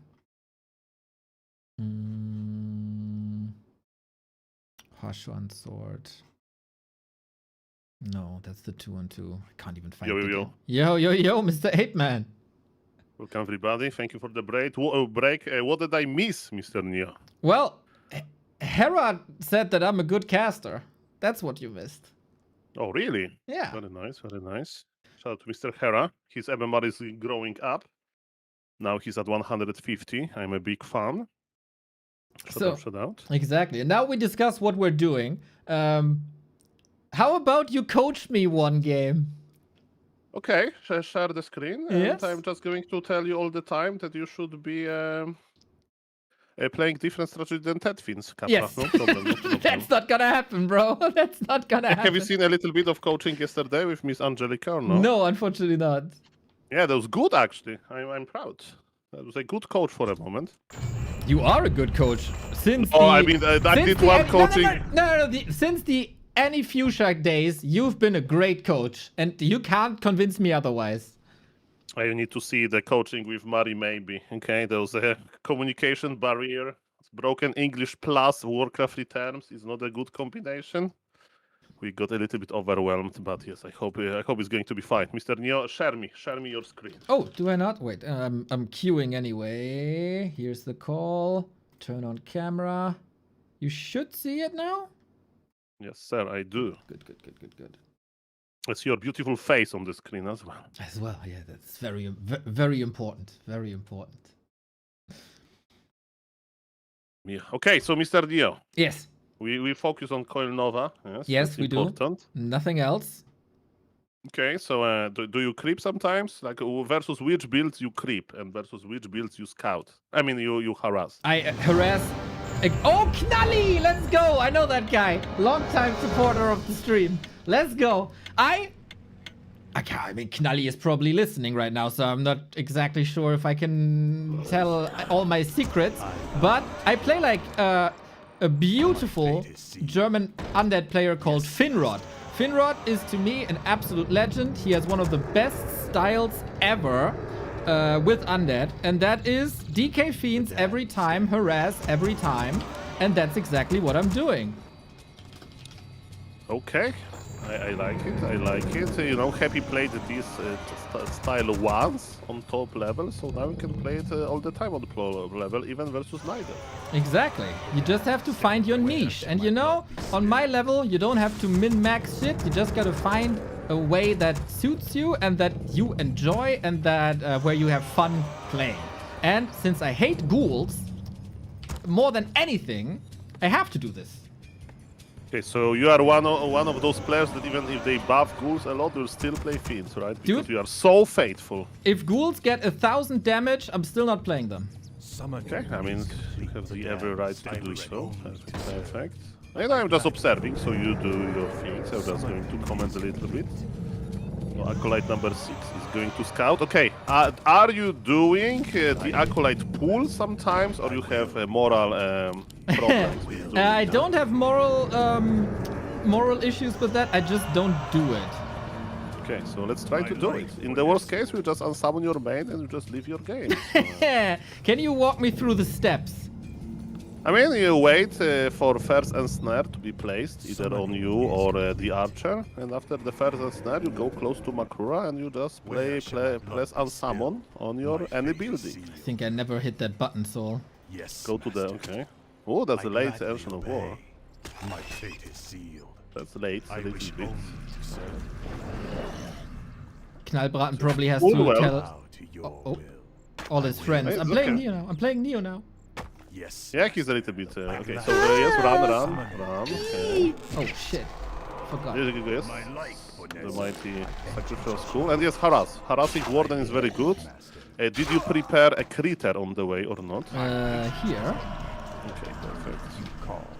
I mean, I would summon earlier, or kill this ship, right? Because you, or peak, because we need to like work over the cooldown.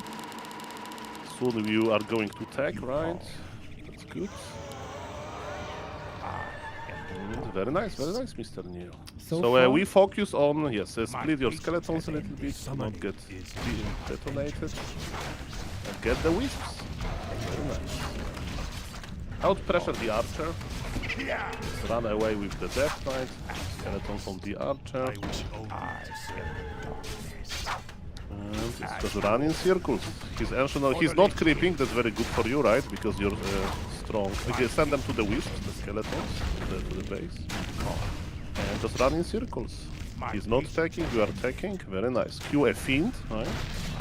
Stat fiends for a reason. I see that you are nice. Splitting nicely, send the skeleton to the wisps again. Because it's very hard to micro for the night elf. Like that. Let battle be joy. Very good, very good. Split the skeletons a little bit. Oh, still something, It's definitely worth it. More skeletons, take the main stuff. Okay, run away from the mood wells because he will. No, run away from the mood wells because he may kill you. Just run. Buy stuff of teleportation now, so go to the store. Oh shit, too late. It's okay, he no won't mana. kill you now because he has no mana. Skeletons needs to go to his base again because you want to harass, okay? Good. Yeah, now we need ritual dagger, so you go back to your main base. And now just creep level 2. What do you think? Yep. Focus on the skeletons, we need to split them. Just waste his time. Run. That's okay, that's acceptable. A lot of things to click. Not that easy. Yeah, that's okay, he's in his base. No, okay. I would do it after or during the creeping, but that's okay. I mean, you can creep with just... Don't go with the... Okay. Yep. Another ziggurat maybe? Yeah, comes Or you- later. Like, because you want the fastest tier 3, right? Yes, sir. I like that you are going with Death Knight now, so you're not going to be purged. And yes, I would recommend later, not now, buying stuff of teleportation, because you're like an exit plan against Warden. Yep. This guy is a hero focuser. I haven't played against Warden in a long time. I'm a bit rusty there, but... I would use another ritual dagger if you can, because you're... but Blade is fine. Isn't it? Yeah, but you can stay... Okay, you are creeping. Okay, fine. Be drained of life. So I would make Slaughterhouse before tier 3. What do you think? I don't have a ziggurat. I would check first. But maybe it's wrong. I don't know. I mean, I just see this half HP army. It's alright. We got Blight. Or is the Makrura? It is. Very strong. Not strong enough. Creeping continues to summon skeletons. For the Lich King.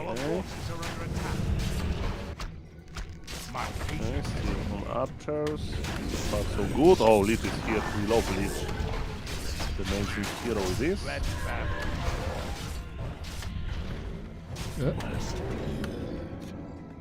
Okay. To your will. And I guess we creep now, huh? Yes, sir. Split the roads. Nice. Why? Are you in the group? Yes, we didn't summon skeletons. We should have 4 more skeletons. Yep. But that's okay. Because now we are creeping hard, right? So we need to maximize the amount of skeletons we have. That's fine. And are you going for like Ghoul Frenzy time? I mean, you don't use Ghoul Frenzy, right? It's against your... Yes. I don't have that on a hotkey. Okay. So we go for Fiends. Yes, that's what we try to do. Summon is complete. Continue creeping. Bit And late. again, I'm only afraid that you like try to kill your warden and you'll panic. So we need to find a plan against this. Deflect shouldn't do any damage. I'm just buying that.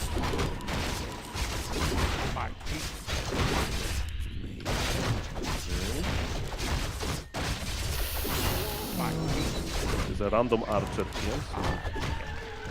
So close +8, that's beautiful. So buy invul, right? That's invul your best friend. Hero FoCuS. And we are waiting for the statues, right? So I'll just creep, I guess. The middle, maybe. It's not stream-friendly playstyle, I have to say. But Stream friendly?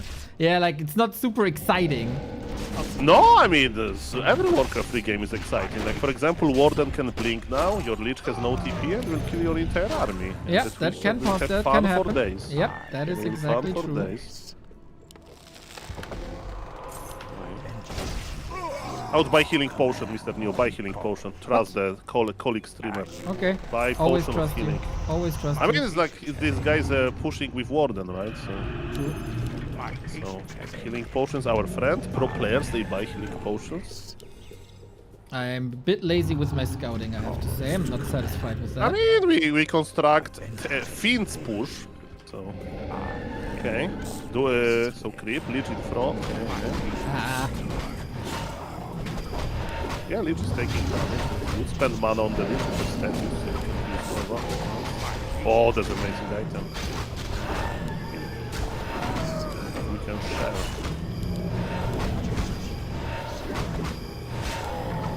Okay. I mean, he's probably playing one base, right? Doesn't matter. Do you play Alchemist Fair? Probably not. I play the one hero that we all love so much. Pit Lord? Yes, sir. Cliff? Or how? Usually, Okay, he's yes. on the right. Sometimes Attack him, but I wouldn't call Nova. Okay, so now it's a hard decision because I don't know. I would actually creep this middle camp. Let's just wait for 50 supply. Huh? In the middle. What he can do? Nothing. So, do we have destroyer form ready? That's okay. yes. Okay, so make one more. Where shall blood be? Oh, that's a good item. We'll drain the water. So check the inventory, so which items you are going to use, right? Okay, that's good. And I would just go to the lords. His lords are out of position, so just attack them, right? Oh, he's creeping. Kill the archers. Oh, this people. Oh, the bear. Well, no, not the bear. Oh, Mr. you are so good. You are draining the ward. That's amazing. Finish the camp on the bottom left. Oh yes, and then we are going to click on the lords one by one. Produce, Mr. Neo. One attack upgrade for your beautiful fields.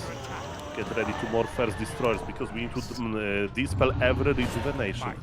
And you push into the Nidalee base, one building at a time. Get ready with your coil. Coil the fiend. He's going for the fiend. Okay, we have Burrow. Burrow is fine with healing. That's even better, actually. Offensive coil to assert dominance. Need to produce. We have 500 gold on the push. This spell was good. I like it. He knows one trick. It's one trick pony. Go for the heroes, but you are so ready. We have so many healing items. That's amazing. And Destroyer is dying. Mr. Neo. Destroyer kaput. Destroyer kaput. Shit, That's coil. okay. That is catastrophe. That's all left from Mr. Max streams. Okay, now you have decision. Do you expand or not? I would just push. Okay. No? I mean, Yeah, just sometimes kill- I'm afraid. I'm too afraid for my own good. No, push. That's, we need another destroyer in the ground, in the air. We need a statue, you know, stuff like that. I'm not okay. We kill the bear. Remember to coil, use mana on the pit lord, stuff like that. Okay, burrow the fiend. Drain mana from the warden. Very nice. He has level 4. You have level 4 and 2 extra heroes. And we are here until he hides in the moon wells. Oh, this spell? This spell, not really. Okay, just kill his production building. He'll produce. I would actually recommend expanding now.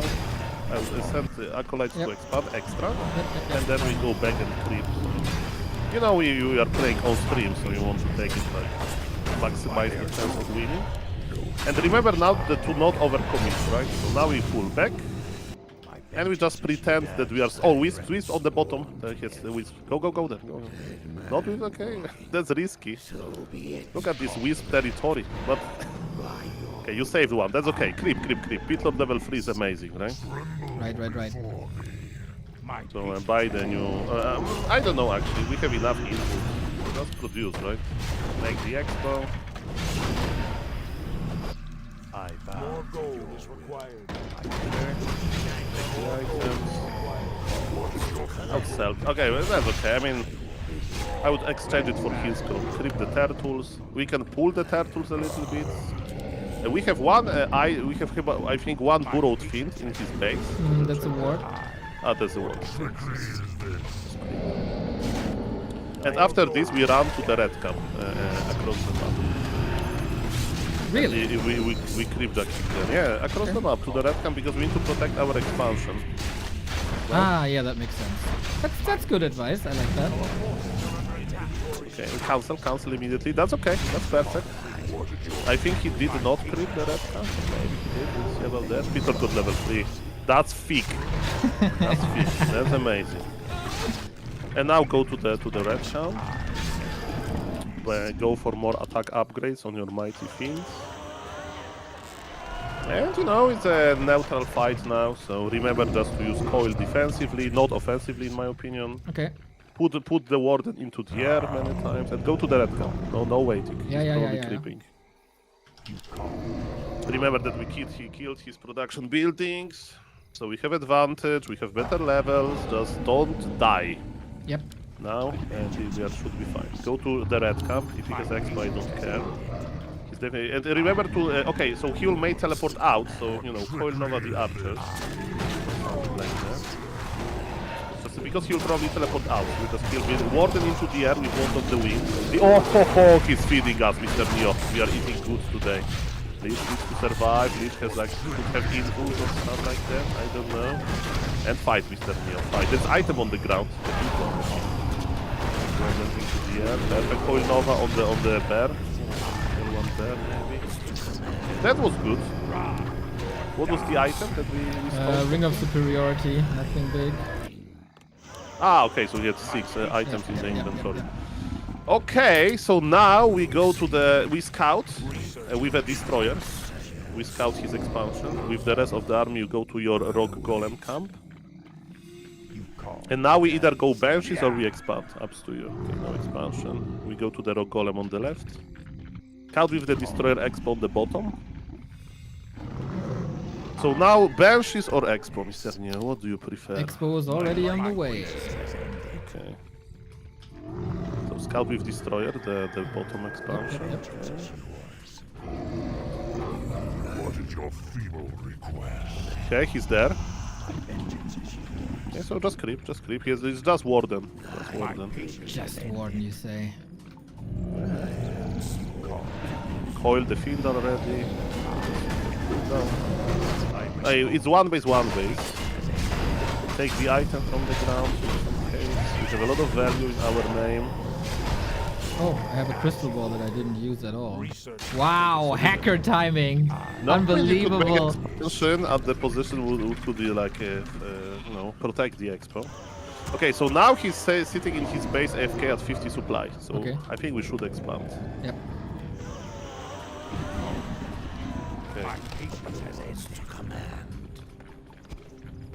So you sit it in with your army in position where you expo. So you can be here. And now I think you can do what Night Elves do. So I mean, so you keep all your army here, and you take your heroes and destroyers, and you just go to him to trade mana. I'm not recommending this, but I think we can try. It's better than staying AFK here. Right?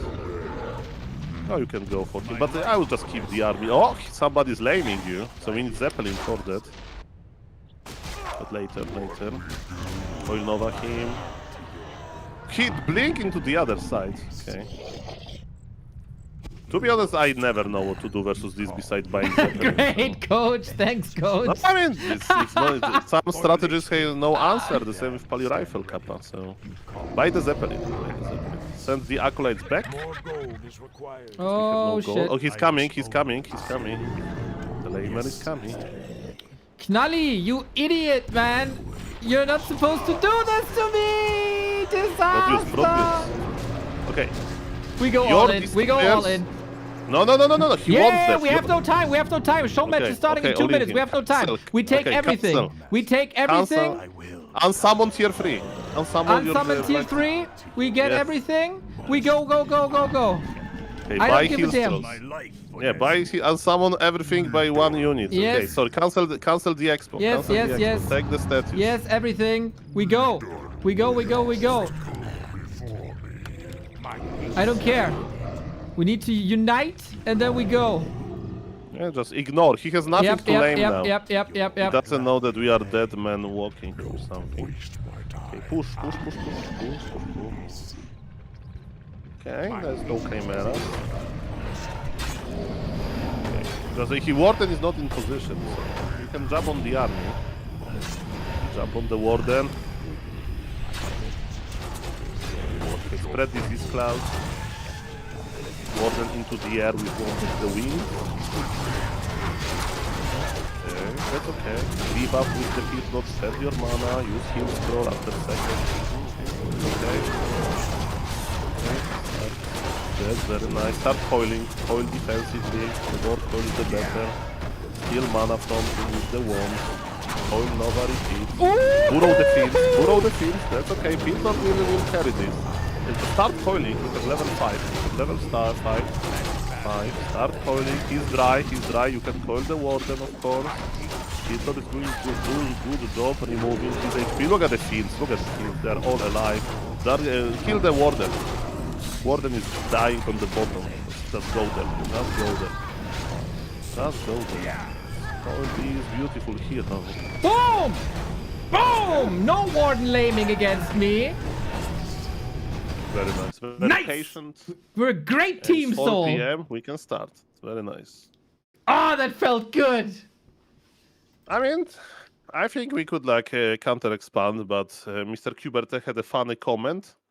As noob, expanding is a bad idea. Expanding.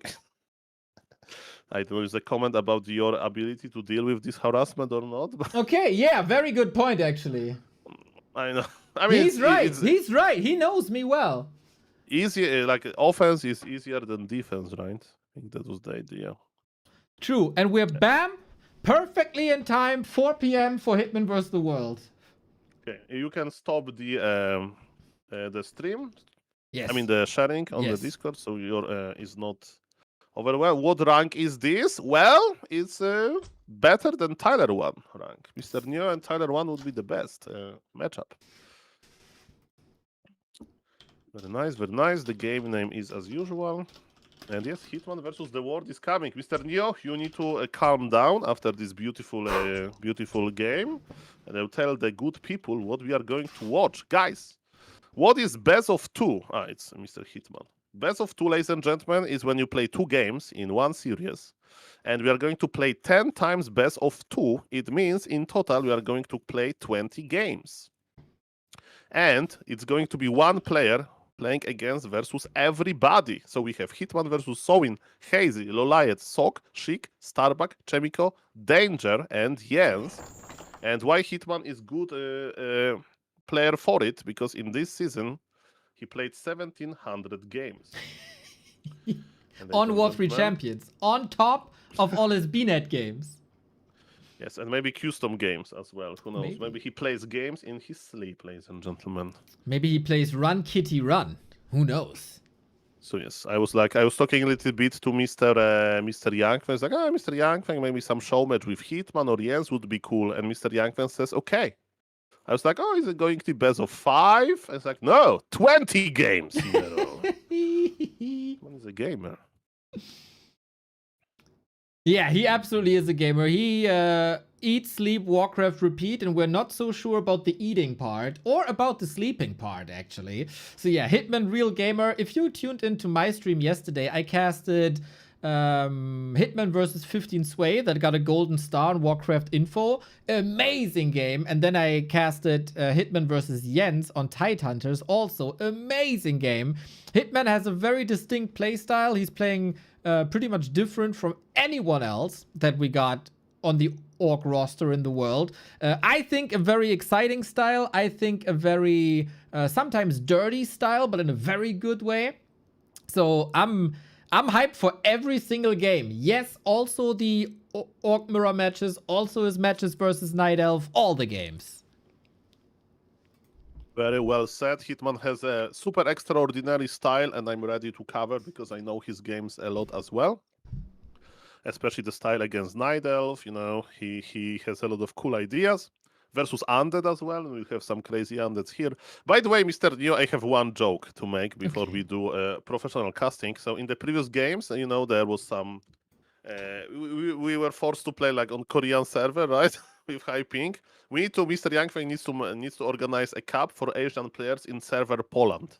So reverse Uno. Okay. It's 243 ping on Mr. Sowin. But of course, it's fair. They are playing, we are casting, so I can have 500 ping without spikes, and it's okay. For the casters, it is okay. But maybe that's an idea for the Moon Challenge. If he keeps on winning, we just move the server. Yes, then we increase ping of Moon. Exactly. I don't know how to do it, but yes. Maybe Mr. Yangfeng needs to send Moon to Poland. Oh, he will house Moon with me, and then he will play versus Asian players. We can confirm Hitman has arrived, everybody. This has been the case in the past couple of tournaments every single time. Hitman pretty reliable. Yeah. And they're on time, and we do the map picks and bans. This is gonna be good, man. I'm super hyped for this. I saw this tournament. I knew it was by Yangfeng, the best matchmaker there is in the game.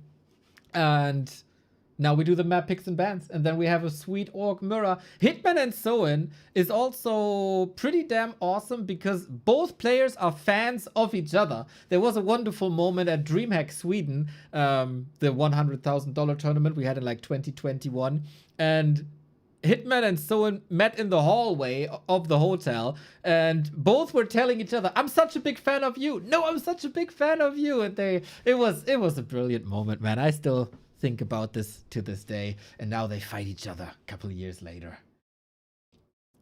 Well, that's what you do when you're a Warcraft player. You play even versus your best friends, but it's for the fun of the game. And yes, the map veto system is going to be very simple in order to not complicate this for Mr. Hitman. And ladies and gentlemen, let's go. It's going to be Hitman versus literally around the world, right? Yeah, he is fighting against the Asian players like Soin, Lawley, Chaemiko. He and Hazy, of course, as well. He is fighting the European players with Starbuck, and he's fighting the American players with Jens and Danger. Can't wait for that. I hope we'll have luck with ping. The first map is going to be Concealed Hill in this beautiful Orc Mirror. Okay, go. If you spike hard, please leave and we test another server. All right. Oh, hyped. A couple of show matches have been played by Hitman already. Yes, I think so.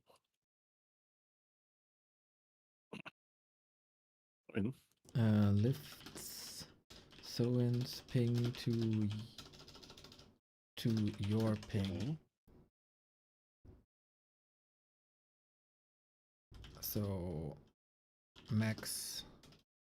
Oh, like he wanted to have lower max ping, you know? Ah, lower max ping. Okay. Okay. Okay, Mr. New, to help me. Okay, so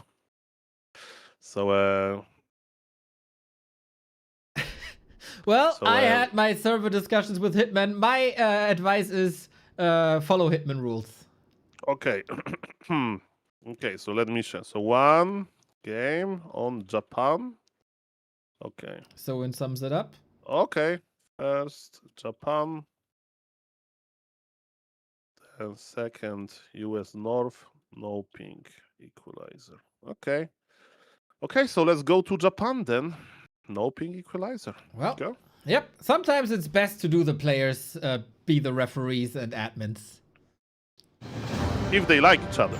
If they like each other, they yes, don't, yes, yes, yeah, yes, 100%. Oh my god, yes, 100%.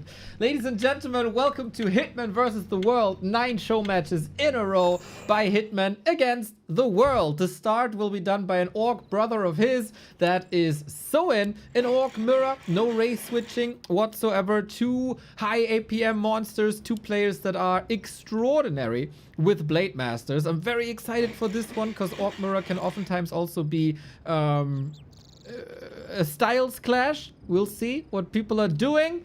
And we have the start to this beautiful show match series. Well said, ladies and gentlemen. It's the game number 1 of 20 games, and we know how many games it's going to be because it's best of 2, so we play 2 games, and it's going to be 10 different players playing against Hitman. Hitman is on the bottom left of a mighty concealed hill. He's playing as a blue orc, and he's against a red orc. There's Soin, as Neo you mentioned. I'm very happy to hear that they like each other. And let's see who is going to be the best orc. In game number 1, we are playing on Japanese server. No spikes for me. And I wish both players good ping. Orc mirror can be very interesting. We can see Taurus, or we can see Firelord tier 2 all-ins. Hitman is opening in a greedy way with Blade Master fast tech. And his opponent, Soin, invested into safety of barracks. Alrighty, so we have a different style here already. Very nice. Hitman versus the World, everybody. Let's see how many games he takes. What's your guess? We play 18 maps. How many maps will Hitman take? I want to see numbers in the chat. Lots and lots and lots of numbers.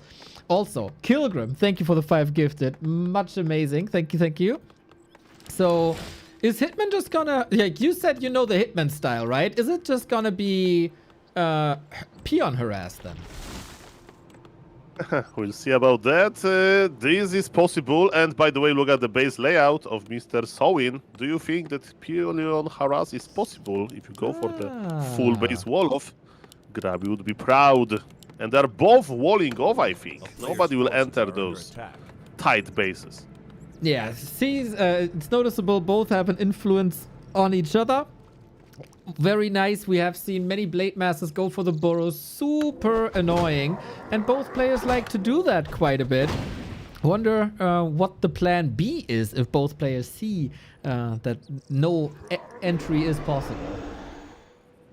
Okay. Hitman is crossing the map with the power of a Circlet of Nobility. But look at this. Soin just creeping. And he gets the last hit, of course. Hitman is going to show himself, but he doesn't have Dust of Appearance, and it means that he can't do any bad things to Soin. Soin will be the first one probably buying Dust. Or maybe not. Hitman will get one. Yeah, okay. The temperature is rising. Blade Master versus Blade Masters are watching Formula 1. Very fragile, but very fast. Yeah, it's like Formula 1 when 2 drivers of one team are rank 1 and rank 2 and they have the same speed and they have the same car and they have the same tools. Who drives better across Concealed Hill is the question. The creep jack.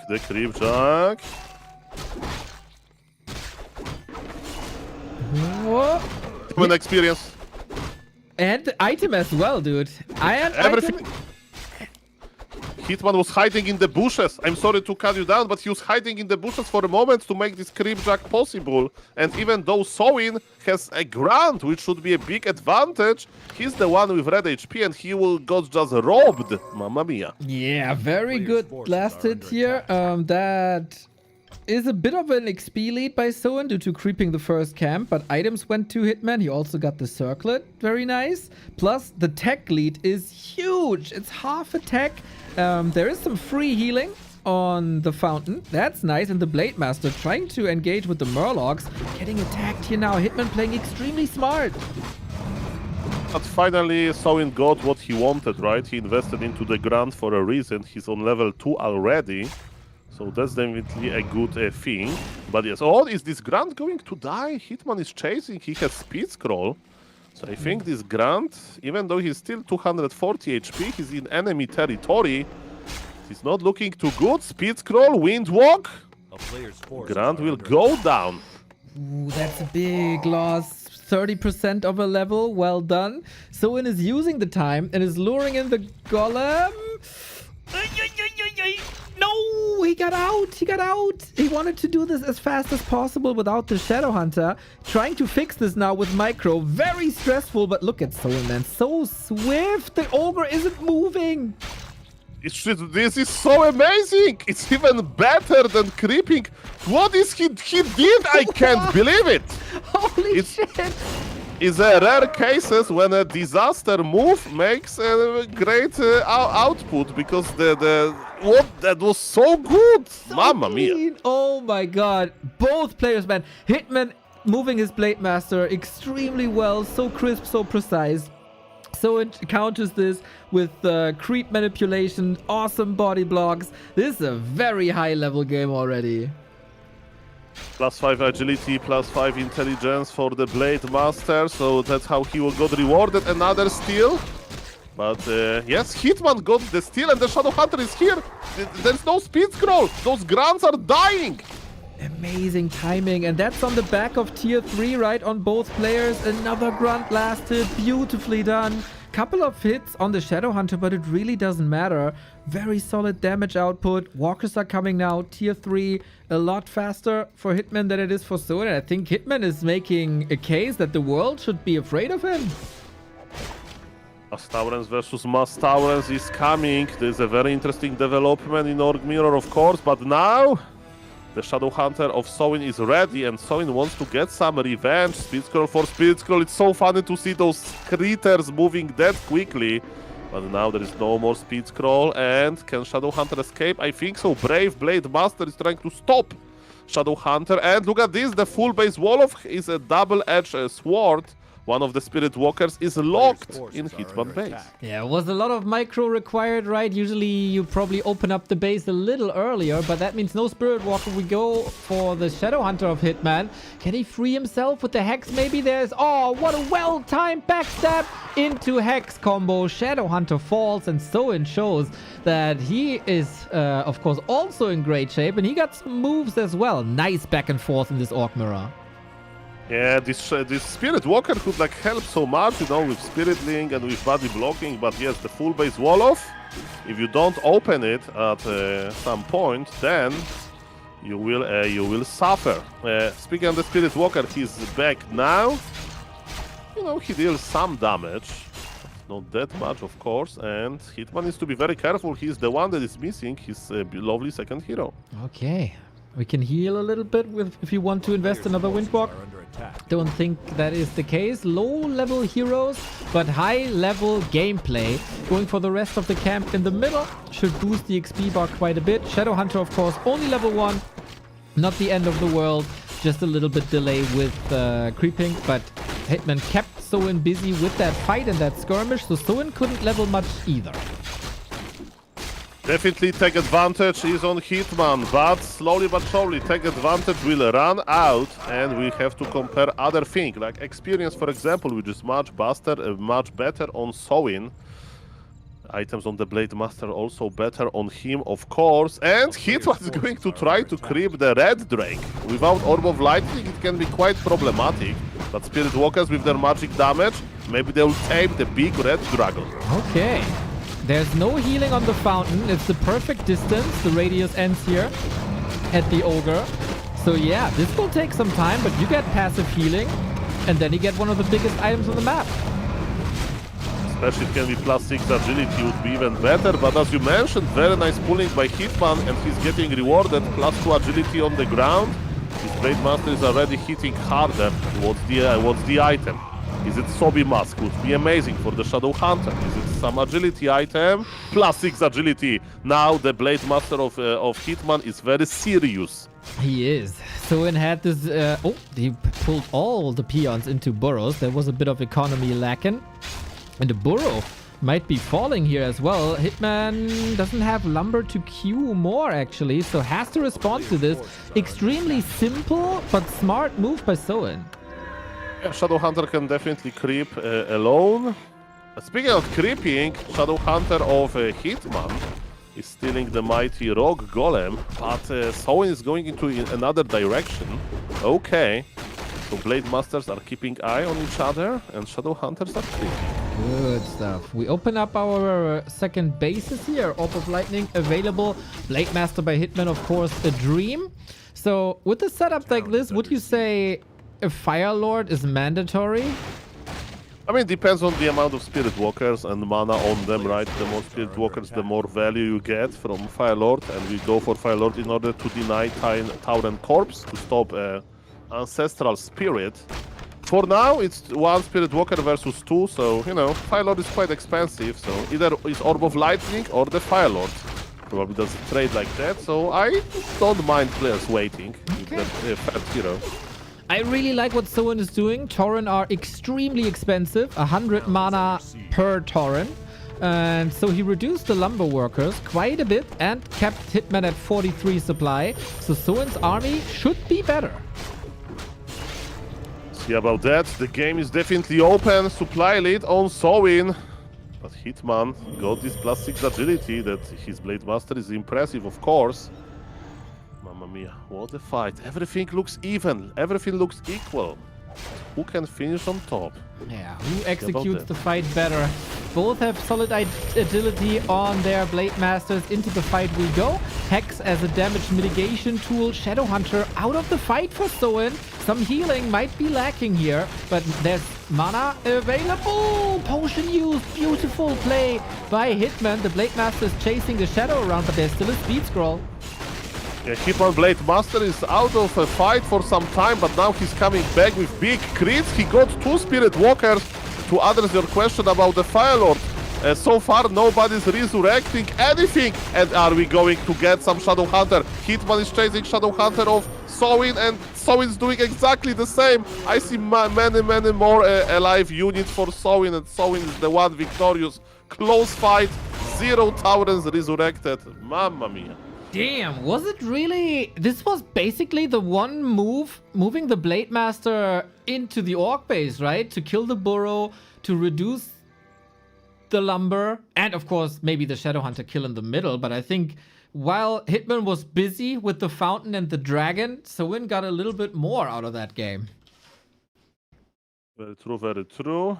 And now we are waiting to set up the different server. I mean, the game was looking so good for both players. Maybe Hitman attacked a little bit too early. I don't know. They're both ready. And I guess just the player with a stronger micro in this situation won. Hitman Blade Master control was good, but at the last fight, I think it was lacking a little bit. Would agree. Chat is saying he lost vision of the Shadow Hunter, went into the fog of war, stopped moving, and didn't realize. Good point. Very hectic, very busy fight, though.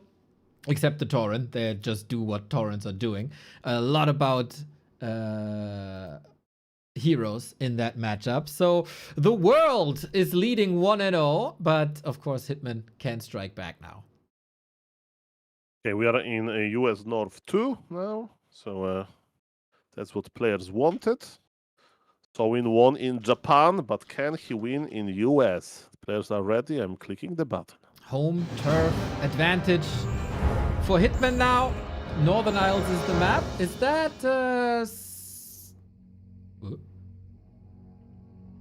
I don't hear ticking. Me either. That's sad. Maybe you need to have a visa to go to the States, Mr. Ay. Maybe I posted too much on social media and they won't let me into the country anymore. It's going to be fine. As we all know in IT, if something doesn't work, restart and try again. I gotta check for my overlay to work, but I think it is. Yes, it is. Okay, server is available for me via proxy. Should be fine. Okay, I mean, we'll just try, right? Mr. Sowin is probably restarting something. Okay, so yes, it was rushing Taurens, no Farseer, no craziness like that. Now we are going to Northern Isles, and this is going to happen.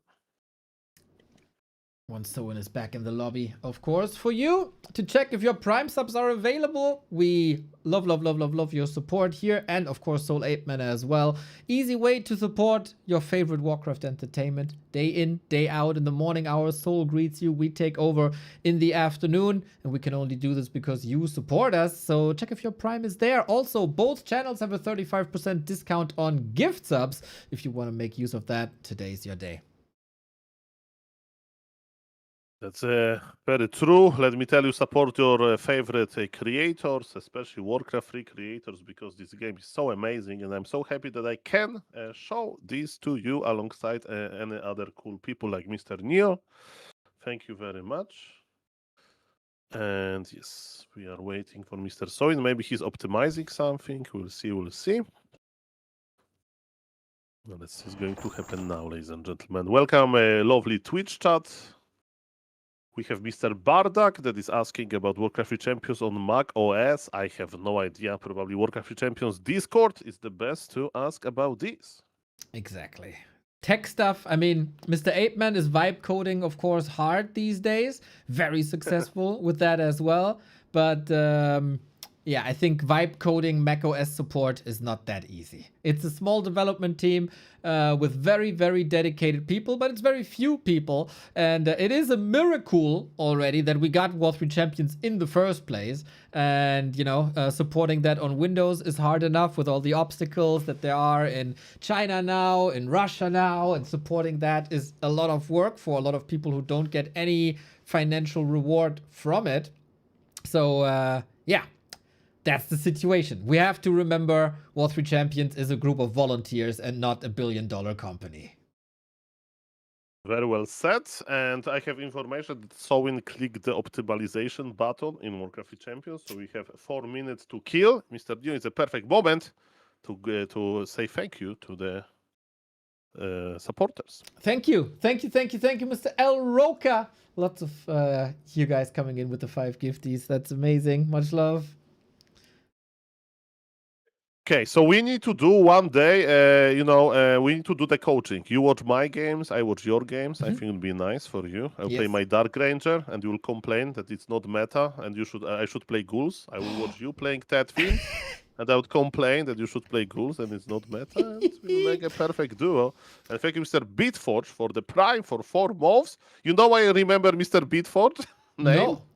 Once I was like lurking in Grabby's stream, and Grabby was doing the unban request or something. And I saw Mr. Beatforge's name. I don't remember, was it something silly, but yes, nice to see you, Mr. Beatforge. Is he unblocked now? Is he unbanned? I don't know. But let me tell you, I never had problems, Mr. Beatforge. Maybe he will said something about that Nidal is a well-balanced race or something. That is a reason to ban, yes. Exactly. Welcome. Thank you for the Prime. Let's go. One day I will see you see your name in this ban request. Me? What did I ever kidding. do? Somebody that I'm not expecting, like I don't know, a name a streamer, QXC or something. Yes. It would be quite. I'm the nicest guy. I would never get banned anywhere except maybe on Night Elf streams. You are unbanned. Mr. Beatforge says that he's unbanned. You see? Nice, very nice. But yeah, I think at the moment we're all quite busy with coaching the new people that are coming in. But when the streamers left, we will still be here as your streamers, right? And then you can indeed coach me, and I will gladly show you the way of Ted Fiends. Perfect. Tetfins versus the world, basically. That feeds versus the world. And we have a love in common, right? We both are very interested in Mighty Mighty Pit Lord, so this is how we find together. Yeah, Tetfins is a good way to build a magnificent pit lord. That's definitely the case. So yes, just a reminder that everybody is available, but one player is doing the optimization, so he's making sure that his ping will be fine and stuff like that. That is, by the way, a wonderful feature of War 3 Champions. You know, you can click Ping Optimizer and it connects your routes and find the best routes. Also something that Battle.net doesn't have. So, yeah, without that, wouldn't be possible at all. Taking the time gladly, of course.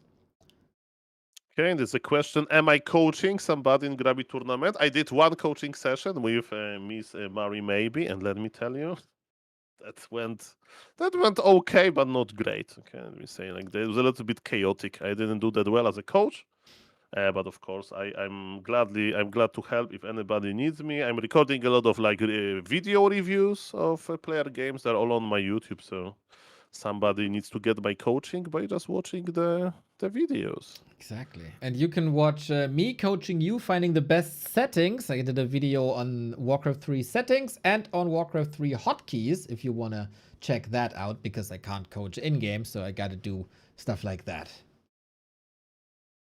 Mamma mia, mamma mia. Yes, a lot of emotions, a lot of cool stuff. And also at BlizzCon, there'll be Warcraft 3 event, Esports event. So I can't wait for that. Okay, Mr. Sowin is ready. Nice. Okay, go. Question mark. This server, okay.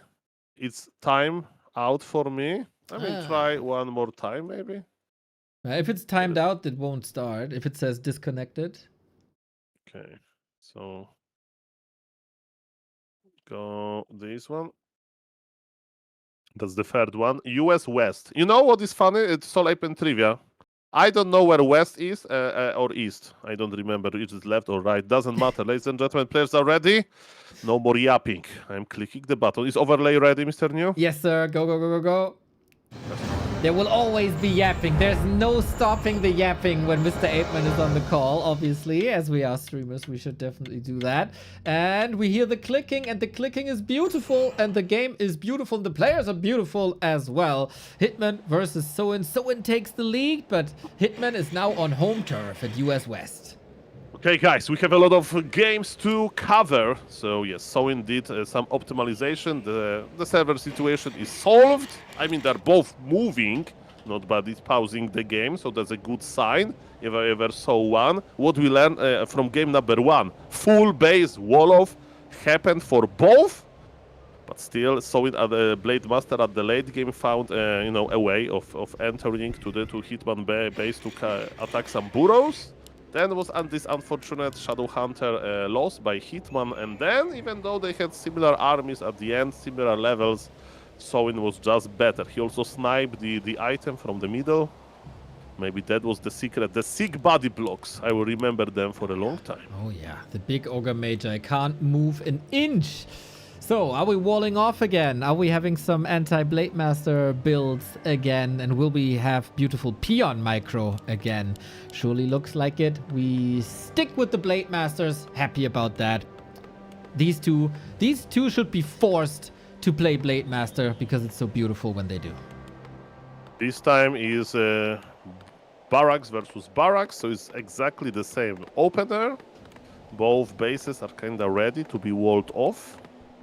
And yes, let's see what's the creep road, what's the idea. I think it's going to be Windwalk versus Windwalk, and judging by the openers, we may meet with Taurens versus Taurens meta again. I have to say, Northern Isles has always been a bit of Sowin's map. He played this long time ago before Tauren buff. He already tried to make Tauren playable here, so I wouldn't be too surprised if you're right. Okay, but of course there is sort of creeping to do before that happens. Of course, when you play as Orc, you have very limited scouting, so they are in the dark. And Hitman wants to risk it. He's going for a crit first, and the same goes for Sowin.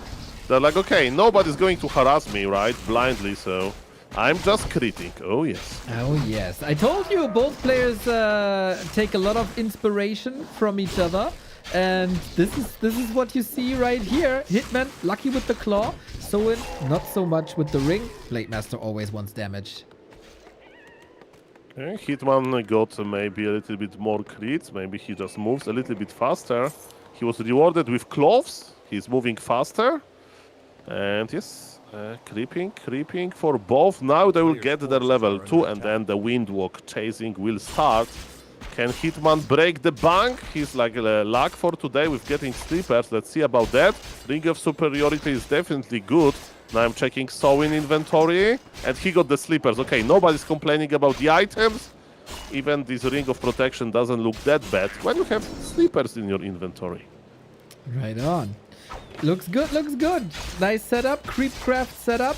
It is best of 2, by the way, so it could end up in a draw in case you didn't see the tournament format before.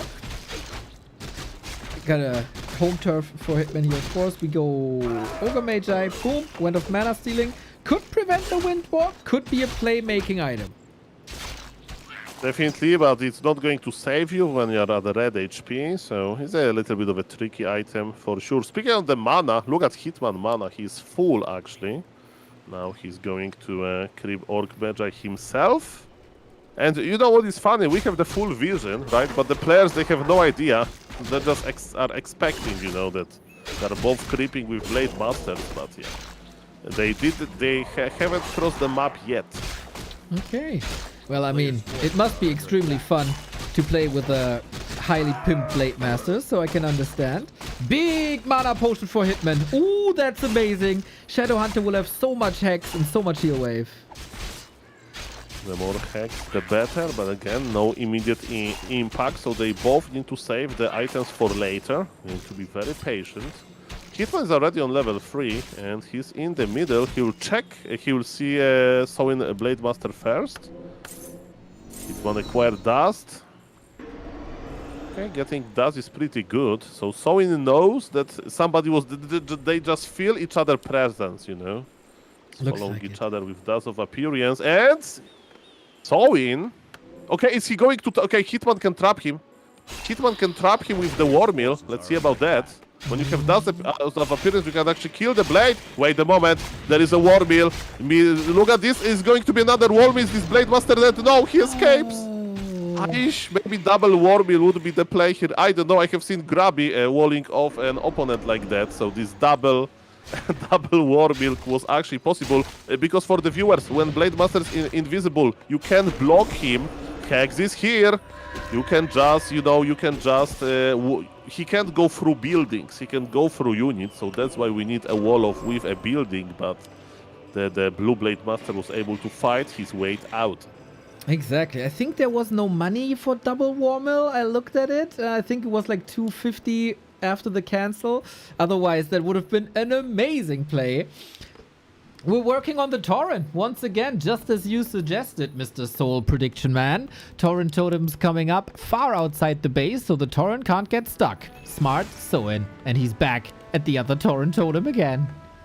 Feels bad, man. He's just waiting for Shadow Hunter of Hitman to go a little bit out of position, and this harassment is real. Hitman is trying to do the same, but the impact is a little bit lower. There's still mana. Oh wait, okay, he had those Wand of Mana stealing, the Blade Master escaped. Well, how much damage is Hitman doing? I mean, not that much. He did 0 economical damage. And as you can see, the tower and totems are outside now for Soin, while Hitman is making them inside. So, I don't know, it's like a very tricky situation about wall-offs. Somebody in the Twitch chat suggested to make tower and totems outside of the wall-off, you know, and keep the permanent wall-off in the main base. It's, to be honest, a smart idea, right? Because you can see that that's exactly what Soin is doing, and I think we can agree that it's working quite well. Yeah, that is of course a point of attack. So if there would have been freedom for Hitman, he could have attacked them and clopped it down, but Soin had a play in mind. You know, I built these outside, so I have to distract you, keep you busy, and that's exactly what happened here. I think Soin's game plan worked well, and Hitman is a little behind on Torrent and Walker production. Okay, The mighty Invisible Blade Master is keeping eye of Sowin Shadow Hunter. Hitman army is crossing the map as well. So the situation is very even. So who is going to outsmart who? Tauren, first Tauren in production for Hitman. Supply is kinda even. The creeping will decide the game probably because yes, look at the map. There is so many creep camps available, and they are going for these nice mind games. Speaking of the mind games, there is Invisible Blade Master. Oh, he's so ready. He's so ready. He's trying to help. Okay, is he surrounded? Yes. But there is still mana. Oh my god. I've seen this Windwalk pop out so many times on Grunts and other heroes. I've never seen it on a Hexed creep. He popped out the chicken. It's amazing. And now we got the fight that we wanted. I never saw that as well. Sorry for missing out. And look at this. Hitman is going to lose his first Spirit Walker, but Hitman Blade Master is healthy. What about the Shadow Hunter, man? This is such a speed, like fast tempo game. Oh, look at the orb is proccing! The orb is proccing! Sonic Blade Master went down! I take this trade. Level 3 Blade versus level 1 Shadow Hunter. I take it! Amazing! Oh my god, the plays here. Blade Master is back. Sowin was rich. Procs again. The orb, everything is slowed. Grunt falls as well. 31 food on it. Procs again! Again! It's only procking. Lightning everywhere and a crit on top. Jesus Christ, he should rename to Luckman. I mean, that was a skill man, you know. He split the attention of his Blade Master and he was maximizing the chance for procs, and he got 2 grants. That was so cool. And I mentioned creeping. Look at this creeping. Hitman is already on level 4 Blade Master. He's looking good. His Shadow Hunter is coming back. And poor Sowin, he can dream about level 4 blades. Here again on the highlights, the pop out on the chicken. Unbelievable. What a play, dude. What a play that was. Walker was coming in here slightly, trying to steal something. Didn't work. Nice idea, though. So, how do you get back from this, Sowin? That's a good question, and maybe the answer is to... Oh, look at this, he's going for backpack. He knows that Hitman has no magic damage, so he wants to steal... he cancelled the backpack, but yes. His idea was to steal item with his Spirit Walker as Len did versus Pala Rifle players some time ago. But yes, ladies and gentlemen, how do we come back with Resurrecting Taurens? I think that's the idea. So far, Hitman has 0 Spirit Walkers, while Sowin has 2. And they are on master ability. Okay, yeah, resurrection can happen. We get more walkers here, but creep check. Uh-oh, careful. Do we have more reveal? Don't think so. Hitman's Blade should be really safe with a lot of mana on the Shadow Hunter, with the Health Stone, with the Invuln. But is it about the Tauren and the Shadow Hunters in the end? Big red numbers. Blade Master of Sowin is again in trouble. Hitman is chasing the Hex. The Hex can reach him. Oh no, he needs to survive or it's over. Survive! 159 crit to finish the game. Is Hitman army dying? I don't know, but the Hitman heroes are so ready to go, and Shadow Hunter is next. No magic damage still here. These walkers might survive. Another walker coming in. Hitman in the process of losing 2 more Tauren, but without the Blade Master, can you compete? The creeps are here, the Taurens are attacking each other now. Hitman has his first Spirit Walker, and the Spirit Walker is chasing Spirit Walkers of Sowin. They are so red HP. Check the supply. 13 supply advantage on Hitman. And his Blade Master is almost level 5 Neo. That's crazy. Dying Tauren, always like me in the morning. Kind of feels the same with my old body trying to get out of bed. Mamma mia. I can sympathize with these guys. Shadow Hunter back, Blade Master back, but Hitman in full control. Love that he goes for the shop. Should be easy to clobber it down. No clarities, no mana potion, no extra consumables. And Sowin realizes there's no way to come back. GG. Hitman 1. Sowin 1. And this is best of 2, so there'll be no game number 3. And why we want to avoid more games? I mean, when it's Hitman, it's a player versus a ward, then we want to organize the games quickly, right? So then you know exactly, like it's easier to predict when another opponent will be necessary. And let me check the list. Who is next? It's gonna be crazy, Soul, because Hazy is next. This is gonna be exciting, man. I think it was said that Hazy is either playing Undead or Random. So no main race orc, no Night Elf shenanigans. But Hazy can play all races, and this is what makes him especially threatening. I don't know how well Hitman knows Hazy just yet. They probably met on the ladder. But this will be a nice test here. That's very true. And you know, with every series, Hitman should be a little bit less and less energetic. But can I even say this about the guy that has almost 2,000 games into his name in this season? It's another day in the office. Exactly. This is just a little warm up, you know. When he could play against the top 10 players of every country in the world, and it would still be below his daily average of games. Mamma mia. But of course, this is a show match, so there's extra pressure. There is, you know, the mind games. And yes, Haze is playing Undead. I see Undead in his skill choice. Maybe it's going to be something crazy, like a Dreadlord. I don't know. Ooh, everything is possible with Hazy. Everything could be Dark Ranger first. That's a nice strategy that I like to do, but on pro level, who knows? We need Mr. Chic for that. Ooh, yeah, Sheik is coming up later as well. Once again, the lineup, in case you're just tuning in, it's an amazing lineup of players. Finding 9 players to play on one day, plus Hitman, it's 10. Quite an accomplishment by Mr. Yangfang. So in already 1-1, Hazy, then Lawliot, then Sock, then Sheik, then Starbuck, Chaemiko, Danger, Jens, all back to back to back to back to back. That's very true. And yes, different races, different strategies, different play styles. I can't wait to see that. That's mamma mia. That's beautiful. Exactly. That's beautiful. Later tonight, back to Warcraft Weekly Cup with Carson as well. Probably watching some games on the side as well. Hazy greets us with high smiley face. Seems to be in a good mood. Nice. We see, of course, the USA people. USA.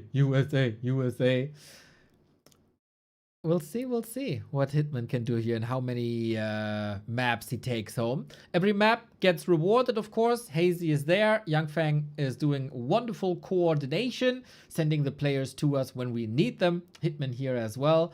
We'll see if we find a good server now. But first, the map picks and bans will be done. Very simple map pool.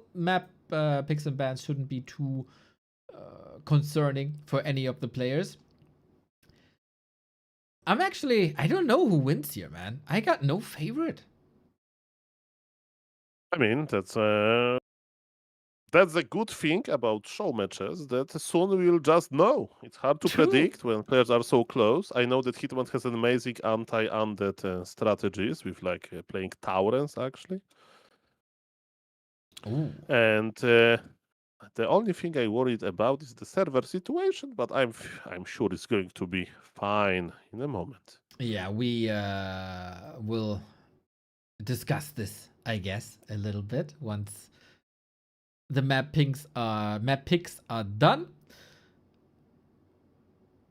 Hitman did the vetoes. Hazy's doing the vetoes. All good. Actually, from these two players, I don't even know what style they play in this matchup.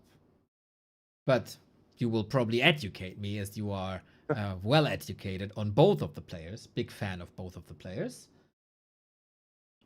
Okay, I mean, I know that Hitman likes to play the Blade Master Tauren style. So Taurens to counter the ghouls. Okay. Okay, Japan. Pink equalizer. Okay, let me ask.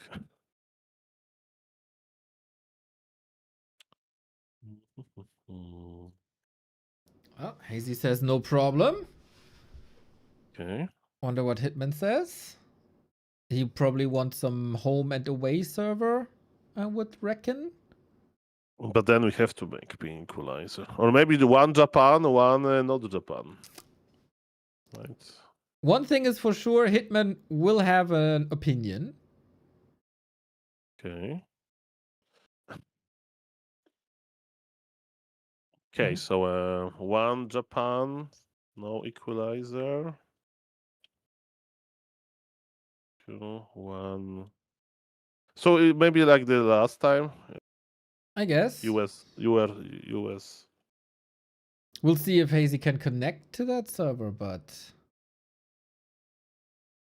one Japan, no, okay. Okay, sounds reasonable. I mean, I try to be the Switzerland. Okay, let's see if Hazy understands this idea, because it was first time I encountered this. He says okay, so Yeah, let's that's go. perfect. Okay, go. Great understanding between the players, man. This is a nice friendly match is coming up. Hitman versus Soen in the books, 1-1. The score is tied between Hitman and the world, and now Hitman, the greatest American player there ever was, is met by the young rising star of the Chinese scene. It is Hazy. He is crazy. He's playing all 4 races on a high level. This time he is going for Undead to give us more diversity. So we're exposed to Hitman's Orc versus Undead, and we're exposed to Hazy's Undead. It's a joy for everyone.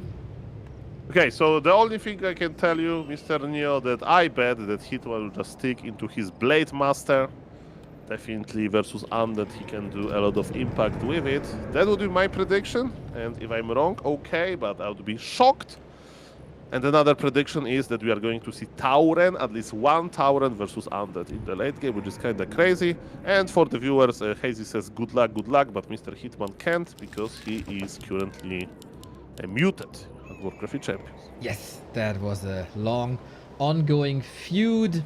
And I think everybody is better off if that stays this way. But Hitman can let his actions speak for themselves on the battlefield. I mean, he definitely doesn't have to be muted in the lobby, because we have very nice time with him in the lobby. That I can tell you. That is correct. Ladies and gentlemen, I can tell you one thing, that I'm very curious to see which hero is in Hazy altar. You may say it's going to be Death Knight. And you are right. So Hazy is a little bit...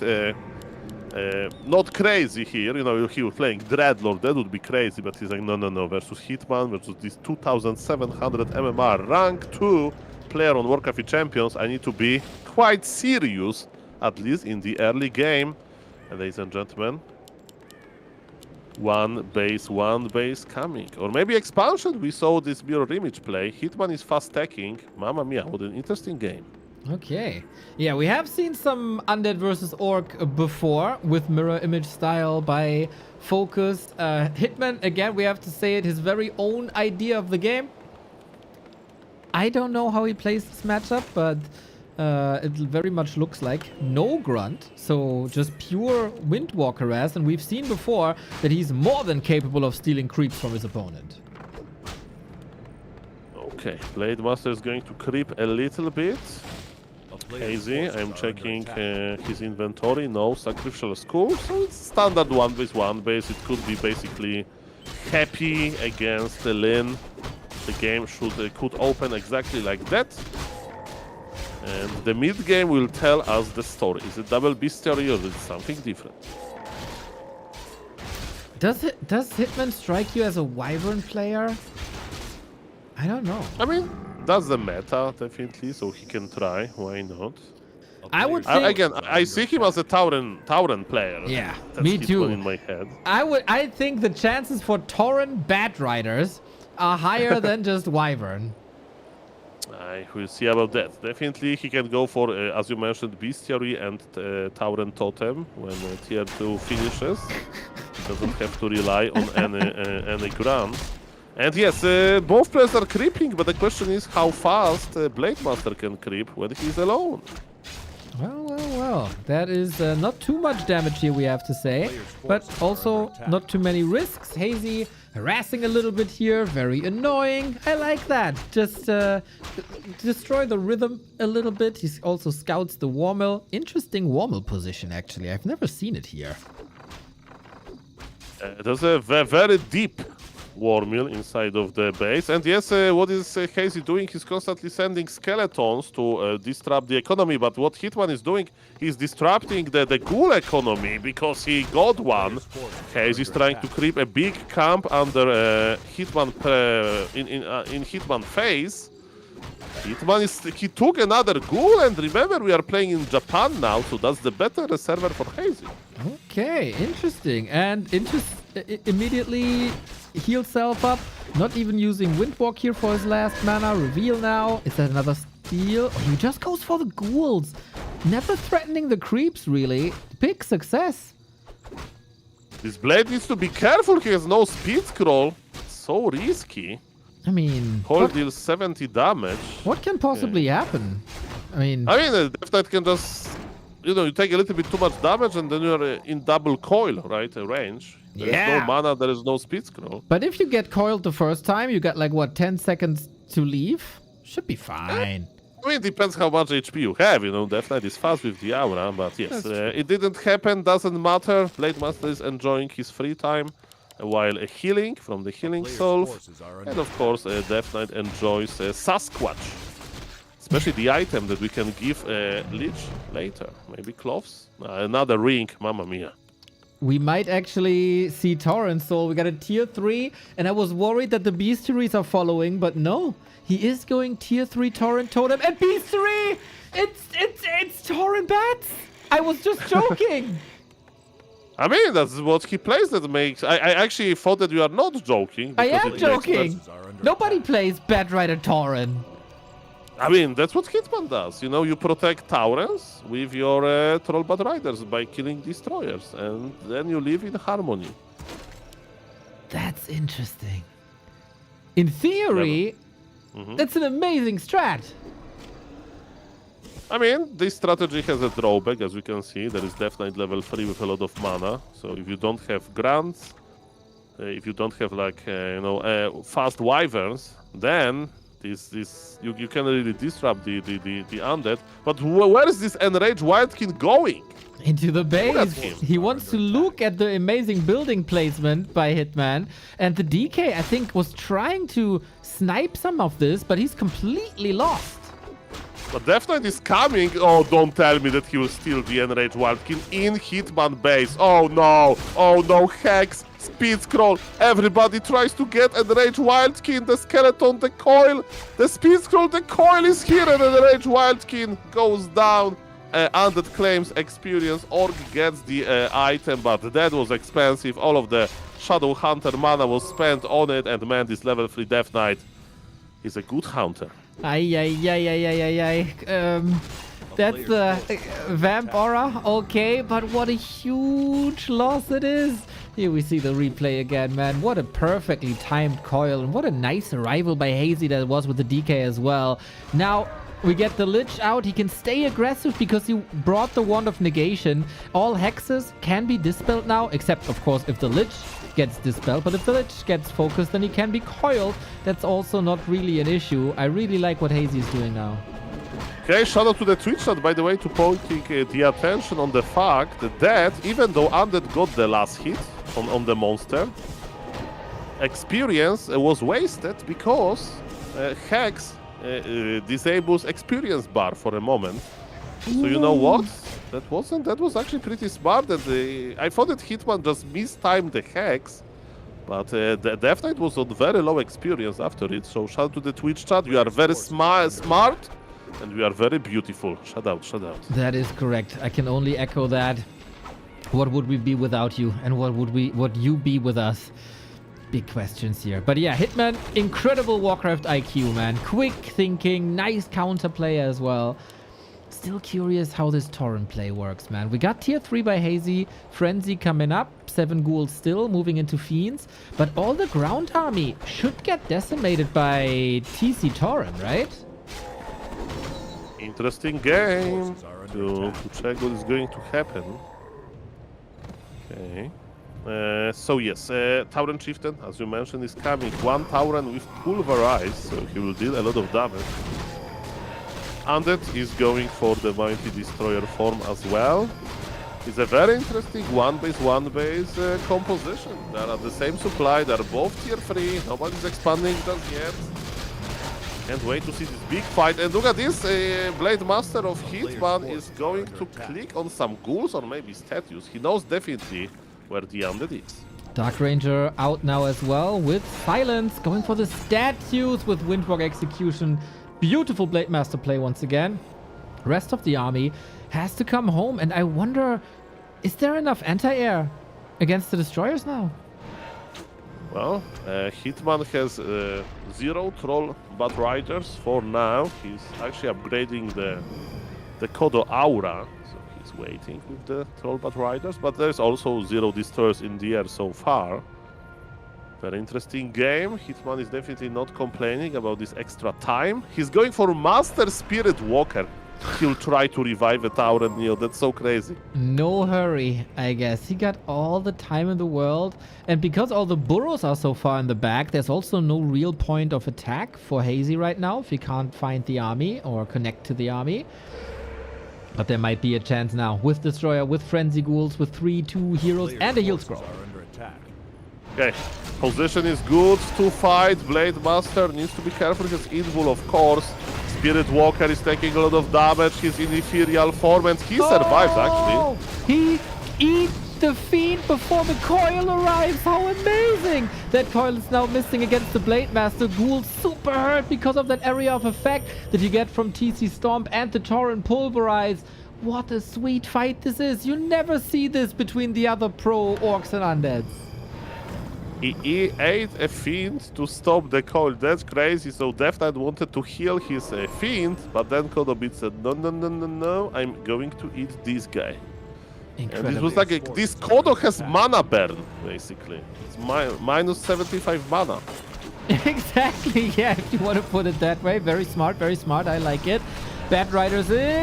That morph was not very smart, Hazy! Oy, oy, oy. Lich is also a bit too deep, I think, catching up a couple of strays. Hitman deals with the ghouls really well. Just be careful with that Shadow Hunter. There's no potions on you. The Lich! The Lich coil. survive. Frog is here, but man, those towers, they enjoy their time. Oh, Blade Master needs to be careful. Blade Master goes down, but look at the undead army. The undead army is also quite low. The Kodo Beast is hungry, and Hitman will. He is getting some kills. Actually, look at the supply. Supply favors Hitman. His speed's crawling, but maybe just to reposition. Definitely, Hitman is not going to fight before his Blade Master goes back. Crazy that Hazy kept those heroes alive. I think that he's dead. Can he keep Destroyer alive? I think so. Destroyer will survive. I'm talking about the creeping here. And Blade is back already via Tavern Revive. Okay. And now TC Aura will appear as well. Shadow Hunter level 3. Good times ahead of him. Amazing game, I think. Very unique. You never really see these engagement between other players. Hazy, I feel like, is almost a little confused of what's happening in this game. This is not like any other undead orc that you see, but he's finding his groove more and more. Both players are creeping hard. But definitely undead loves high hero levels to, stronger Coil Nova. And the orc loves big red numbers, healing, you name it.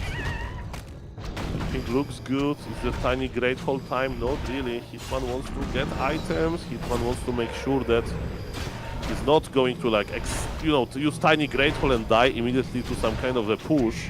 And look at this. There is a Troll Bat Rider scouting a little bit. Maybe he's waiting for like low HP Destroyer or something to just detonate him. Or maybe there are 2 Troll Bat Riders. Are they doing an ambush against a Destroyer? Web could get them both down. Risky business. Hazy got his eyes over the forest. Gets a Nova. You don't want to engage then. Hazy needs armor upgrades, man. Then at some point, Bat Riders will be really, really weak against Destroyers, and it's not worth it anymore to detonate them. TC. Hitman burrows. He doesn't have reinforced defenses. Hazy has TP. And so I'll just go jump on the burrows. Oh, look at this. Magic damage versus heavy armor. There are 4 destroyers in the air. Hitman has no TP. All of the burrows will die. Oh, damn. 4 destroyer bust like it's 2008. Brilliant. Trying to reduce the damage a little bit with the blade. Okay, damage coming in thanks to the burrows. This might be a moment for the bats, but they're just flying there. They're getting intercepted against Dark Ranger. Okay, Scroll of the Beast. Here are the bats. 1, 2, only 1 kill. Not super efficient. He needed that detonate. That was an odd TP. Blade Master has fallen somewhere. I didn't even catch that. It's wild out here, Soul.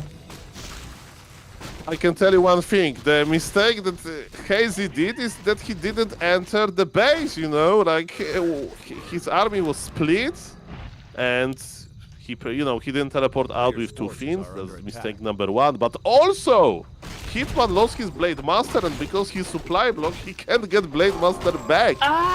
So both players did some weird moves here, but it only makes the game even more open, as I like to say. Damn. Yeah, true. I didn't even think about this. He got money now for a Tavern Revive, which I think he definitely needs. Ooh, that was a nice ambush by Hazy. Invo Potion now as well. Dark Ranger will be back in no time. And Blade Master revives are getting expensive. That's why we go for the Tavern, the Alta Revive. By the way, it all could be avoided by Hitman if he had a TP or reinforced defenses, but we saw the power of Destroyers against unupgraded Burrows. Is Orc ready to fight without his Blade Master? I don't think so. Map is also almost empty. There's not too much to do anymore. So I mean, there's a StarCraft 2 mode now. So maybe they can expand. I think they expand in StarCraft 2, if I'm not mistaken. They can look at the units a little bit. True. Learn a bit about them. What armor type do you have? What attack type do you have? Might help you down the road. Yeah, read description. If you train something or build something, you can mouse over and read the description. For example, description of a Chimera is a mighty 2-headed dragon or something like that. Yeah, very true. There's a lot of knowledge there. You can read what your skills are doing as well, so you learn a bit about that. You can check the Wellspring description and make sure that you never click this. If you're 1-0, you can check if Bat Riders can attack air units, so you learn something there as well. Mamma mia. Okay, so the players are just repositioning. Nobody broke 50 supply just yet. And Hitman is making a statement. You know, he's throwing a party. Blade Master, return party or whatever. We are going to celebrate with the tiny Greathawk. Let's go. Ooh, Hazy might bring an undead kind of party with lots of corpses. This was expensive, of course. 600 gold that didn't go into army, but into the future. Hitman is investing for bad times. But bad times might be now. Okay. I mean, he needs to do something. He's chain morphing destroyers. He's so ready, ladies and gentlemen. It's going to be a big fight. Hitman has 0 troll bat riders. He's producing 1. Hitman Haze is going for mass destroyers versus mass Taurens. It makes sense. Shadow Hunter saved for a bit, but then he got nuked into oblivion. Hazy saves the Lich. Now the DK is in trouble, has a TP, could get one of these invulns as well. The hero focus by Hitman doesn't land. The Torrent are countered by these destroyers. Oftentimes a bit of tickle damage, but now it's worth it. Blade Master out of the fight. Only the TC holds the fort. Desperate attempt of Bat Ridering. Also doesn't find the kills. I feel it's a bit hopeless now. I mean, you mentioned, like, how are we going to deal with destroyers? The answer is maybe we can get some overwhelm quickly. There's so many destroyers in the air, man. The Trollbat Riders are not efficient enough, even though Tauren Chieftain has level 4. That's such a high level. Without Shadow Hunter, it's going to be quite hard. Shadow Hunter is back, okay, but again, the Undead is not complaining. Shadow Hunter is using his mana to stay alive, and this is going to happen now. We only have individual bats. Hitman needs more time. He got the 2-base economy. Question is for how long. So the plan is to drive Hazy away for as long as possible, stack up on bats, but yeah, this is a bit uninspired batting, I have to say. And now Town Portal. Now the clock is ticking. Can Hitman build an army before Hazy is back at this expo? You know that Hitman can build an army because the Spirit Walker is like, let me meditate a little bit. I can bring my ancestors back with the revive technology. Show me the revive. Welcome back, Tauren. Sadly, there's no more mana for another one, but yes, +5 supply for free. I like it. That's 50 mana per supply. That's pretty good. Now, can you do this with the hero? Can you hold this with the hero? Destroyers? I mean, against peons, they're good. Against heroes, they aren't. But the heroes of Hazy are strong. 10 supply lead on Hazy, but Hitman is still mining from 2 bases. And maybe those destroyers can melt versus Trollbat Riders. There is no armor upgrades on destroyers, so actually this area of effect, you know, a thing of a unstable detonation is good. Unstable concoction, I think is the name. And they said that we are going in. Let's see what's going to happen to the destroyers. 2 of them are dread HP, but the coil is here. And we can't kill destroyers. And Blade Master looks very mortal. Another Trollbat Rider got webbed. You can't get your Trollbat Riders webbed. And I think it's it. But the supply is not looking that bad. Okay, I have no idea what's happening in this game, but Blade Master is dying! Again, and that's the tap out moment. Hazy is crazy, and Hazy is the winner of map number 1. Super cool, man. What happens if Hitman is not losing his Blade Master 3 times? I think we got a mega interesting series to our hands, or game to our hands. We still have an interesting series to our hands. You will not see an Orc versus Undead like this as between Hitman and Hazy. And maybe that is the future. Maybe that is a vision. Let me tell you one thing. That was definitely a very, very, very interesting fight. Now we are going from Japan to another server. And the map, let me check the map. Mamma mia, so many emotions. So many emotions. So many emotions, indeed. The biggest emotions, of course, can you create if you support these beautiful channels. Soul 8 Man Back to Warcraft there for you every single day from morning to evening, deep into the night. If you have a Prime sub lying around, spend them on us and don't let them go to waste. Get an ad-free experience and all the emotes that we provide to you. And both of our channels have a 35% promotion going on for gift subs only today, everybody. Make use of that if you want to reward us for that. Okay, players are ready. The map is correct. Now Hitman has small pink advantage. Welcome to US Northwest 2. Let's go. Hopefully this is working fine for Hazy. It worked for Soin, but that doesn't mean it's automatically working for Hazy as well. It's not ticking. It's not ticking, Soul. I always get anxious when I don't hear the clock. I'm the opposite of Captain Hook. You know, Captain Hook is always getting very afraid when he hears the clock because the crocodile is coming. I'm getting afraid if I don't hear it.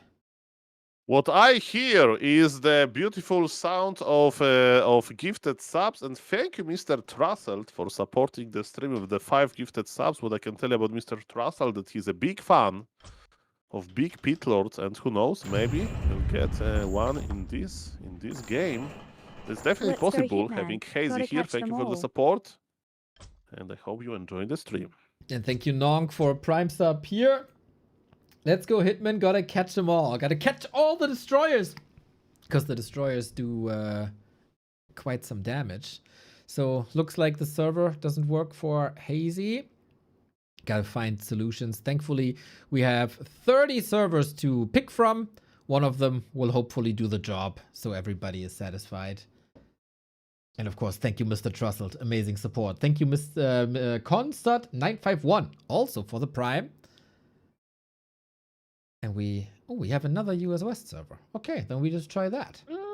Yes. You know, the ping is growing, you know, the lower we go on the list.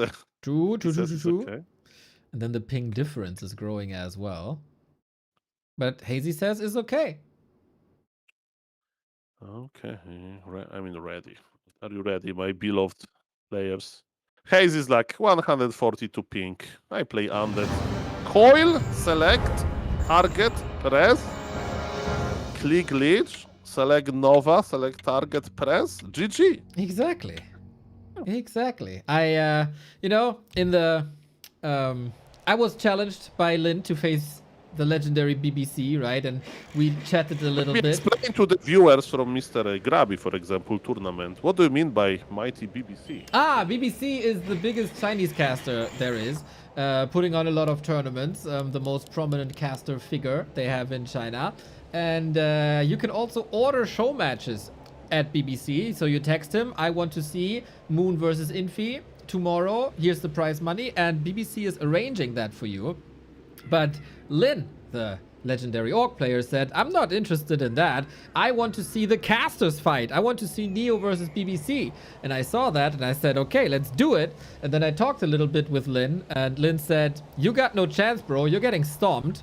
And I said, just so you wait, all I need is C and N, the hotkeys for Coil and Nova. And he said, no. It's actually N and C. So I got a little Lin coaching here already.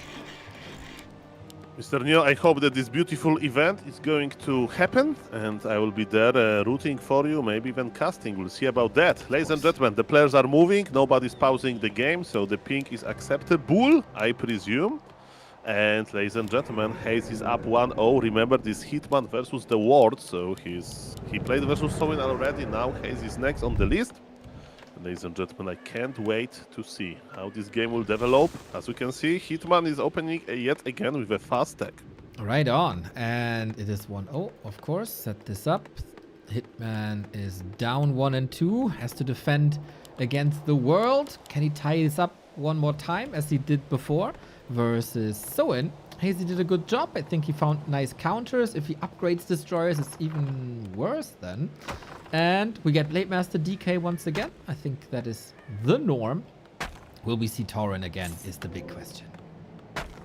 Okay, so we have a very interesting game with probably Taurens, Bat Riders again. What went wrong? A little bit chaotic micro, but it can change, of course. And look at this. Hazy is a very good undead. Is he going to creep with Sacrificial Skull? He used Sacrificial Skull, but we can't see it.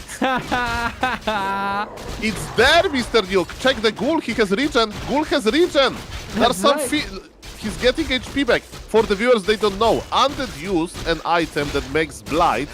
But because we are underwater, the blight is not visible, but he did use it. I can feel blight presence, and the ghoul regeneration tells us, because other units, they don't have regen away of blight. Exactly, and the water is washing away the blight. You can see some of that on the mini-map, but yeah, interesting, man. The only player who also does this that I know is Lucifer sometimes, but rarely these days. Hazy has some different ideas than anyone else.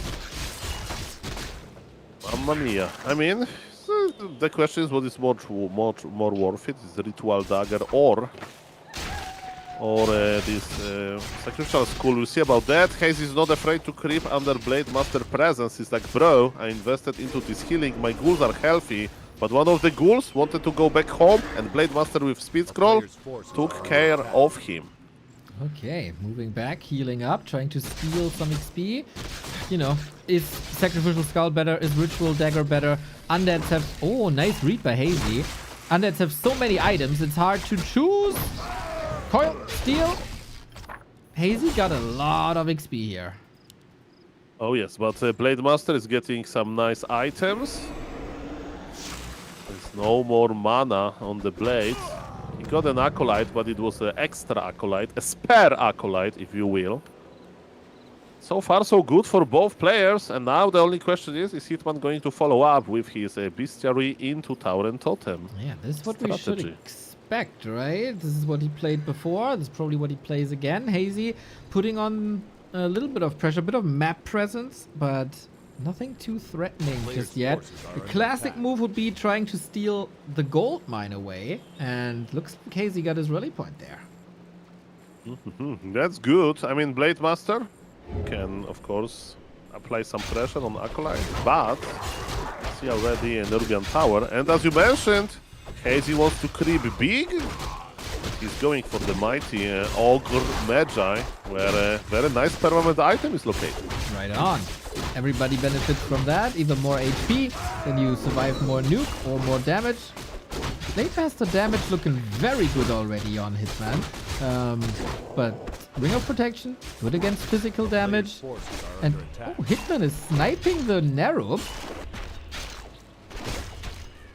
Practicing there's for a feats later. permanent item there. A consumable item there. As you can see, it was very easy to steal. And now with the power of this Wand of Illusion, he's getting the Anarcha type or whatever. Arachnid, that's right. Oh man, what a fine creep that is. No damage then on the real Blade Master. And one Blade Master, it should be called one Blade Master versus the world, not even Hitman. This Blade Master is taking part in the same event. And And look at this inventory, triple glove of haste. Oh, this guy has so much dexterity. Look at this. he It's is looks like custom game. I do remember all time, sorry for cutting you, long time ago I used to play some custom games like original Binet. And there's some custom game where you just spam like literally thousands of agility on your hero, you know, like the meta, and he was attacking non-stop. So this Blade Master reminds me about it. well. He is attacking fast, but he needs to head home fast because there's an undead infestation. Once again, we go for the burrows. Once again, this is successful. And Hitman is stuck at 30 food, almost surrounding that Spirit Walker. Now the heroes are here, and we don't have a Lich yet. Okay, Speed Scroll is here. Shadow got surrounded even though the Speed Scroll is here, but Brave Blade Master is going to help his colleague. And this Shadow Hunter was saved. And she's like singing, I need a hero with Windwalk in the dark of the night. Something like that. Something like that, that's right. God. This Blade Master has to do some heavy lifting. We get some more damage. We get a nice little crispy snack of this Kodo by eating a... Oh, Nova! Wait a second! Hex! Nicely done! Spirit Link! Desperate! When is the Hex over? Oh, he's not investing a coil. Ooh, we can get... Yep, that Walker for free. Hazy, dude. He's owning with only DK and Lich. The sieging is here, ladies and gentlemen. Potion of healing forced, but if you look at this, Hitman is refusing to use it. Okay, he use it now. I mean, Haze is going tier 3 as well. He has supply lead, so I would say that, you know, his pressure was quite good. Remember that Hitman is playing his own build with you know, very weak early game because he's, you know, fast stacking, so he doesn't have any extra unit. So he's still doing a-okay, I would say. He has Orb of Lightning already. Look at this Blade Master inventory. This guy is a beast. And it really is the question, do you need anything more than this Blade Master and a little bit of support? He is getting a lot of stuff done. So, where are we going from here? For Hazy, should be relatively clear. Frenzy and Destroyer push, while in the meantime working on the Lich. Hitman is going Walker, and not much more upgrades. He is indeed playing no hurry, but he is in desperate need of Orboros. He's going, okay, in this game, as you can see, he's even upgrading his Orboros. Plus 8 cloves. We need to exchange one item for it. Yes, we are building a big Blade Master. That's crazy, bro.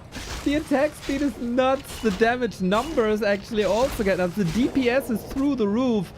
I'm still of the opinion that every hero needs a DPS line as a value, so it's easier to realize how much damage they actually do. And Hazy, look at that, goes Naga. Well, maybe that's a way of controlling big Blade Master. Undeads, they know that if there is Imba Hunter on the map, you need to have Naga to use Cold Arrow to control this Imba a little bit. And maybe the same with Naga. Maybe Naga can control the blade with Cold Arrow. Hopefully. That is a point of attack, of course. She can't be coiled. She doesn't have an invuln. And Hitman sees the movement here and knows that the Naga is around. Onto the statue we go. Purge, of course. But you don't want to lose the Blade Master again like you did on day 1. Yeah, you can't. If this Blade Master goes down, it's GG. At the same time, Shadow Hunter is slowly creeping. Man, Shadow Hunter has mana potion. But by the way, I love this Blade Master positioning, that he like kind of slowed down the push. But now Hitman base is ready. He has reinforced defenses. And he needs some time to regenerate. Shadowhunter and Blade, they will react soon. Supply favors Undead, but hero levels are good on Hitman. Yeah. But how about the sustain is the question. We do have the big mana potion. Blade Master is buying time, and Hitman played this really tricky. Hazy fell for it a little bit. Every second is valuable. Is there web? It is called Nova. No web. Those Riders. No web. Troll is dead. That's so expensive, but Blade Master is sending his regards, and the attacks are here. He's attacking so quickly, but he's a glass cannon. This Blade Master got coiled into the oblivion, and all of these items die with him. Mamma mia! Can't rely on the Blade Master when there's no invul potion or a heal potion. Suffering from success from too many good items. Hitman's gotta run to the tavern. A drink would be nice. Lich! Hex! Nice! Lich dead Lamau! Ay. With Blade Master alive would be a different story. There is still a mana potion on Shadowhunter. There was a lot of healing potential.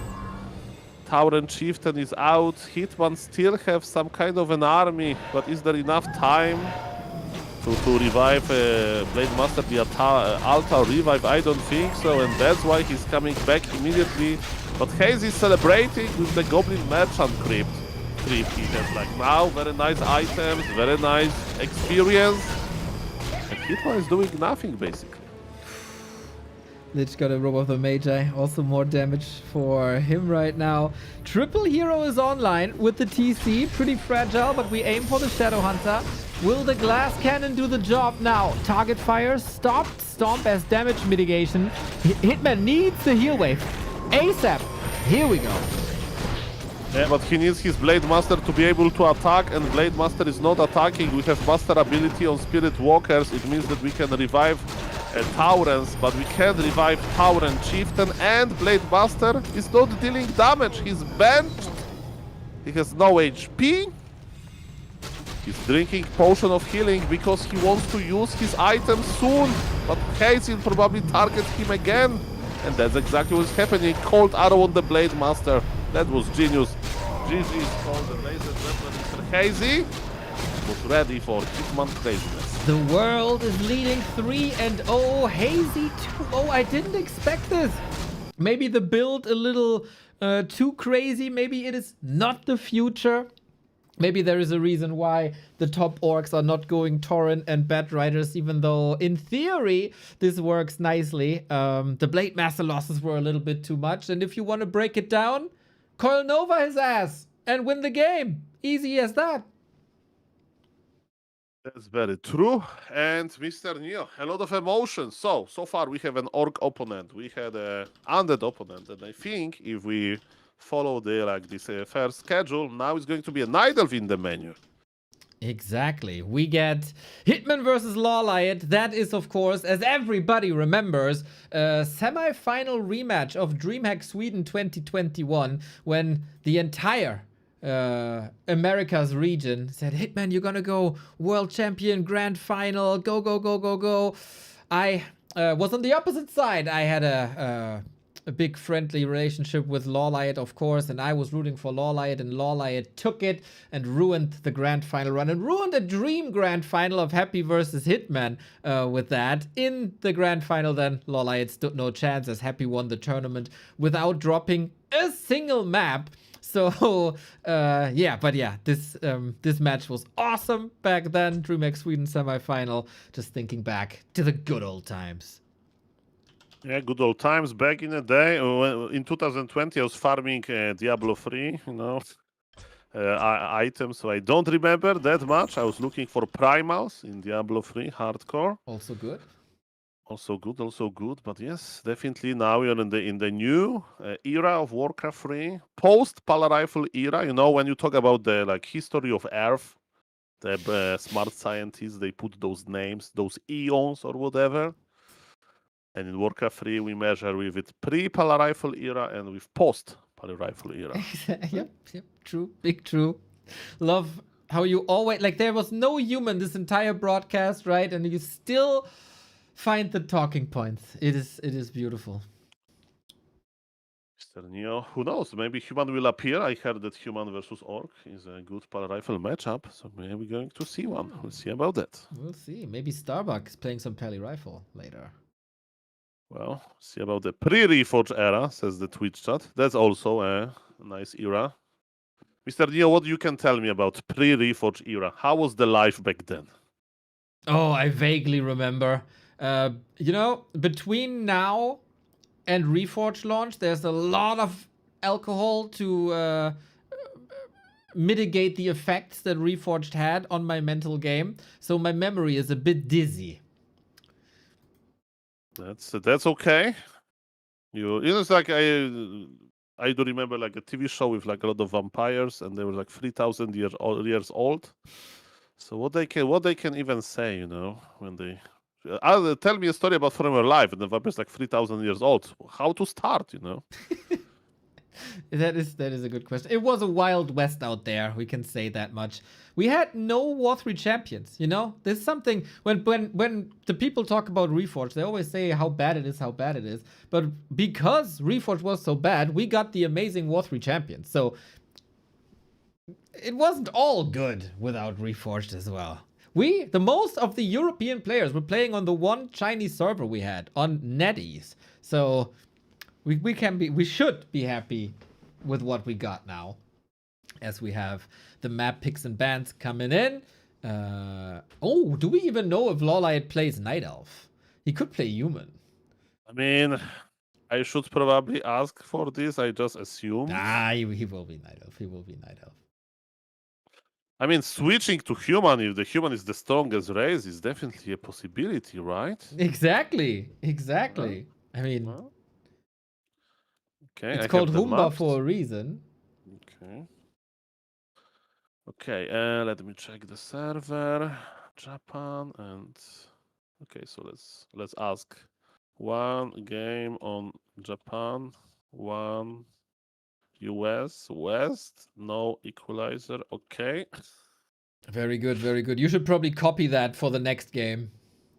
Yeah, I know there is this like when you have like in business, in families, when you have two sides, like two parties, they're like in conflict. Sometimes there's, I know the English word mediator, like a diplomat between them, hired to like find the best solution. So learning how to host games, it's basically giving me a lot of experience with it. Okay, so the players are ready. Let's start on Japanese servers. Are you ready, Mr. Neo? Yes, sir. Kick it. I want to say, by the way, that Hitman prior to every map says good luck, have fun in the lobby. Just so you don't see it on the broadcast. Doesn't mean he's not saying that. Very much on time. Very friendly in the lobby. Very sportsman-y in the lobby. Nothing negative to say here. And of course, we have nothing negative to say about the skills either. It is Hitman versus Lawlight. And Soul, I can't believe what I'm saying, but from all the matchups, I'm most excited about Hitman versus Night Elf. And I usually really don't like Orc versus Night Elf, but Hitman is very special, isn't he?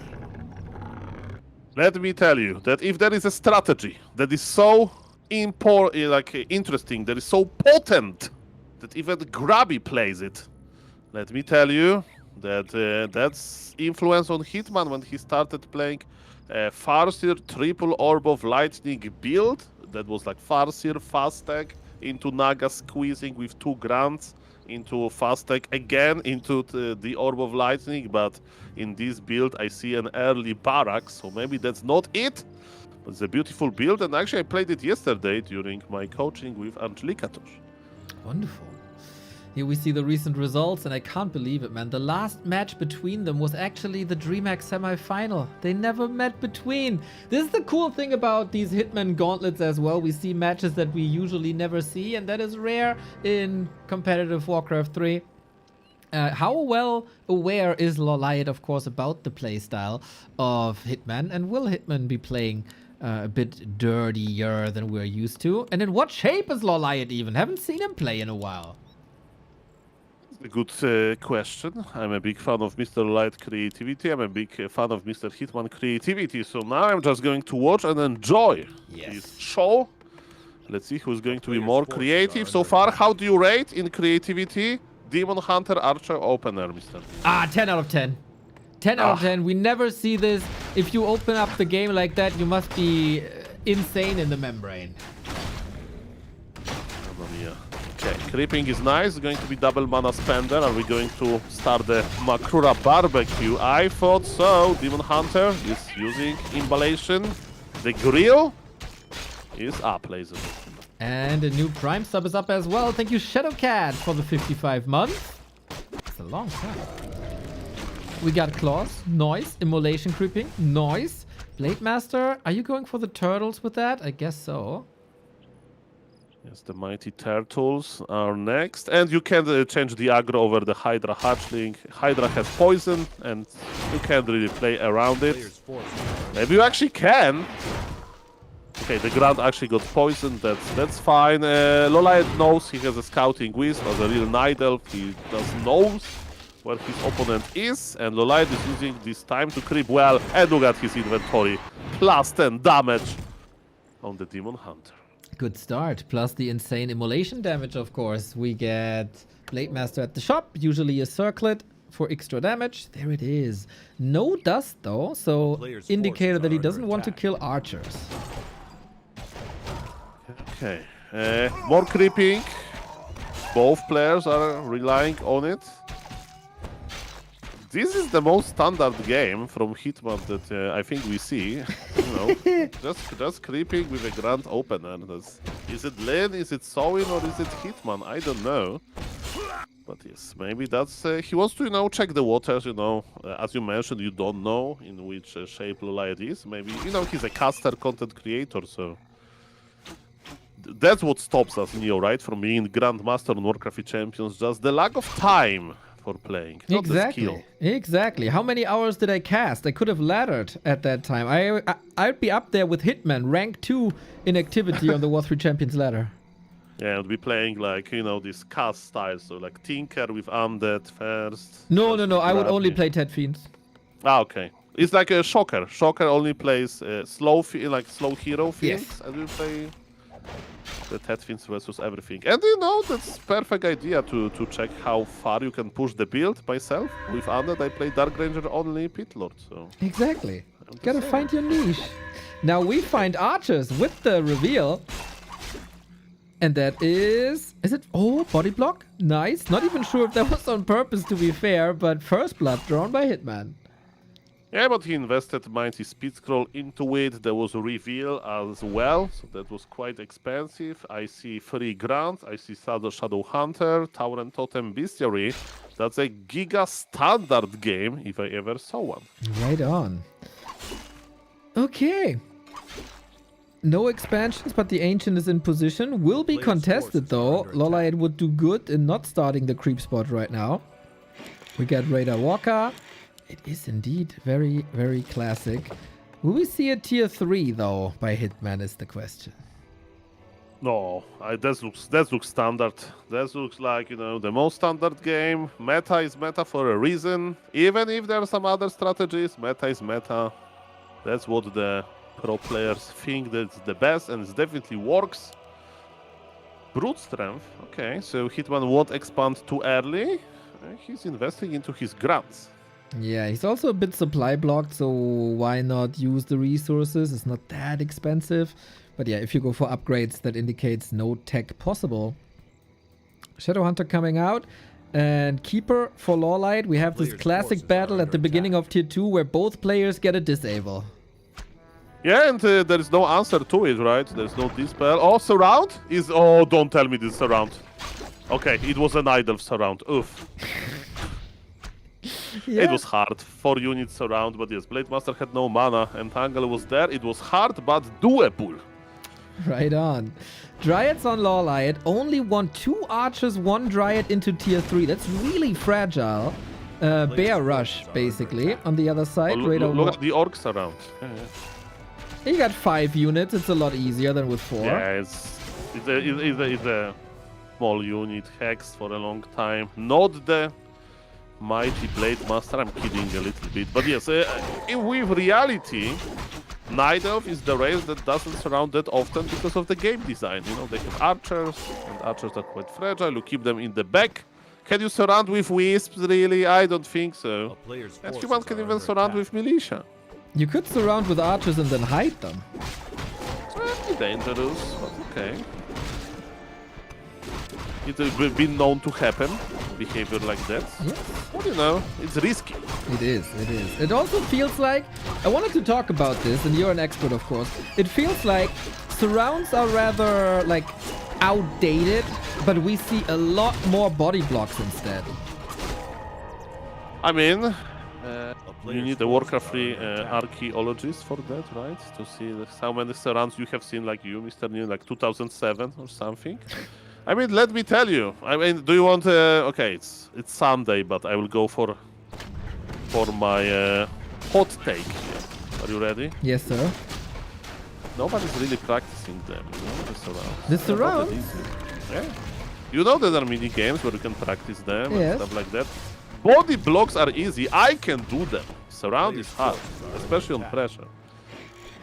Okay, I think body blocks might be more effective, but hey. And they're more simple. That's why people go for it. But you know, if AI would play, let me tell you, we see plenty of surrounds. I think. Okay, I will play. Okay. That would be interesting. Yeah, you know, the bot, like good. Yeah, bot. I get it, I get it.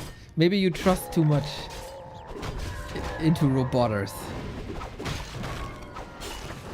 Okay, that would be nice to see what is definitely possible in Warcraft 3. And the question is it possible to expand by the orc? I like Hitman expansion timing. I like that he has ensnare. He was trying to get the Sasquatch. Nidal is here, but Nidal is pre-tier free timing. But you know what? Actually, Lolite is doing a tricky thing. He's going a thing that is quite rare to see. He's actually counter-expanding.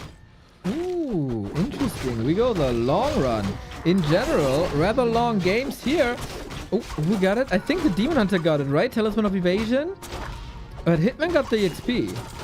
Yeah, Hitman got the XP for sure. About the item, I'm not convinced you. And Hitman is getting fake confidence that he can just be passive, but in reality, I mean, sometimes I get a question, you know, like in a Twitch chat, or I ask them myself, why Nidelf doesn't counter-expand versus Orc, you know? And I say, probably it's too easy for Orc to cancel the expo. But what in reality is not that easy. It's actually smart, I like it. Oh, and that cancel was easy. Just go close to the Great Hall, click on it, and kill it. Kodos get a victim here. One bear is falling as well. We have a TP, but Lolite is confident. Lolite is here, enjoying the time. Demon Hunter has Potion of Greater Healing. He's brand new. Do you see any mana on Orc? I don't. And this Nidal has a lot of efficiency. Hitman is re-expanding, but man, Lolite is in his fight because he thinks he's good. He's trying to save one bear. Is Dispel ready? The Dispel was... There was no Dispel on the Entangle. The Kodo Beast went down.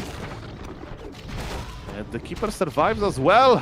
Look at this, the expansion of the Nidal has finished. That's so rare to see, but it's actually smart. I like it. Damn. Like, that's a good question. I need to ask somebody smarter than I am. Why Nidal don't counter-expand? You know, you counter-expand only when you see Orc expansion. That is like on the way. You know? That's the perfect spot for it. Because if the Orc is like active on the map, then he can cancel the Nidal expo, of course. But in this situation, Orc was defensive, as he should. And Goliath used it against him, and he will be the one getting rich. Love to see the Ancient of Wars in position for more creeping. Hitman will get the red spot as well. Yeah, also, especially because Orcs are rarely scouting, right? Hitman still has no idea that this expo is up. A player's forces are under attack. Exactly. Hitman is taming a Gargantuan sea turtle, which is a very dangerous thing to do. And the same goes with Lolite, and he has his Ancient of War. Very nice movement by the Ancient of War. Check the items. Mana Stone on the Nidal. It's an interesting item to have. Level 2 on the Mighty Demon. Okay, okay. Plus 2 strength. I don't know what to say. Don't know what to say. I mean, I like position of Lolite. He has tier 3, he has Expo Mining. But Hitman still has a, you know, strong fighting army. He's scouting right now. He has Windwalk level 2. He went to the wrong location. On Hammerfall you can player's expand on, forces are under both attack. position. He still doesn't know about the expansion. Mamma mia. Ooh, yeah, that hurts, man. That hurts. Phew, can he move up though? There's a little bit to creep. The hero still be strong. Double heal scroll, invo potion. You can do a lot with these consumables. But Lawlight seems rock solid. 60 food, not wasting any time and no upkeep. Just push up to 60, get map control, put the orc expansion in check. There is a shop. The town hall is finished, but will it Player's stand a little forces bit are longer? under attack. 4 bears, lots of damage.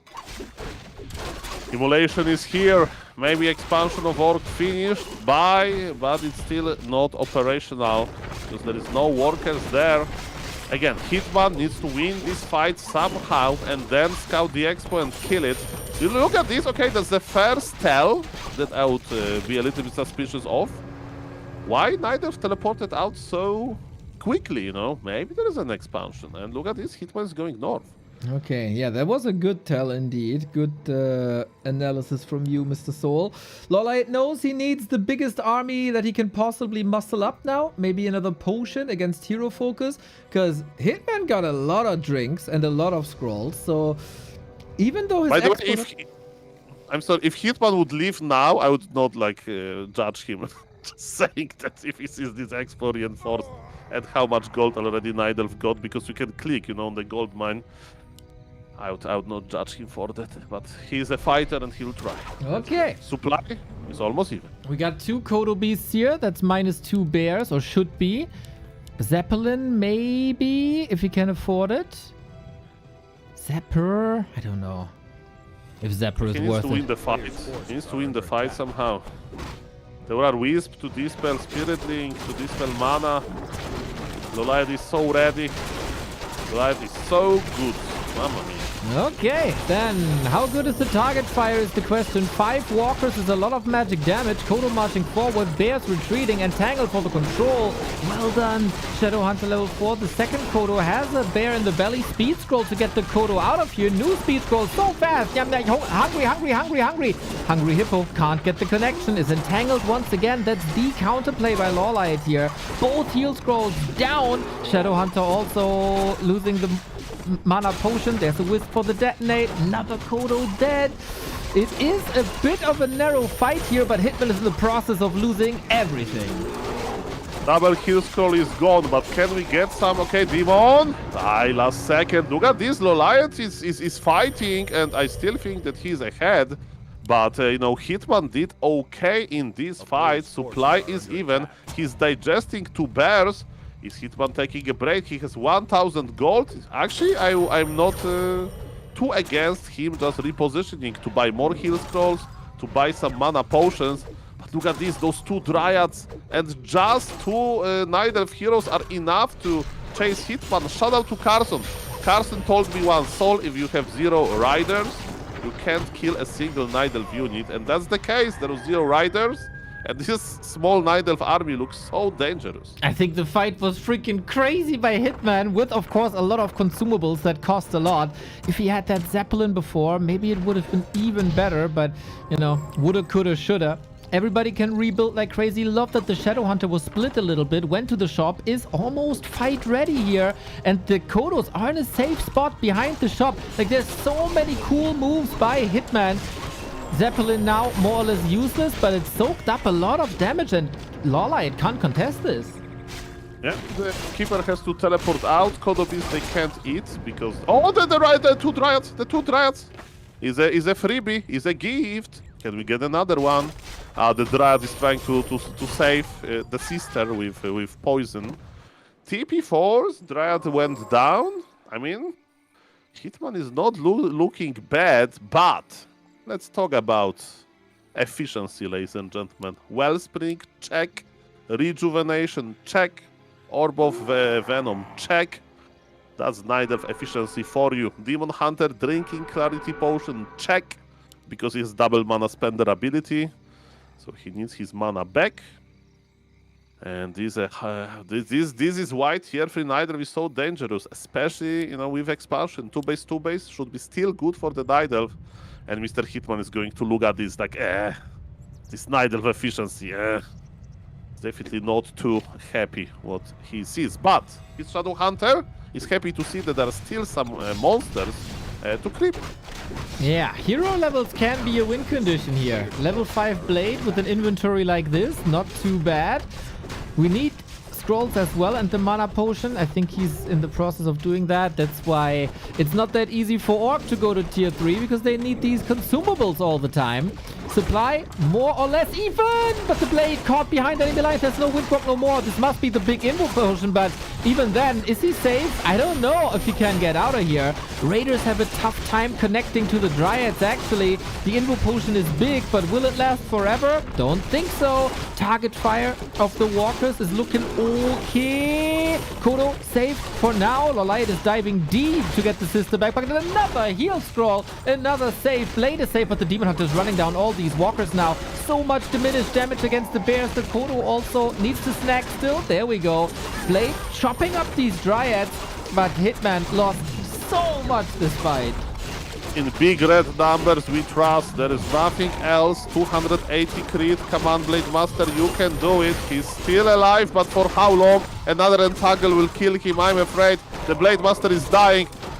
Demon Hunter survived, and that's going to be it, I'm afraid. This demon is going to be stuffed back. Look at this demon.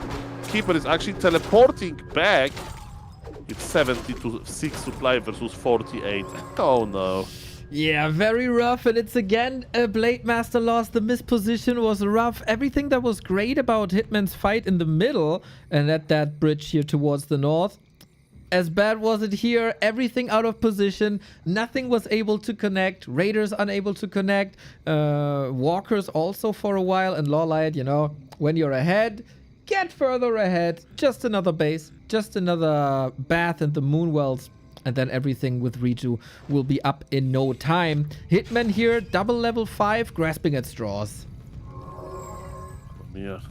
Somebody needs to do like a financial review of what is happening in this Nidal base, because it can be some moon juice dirty laundering or whatever. Why this Nidal is so healthy? Somebody needs to control this. Well, they got a very good diet, very plant-based. They exercise a lot, run around the woods and all, and then you look like this. Mamma mia. Okay. That's maybe true. Okay, Staff of Teleportation, Staff of Preservation, so finally the double staff combination is here. A town is under siege. Hitman has 48 supply and he did retrain to Mirror Image. I like this idea. Maybe he will try to overwhelm the mighty Dryads a little bit. Shadow Hunter is on level 5, which is very nice. But this is definitely a Hail Mary play. And now the real Blade Master has no mana and he can't even split anymore. Oh no. Do you still like the idea, Soul? It was all ruined by one level 3 mana, level 2 mana burn. Another Invo Potion saves the day for a couple of seconds. Speed Scroll disengage. He's just trying to even out the odds by Kodo Devour. Must Kodo Beast devour every single Nidal unit and hide in your base. Maybe that's the secret play. We'll see about that. Shadow Hunter with Hex. Okay, we're trying to get the Demon. Keeper has stuff ready. There is no ensnare. Demon Hunter is going back to his base and nothing worked for Hitman. Yeah, at this point, it's so incredibly hard. Hitman is fighting, of course, but he's 25 food down. We get the mirror image, but Lawlight, too experienced, figures out the real Blade Master immediately. Kingdom, he got 3 mana pots. Chuck, chuck, chuck, chuck, chuck, and spam the heal wave.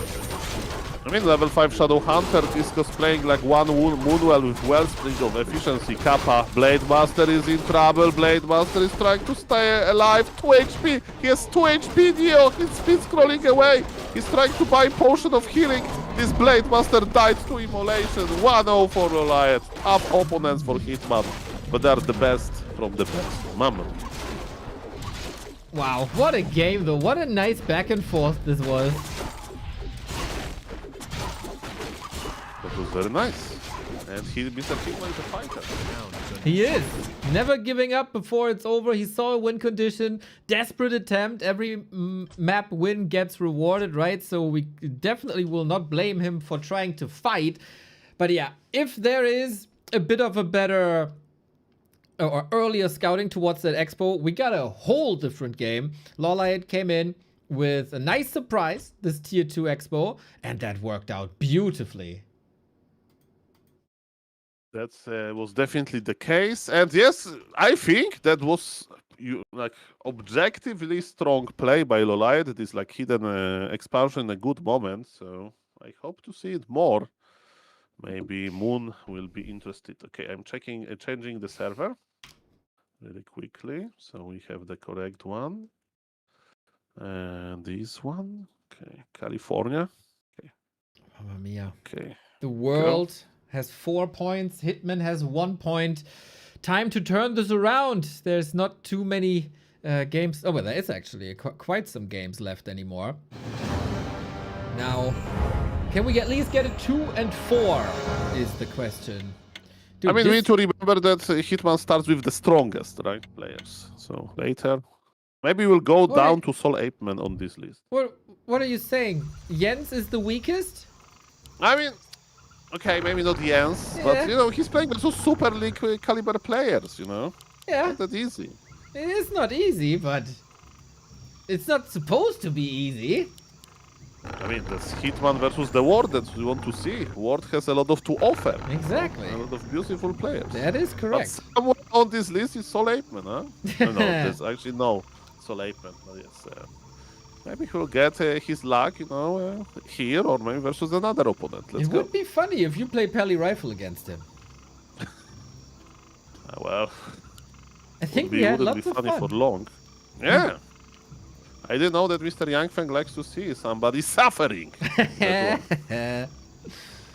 Well, that's why he puts all the humans against Moon, to see the humans suffer. Okay, the real face of Yangfeng. Exactly. Real live.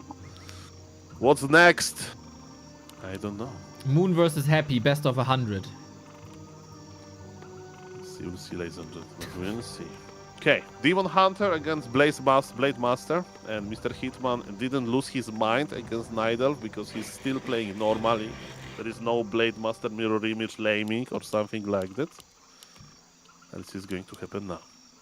Yangfeng says, when I revealed the lineup, I was told Hitman was the favorite versus everyone except one player. Who said that? I mean, Hitman has 2,700 MMR. He's very active, but again, Hayes is like a Super League player that we had Sowin, and we have Mr. Lolite, who is a Super League player as well. Strong players, of course, and more to come. Let's go. Right on, right on, right on. So, this will last for a while, huh? We are 3 hours in. The best of 2s, actually not that much faster than the best of 3s we usually have. Wait, this might go on for like up until like after midnight. Well, Mr. Neo, when Back to Warcraft Weekly is done, call me. Yeah. Well, let me tell you, I reserved the whole Sunday for this beautiful event. When I was talking with Mr. Yangfeng, and say, Mr. Yangfeng, for such an amazing event, I will make an adjustment with my schedule. I'm all yours. If Hitman will go camping the island in game number 9 or something, I'll be there watching him making towers on the island. I'm ready. Amazing, amazing. Yeah, we will, like, the Back to Warcraft people, we will have to switch to our own tournament in an hour, but I promise you I will cast the replays tomorrow. Or you watch it at Seoul, or both. Yes, and then we will both cast you casting the replays. Yeah, and then I we'll also pass a lot. react to your stream additionally. That's a perfect idea. And then we'll like Fortitude versus Happy happening, and we just ignore it. Very good Just to idea. I cast the like it. replays. I Very like nice idea. Okay, ladies and gentlemen, Hitman got agility. That's good. Yes. Finally, some hope for the Blade Master, the main stat. Do But you you know what? Yeah, You get agility, and Demon Hunter has agility as well. I was about to say, do you still have hope when you look at the Demon Hunter inventory? Claws, slippers, gloves. Very, very nice finds by Lolite. Maybe we'll get something good inside of Ogre Magi. See about that. Did your Lolite AI knows. told you to pronounce "og" like this? Like in StarCraft. I remember. Speed Scroll is here, ladies and gentlemen, so Hitman is able to reposition it nicely. And let's see what's going to happen now. Is he going for the archers? No way. He's just following Lolite. He wants to check where this source of... denies here, where is the source of efficiency is. And he's going to be lead to the Moonwells. Sometimes casting with you is so hard because you're so funny. It's hard to keep seriousness, you know? But yeah, Hitman is making some serious steps forward. Again with the big mana potion. Again, amazing for the Shadow Hunter. And he's trying to steal a little bit away, lurking for some creep jacks. The last minute before the key pour comes in. Well said, thank you for the compliment. And, well, Lolite is very serious about creeping as well. Ancient of War was repositioned very nicely, but Hitman has a nice opportunity to either creepjack or go to the Night Elf base for the Wisps. And the Wisps can evacuate a little bit, so this pressure is not as big as I was hoping for. Okay, but can't continue creeping here. Circuit, lovely. Archers, fragile. This draining a bit of moon juice, but it's only the half of nighttime, so it doesn't really matter. Keeper coming. Shadow Hunter coming. It is a Players' forces are under very meta builds by Hitman. I expected anything but meta. I mean, versus Night Elf, he has a lot of crazy builds, definitely, including this Lamey build that he did versus Moon. But again, he's saving it for a midnight European time. Yeah, possibly. When the game was He's like, you made me play 3 AM. Here we So go. I played in your home matches. Exactly. Get your own medicine. PSK, thank you for the 13 month. Solid setup, I would say. Blade Master can't really compete with the Demon Hunter, but taking the Makura, you know, there is a certain prophecy I heard. That's true. Getting Makura may increase your chances of winning this series. We'll see about that. Or getting a point. It's the best of 2. Ancient of War again is helping so much after the Gnolls. Now it's going to support lab creeping. And look at this. There was a very short uptime of this sentry ward. Got dusted immediately. town is under siege.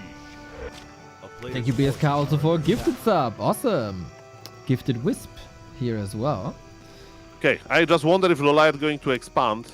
You know, in game number 1, he got a taste for it, and now he's like, you know what? Counter-expanding versus Orc was so easy, let's try to make preemptive expansion.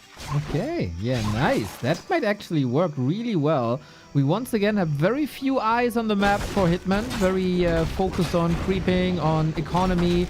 Not too much scouting. This is where mirror image builds have a big advantage, because mirror images are just roaming constantly, but you can't send anything of value too close, because then they're dead.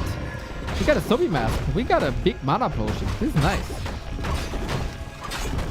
Okay. Zombie Mask on Shadow Hunter is amazing. As you mentioned, this inventory is full of mana. There is no Dance of Appearance at the moment, Blade Master. There is a reveal, so he knows he entangles the blade. The blade needs to be careful. Is he greedy? Be careful, Mr. Hitman. He survives, but item and experience goes to the Nider. Looking good, looking good. The Ancient might fall, but is that really what you came here for? Don't think so. He can't even get that.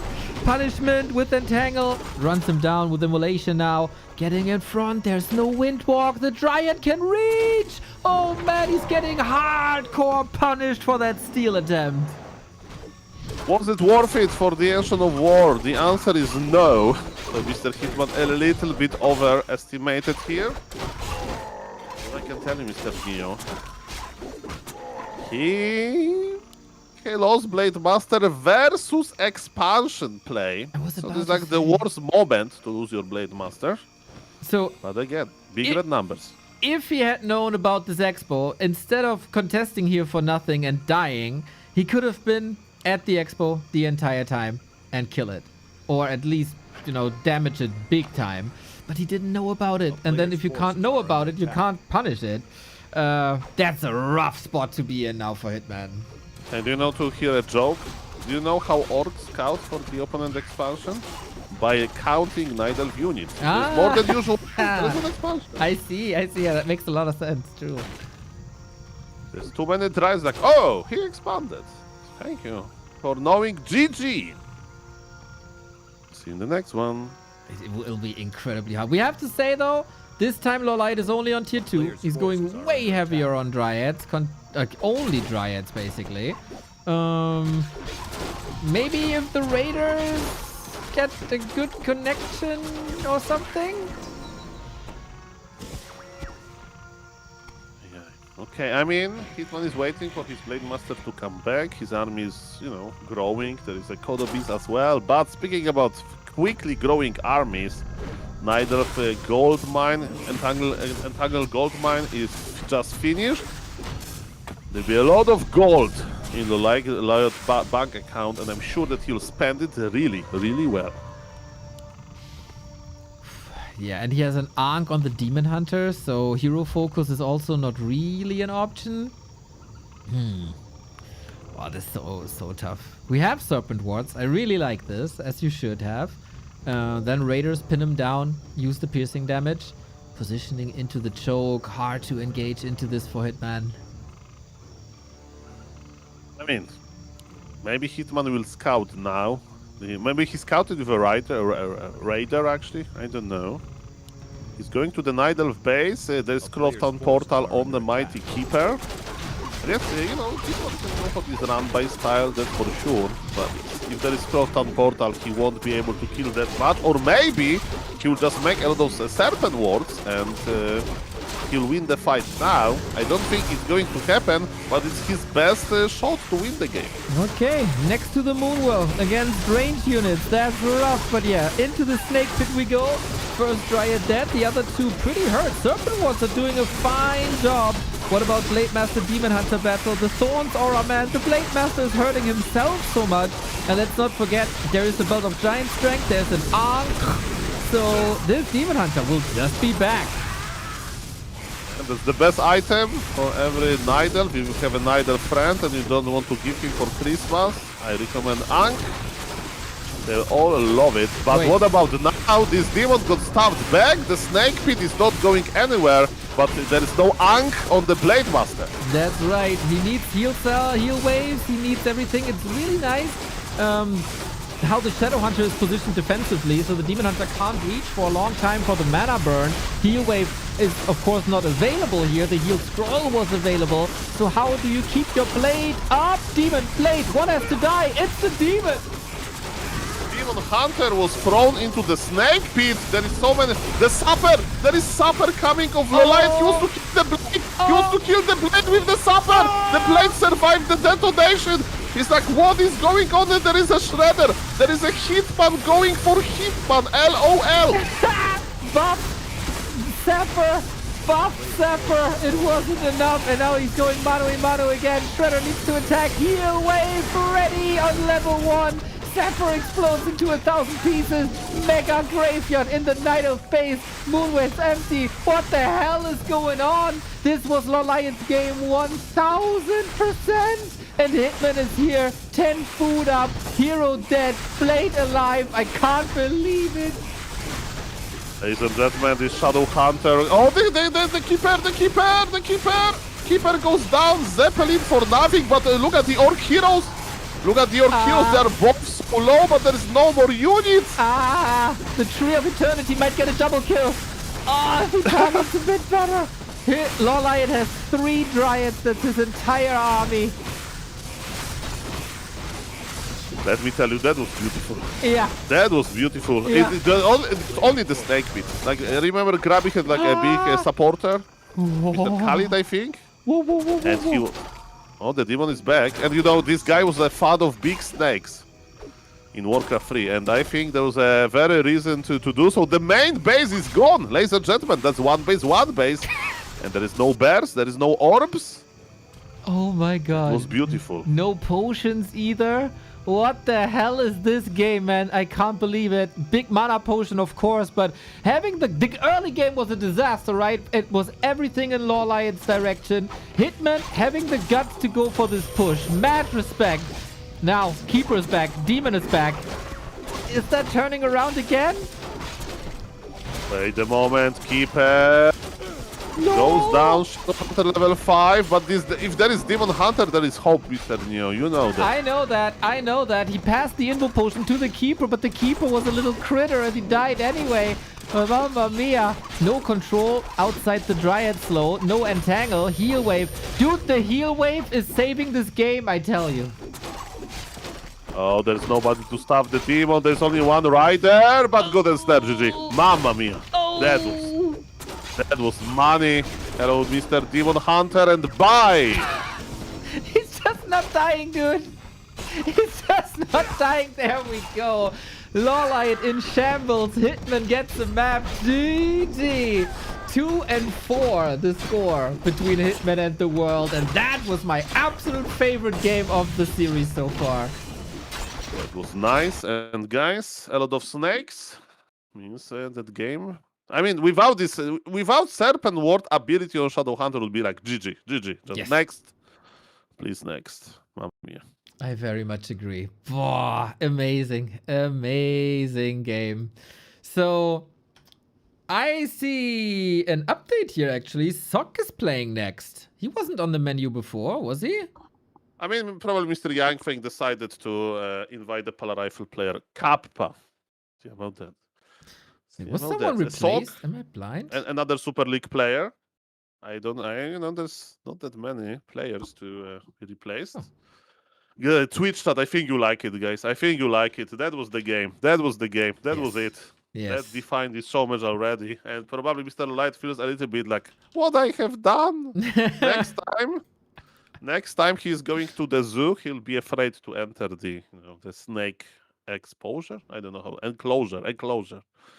Oh, yeah. Brilliant. Here we go. Now I got it set up. Okay, I think I just missed it on the menu before. But yeah, even better. Human versus Orc coming up. First time today. Thank you, Fruwald, for 120 months. That is 10 full years. Less That's a than 3. golden muddy animation, man. That is something very, very, very few people have. Golden muddy. Shout out to you, Fruwald. Recently, I was scrolling through Twitter and I saw that Forsen got his first 12 years old sub. The guy that's subbing for 12 years in a row. So that's definitely impressive. And Mr. Furward, you are on a good way, my friend. That is right. Do we have a 12-year sub? We should be close. I'm pretty sure we're close. The funny fact about those sub badges, I make them like 2 years ago, and by every old sub has the same badge, are like guys with 10 months or something. So sorry, the Soul Ape-Man veterans. You know how it is. There is too many games to cast, too little time. Suffering from success is what we say. Wonderful. Very wonderful. Great lineup today. 100% agree. Again, we have our weekly cup in an hour. I'll try until the very last second, until Carson takes over, and then I'm gonna cast all the replays tomorrow. So even you here at Back to Warcraft won't miss a single game. Sometimes we're a little bit later, but this will be great evening content tomorrow for everyone. That's true. Sok is in the lobby. I will going to present him the deal with Japan. One game in Japan, one game in a game in the US West Northwest too. Very good. After Very the map good. beat, of course. I'm working on my mediator skills, on my diplomacy. And we'll see what happens. We'll see what happens indeed. While you do that, I do my money advertisements for both of us here. If you like what we do at Back to Warcraft or at Soul Ape-Man, you pretty much get around-the-clock entertainment from 8 a.m. when Soul goes online up until midnight when we go offline for, 780 days in a row. If you like what we do and if you want us to continue to do what we do and love to provide you with the best competitive Warcraft on the planet, you can throw us your Prime subs here at Back to Warcraft or at Soul. You can we both have a discount on gift subs running, where there's a 35% discount on gift subs. So today is the best day to reward us. On top of that, it always helps us immensely, as we're both do YouTube content. If you interact with our content, if you like, comment, and share the content, you have no idea how much that pushes us in the algorithm, and then it gets exposure to more people, and then more people watch, and then ad revenue is higher, etc., etc. Very, very helpful. Just with a single click. So make it your habit. And if you're watching on mobile, the hype button is your biggest friend when it comes to Warcraft 3 content. We are competing with the rest of the media, gaming industry, everything, right? So the Warcraft community have to stick together and hammer those important buttons for us. Thank you very much. And recently I met with my friend and we were talking a little bit like what we would do. We will have a lot of money, but you can spend money not on something that makes sense, like buying a house and a car, just something interesting, but, silly. And I said that I would buy a house on Bora Bora, but not close to this beautiful, water, just in the mainland. To not see this luxury beaches, just to stream from Bora Bora mainland. That was my idea. How will you connect to US West then when you're in Bora Bora? I spoke about this with my friends because it requires me to have unlimited money to do so. I will hire a company to just put the fiber connection on the bottom of the ocean. Let's say from New Zealand or something. Very smart, very smart. You could also, I don't know, hire an observer that does it for you. That would be my idea, ladies and gentlemen. Very good. My idea. Yeah, make it a reality, guys. Make it a reality. Michael Bradley on the YouTube. Thank you for the big $10 super chat. Every time you tune in, you treat us as pay-per-view, and that is a lot because you're watching a lot. Thank you, Mike. Thank you very much. Welcome, everybody. The map Vito is gone.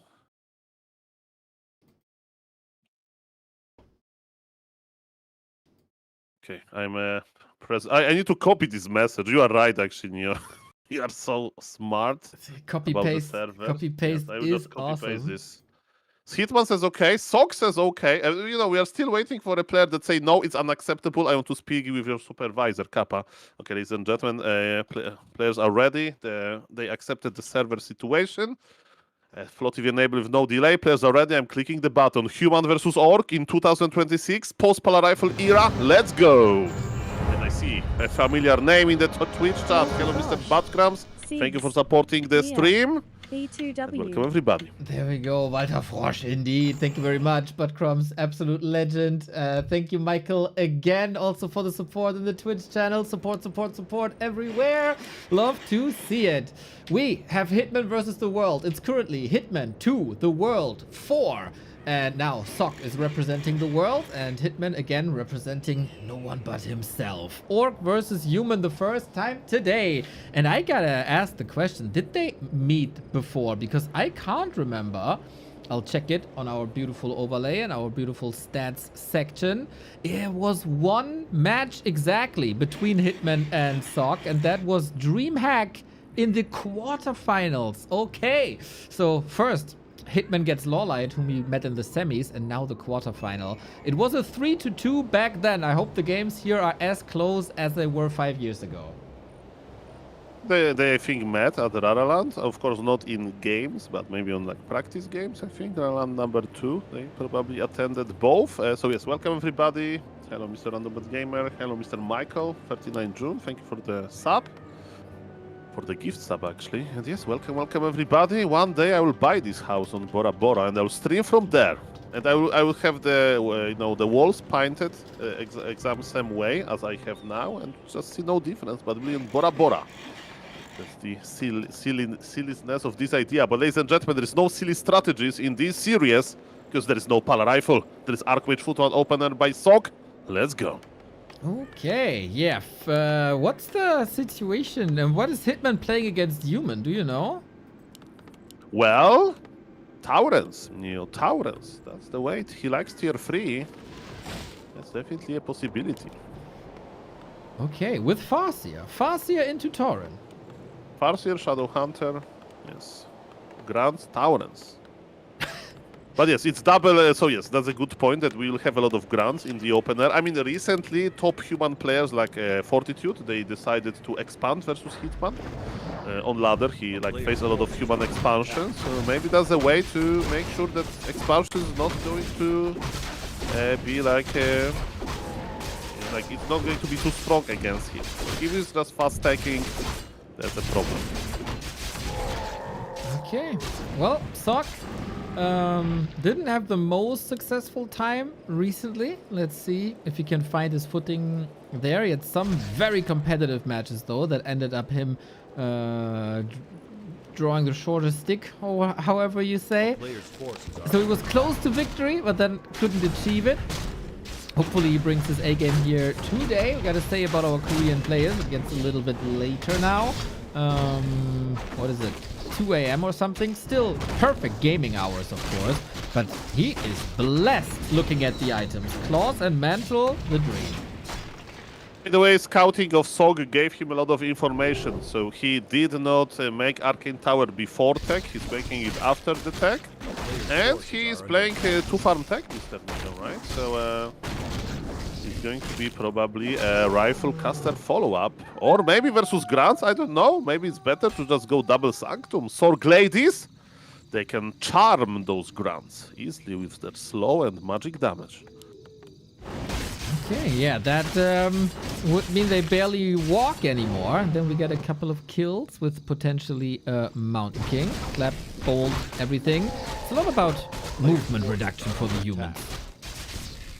Can reduce the movement, reduce the movement with bolt as well. Okay, nice creeping. Will be level 3 Archmage quickly because of the remote militia creeping. But you know, Hitman has level 3 as well. Level 3 versus level 3. Speedy creeping for both, but Hitman doesn't know where a Soak is.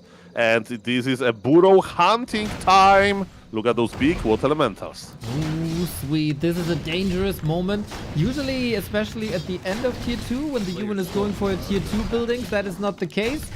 Because we invested heavy into grunts and the tech is a bit later, but there's always a burrow to destroy. Actually, when you play 2-farm tech, right, there is Lumber Mill. Is it one base? Beastmaster push? Riders? Beastmaster push? I don't know. I mean, the more grunts, the better magic damage. So maybe Sok sees, you know, the tier 3. Okay. Lumber Mill can mean Tower Rush as well, but this building tells us it's a long story that is going to be a weird game. We don't see that many grunts early, like almost never. And I don't know what to think about this. Me neither. So Tier 2 is finishing in what? Now. Are we at the tavern? We are. Beastmaster, he's calling the boys, isn't he? This will be a tower push against Orc in 2026. I mean, it can't be. You can't push versus mass grunts. Like, it's Beastmaster is for laming purposes. My money is on tier 3, Mr. Nier. Okay. Double Gryphon Aviary. Okay. And he will type in chat, I dedicate this game to Sun Glitters. Yeah, that's probably That's her used strategy. of Griffin Riders in her grabby tournament adventures. Damn. Well. No production at the moment. We don't know what Sok is going for, but Hitman's defense, as you say, looks rock solid. He did lose the burrow, but the TC is already coming out. Footman suffering. These two summons, Water Elemental and Quilby, so far not overwhelming. I mean, there's a cosmetic push to slow down the tower and shift and creeping to make sure that, because if Hitman would know that it's tier 3 on the way, I mean, he can feel it actually, probably, but yes, Hitman should expand, that's for sure. And yes, I mean, you know, the more grunts, the better Gryphons are. But yes, Hitman has map control now, that goes without saying, but his bestiary is not happening, you know, is not there, so he can't ensnare, he can't expand. And Human is enjoying his tier 3, I guess. a town is under siege. It is Griff. You were right, Soul. You were right. I was right with the Beastmaster. You were right with the Griffins. We are both combined perfect. Yes, we need to cast every series now, and we'll make 0 bad calls. Exactly. I mean, that's what we're known for anyway, right? Yes, we are known for huge Warcraft expertise. That's true. So the Grunts suffered a bit, but they didn't die. 0 XP on the Archmage, only 0.1 on the Beastmaster. I think we can safely say the Beastmaster push was a bit of a failure. Hitman also not supply blocked, but in a way, there's no tier 3, there's no expo. Hitman was busy the entire time, couldn't creep either. So while it was a failure, it was also a success. Well, what I can tell you that, you know, this Beastmaster was designed to buy time, and I think he bought a lot of time. Do you see Bestiary? No. Do you see Tauren? Okay, the Bestiary is here. Okay, I'm sorry, it's there actually, but there's no expansion. And now Hitman will confirm what is happening with his Farseer. Sog is there, buying time in his base. Tauren Chieftain is level 2, but is Tauren Chieftain good versus Griffin Riders? I don't think so. Well, without Headhunters, no chance. Without Berserkers, probably also no chance. And we just keep it up, man. Keep up the pressure. Hitman's main task is building burrows to get supply unstuck. Step bro, I'm supply stuck. It's not getting better. It's not getting better, so...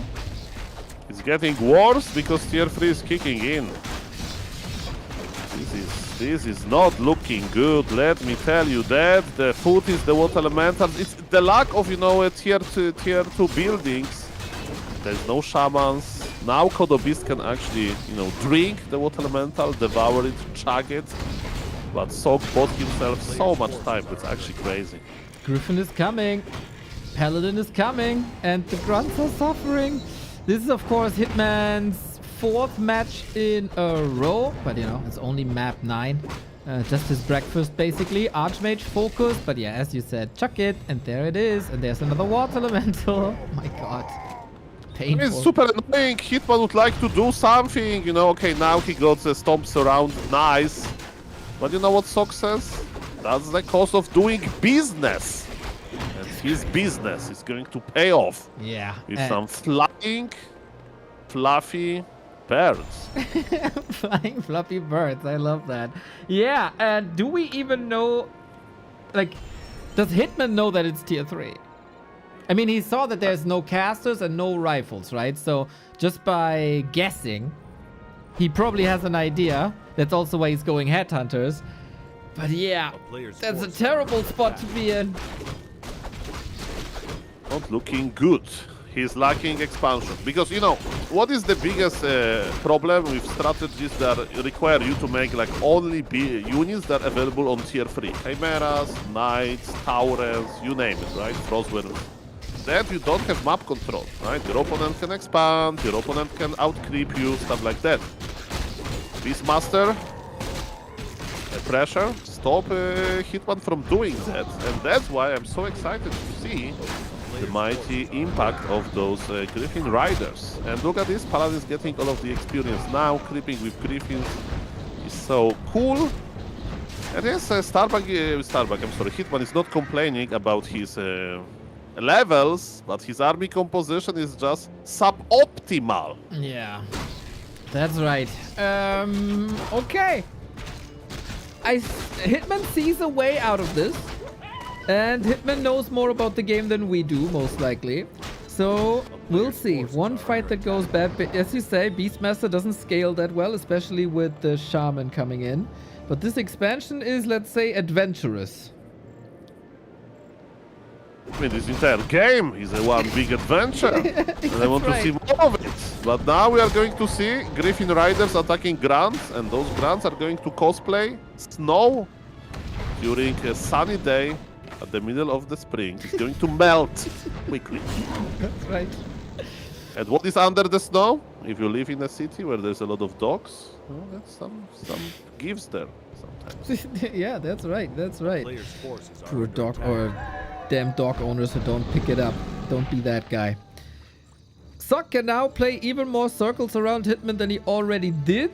There is like 2 raiders, but that shouldn't be a threat to the mighty castle. Got an Arcane Tower up, got the bird that comes out just in time, and here we got the big fight. Okay, the fight is ongoing, that's true. Hitman has nice hero levels. This Beastmaster is level 1. That's the most ignored Beastmaster ever. All of the experience went to the Paladin. Feels bad, man. But this fight is going well for Sok anyway, and I would not blame Hitman for just leaving on any given moment. He saved his Kodo Beast. His plan is to keep the expansion alive, but let me tell you, that's going to be the next destination. And to be honest, I never seen on, like, let's say, semi-professional, professional level, second hero to be ignored that much on purpose. It's been that 12 and this Beast Monster is just leveling up, while Paladin, the youngest child of Sok, is already tier 3 with items. Man! Exactly. The poor middle child is getting ignored the entire time. Now he gets a little bit of a gift, but he's not even playing with it, you know? The level 2 skill point, not invested. But he did the job when he was necessary. He was the shining new toy for a while. And then you get put on the bench.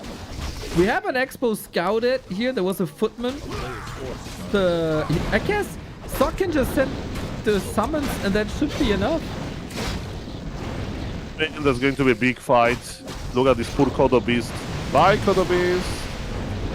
Oh, Grant versus Griffin Riders. That sounds like a good fight. Humba. Yep. You know, Lightning Shield should work on air units. Right? Summons. But they're not grounded, so lightning doesn't strike them. Knowing electricity is hard, Mr. Neo. I'm still scared of it. When I touch my phone charger, when it's plugged, you know, this ending that you put into the phone, I'm still scared. It's going to electrify me. I can don't understand those things. I can understand that. Maybe you need rubber shoes. Then you don't get shocked. I mean, it never happened, but I still think about it. One end is put into this electric socket, and another end I can touch, and it's metal? Monk ass. Magic. Technology is nothing but modern magic. Unstable concoction technology is not paying off. All of those Griffin Riders are doing well, especially with the mighty Holy Lights, ladies and gentlemen. So, Mr. Hitman is just losing, I'm afraid. I think so too. He's giving the stream content though. He is fighting. Sees Chain Lightning. Okay, and we're gonna try to get some betting in, but individual bets really don't do that much, especially since Sok is also working on defense upgrade. Staff of Preserve Sanctuary used. Trollbat Rider died and the Griffin survived. And there is how many of them? 5 Griffin Riders. TC is going to die soon and then GG will be called. Not really, 15 HP. Okay, Griffin Riders. No! 2 Trollbat Riders and it's 2 armor upgrades and the Devotion Aura. This Griffin survived 2 Trollbat Riders detonation and now he's full HP. That's what we call efficiency. Yeah, that was well done by Sok, dude. He got himself a nice advantage and then he just played it so well from there. Never allow Hitman to get back into the game at all. That was class. With an unusual timing, no other human plays the Beastmaster. Sok seems to love it. I've seen it throughout the week as well. And then, yeah, punishment after punishment after punishment. There was 15 minutes of suffering for Hitman. There's some nice stories about uneducated 30-year-old person that is scared of electricity. How do you feel when you change a light bulb, Mr. Neo? Do we do it automatically or think about this? We do it automatically.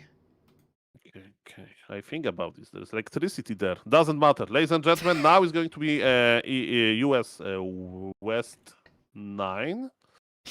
Because this server works, right? So I just go with it. We don't want to just restart. Okay, yeah. So let's go. Wait, you think about changing a light bulb? I mean, when I change a light bulb, I'm a little bit scared of electricity. Because, I see. I know. Actually, that I have too. Because, I know how the process works. Like you take old one out and you put the new one in, but scary. Are you more scared when you take the light bulb out or when you take the light bulb in? Because for Mr. some Neo, reason... have you seen Chai Lightning? Yes. That's what I have to say. Chai Light, the mana source of is in this socket. Okay, You need to be okay, careful. okay. It can jump on you. Yeah. That is indeed scary times. Let's not talk about that. Let's forget about it. Let's talk about wonderful things like Warcraft 3. And I need a little bit of time, so I leave you with the early game. Okay, show the viewers the human base so we can spot Pala Rifle Opener, Kappa. No, ladies and gentlemen. It's going to be something different. Okay, ladies and gentlemen, we are on Hammerfall. If there is a map for human players to try to expand against Orc, that's definitely Hammerfall. Should Sog do it? I don't know. Fortitude, the best human in the world, is experimenting a lot with expansion, early expansion, the first camp against Orcs. So that's definitely, an interesting build to check. But if game number 1 works so well, why to change anything? There's a decent map to play Archmage to farm opener as well. Hitman did something interesting in game number 1, so he played Grounds opener, and as we saw, the reaction of Sok was to go tier 3, and Hitman is changing his opener right now. Farseer Headhunter for the American Orc player. The best NA player for sure. Is he the best player from both continents, both Americas? We'll see soon because he'll play versus Jens at some point during this amazing tournament. Ladies and gentlemen, my name is Suleiman Nape, and I can't wait to see for the Sok versus Hitman Game 2 in this best of 2 series. So they'll play 2 games and then we'll change the opponent for Hitman. Okay, farm number 3 tells us that it's most likely going to be a heavy Footman build, so maybe expansion, we'll see about that. As I mentioned, Hitman is making Farseer and Headhunters, so Footman goes into the Rock Golem position in game number 1. Sog used the first Footman to scout. Player's forces Now are he under can use attack. it for both pulling the Rock Golem and scouting as well. Archmage this time is not taking Brilliance Aura first. That actually happened in the game between Chaemiko and... Who played Chaemiko? I think Moon. Yes. But yes, this time is a Water Elemental. Opener, Hitman is there, so Sok needs to creep very quickly. Welcome back, Neo. Thank you. I had to do some coordination with Mr. Carson. Last hit, important, goes to Sok. Item, well, check the item position, Neo. True, Mr. Sok needs to do coordination with his militia because item got stolen. It's a permanent level 3 item. That's unacceptable. Right on. Okay, nice. Especially when you exchange damage the entire time. A miss can go a long Player's way. forces are under attack. And now there's no arcane tower here. Wolves can do annoying damage. So yeah, basically Hitman is doing to Sok what Sok did to Hitman on map 1. But Sok is trying to expand still. He's investing into Arcane Tower first, but again, this is not clean gameplay from the human. Mistakes were made, especially the item mistake, right? And let's see what Hitman is going to do about that. He went 4 Headhunters into... Look at this, he's already +1. He slowed down his tech in order to have a stronger fighting power. And let me tell you, Sok is a little bit weak right now, so... I really like this investment into Headhunters. I mean, let's see how it's going to pay off or not. Because yes, he needs to still deal some damage with it. Okay. And harass continues as well. This is nice. It's, Orc is all about getting tier 2 power spike. There's a lot of Headhunters, and human can dream about defense. Defense is like 3 minutes away from now, so be patient, Mr. Sok, with your trades. Is Hitman going to run around? We'll see about that. I mean, there are 2 Water Elementals, but Hitman says, I have Headhunters, they deal damage, let's fight through the Water Elementals. And yes, Sok is respecting this amount of damage. Look at the shop position by Hitman. Oh, I love it. Hitman is not going away from here. This is his territory. This Archmage is just suffering, and I like it. How well is the pressure gonna be? Is this then a Fire Lord push? Because it will be a push with the shop up top. Okay, I mean the shop give us very fast healing. The shop give us the opportunity to replenishment mana as well, to sell the TP, maybe even sell the Talisman of Evasion, because what Orc needs is damage. Damage. We need to like break the human expansion. And look at this, Sog is scouting and it's like, oh, there is a shop here. Mamma mia. Good that he's scouting, man. Sock scouting has been excellent these 2 games. Also, the desperate attempt of that Expo in the last game, if it's not scouted and works, there might be a little chance. So now, with this information, can he do something about it? Farseer is enjoying some clarity cocktail. There is a tower already, level 2 by Hitman, and man, this pressure is real. Speaking about Sok, he's using his own source of healing, but is a non-combat consumable, so healing is regen scroll is not that strong if you have to fight immediately. I mean, Sok is doing a smart thing, to making sure that Archmage will get a long uptime on this healing. But 1-0 upgraded headhunters are here, and what is Hitman missing is a second hero. He sold Talisman of Evasion and TP, which I agree with. He has all of his eggs in one basket, and actually here it's good. Right on, right on. The kiting game is also good. With a bit more focus fire, he gets that worker. Doesn't. The peon also alive. Here comes the Fire Lord. Hitman turning up the heat. There's no fortification at this expo. There's no tech, but there is now defense. The Orc Tower got cancelled, but yes, you may say, oh, the footies, they have defense, so nice. Well, those are punching bugs for the this micro to keep the peon alive. The tower is going up. It's not that crucial. Maybe actually it is. But what I want to point out is that this lava spawn has speed scroll. We are chasing the footies. They can't regenerate well, but of course we need to respect Militia. Is lava spawn going to split? We have 10 attacks, 3 more, and it's going to split. But Hitman is very patient. He's kiting well. He's going for second attack upgrade. No riders, no bestiaries, just pure damage, and lava spawn is splitting. There is a fire, Mr. Neo. The fire is spreading at the human expansion. Level 3 Farseer, and Mr. Sok, if this arcane tower is going to die, the second one is going to be a problem. See about that. But what do you even dispel? There are 3 lava spawns and they're all getting hit. Mamma mia. Yeah, it's so overwhelming, dude. Hitman the arsonist, Sok the firefighter can't put out all that fire. This expo is under so much pressure. The defense was nice and it will help a little bit, but it's just to mitigate the fire. It's maybe a drop of water on the hot stone. These peasants will all die. This expansion will die. Tier 2 is halfway done, and Sok definitely can't go back to this, and he says GG, and Hitman got the win versus a Super League player.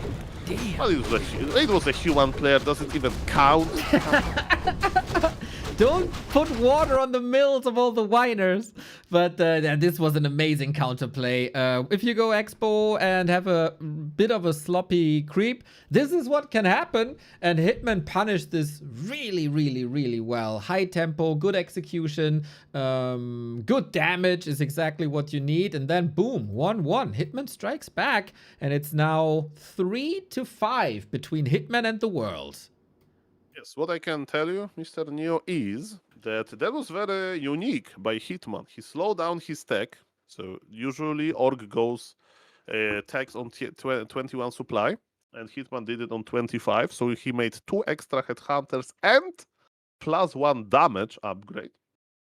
Right. And you may say, Sol, that it was over because the item was stolen. But still, stealing item is one thing. He did not steal any experience, right? So it was still level 2 Archmage. And I think this pressure combined with the mighty push with the proxy shop was actually very good. Right on. I have a couple of news, Mr. 8-Man. Please, It is tell now. me. Is Pala Rifle buffed, finally? Not yet, not yet. We have to wait for that. I'm the one who destroys human, not rebuilds it, okay? So that's a different person.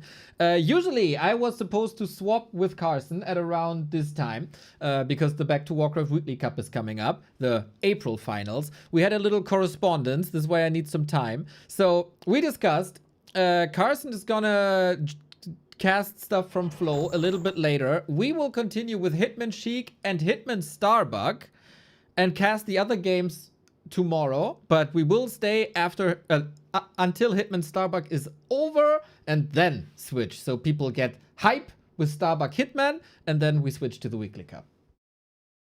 Well, that sounds like a nice coined plan, and I'm happy to have you with my side for longer, Mr. Neo. Big fun here. Players are in the lobby. So yes, back to Warcraft viewers. You will have a lot of cool Warcraft 3. That's the TLDR of this information. Exactly. And then the best of the Weekly Cup as well. And then the rest of the replays, Hitman Chaemiko, Hitman Danger, Hitman Jens, tomorrow from me as replay casts. This is a long freaking day of Warcraft 3, man. That is awesome.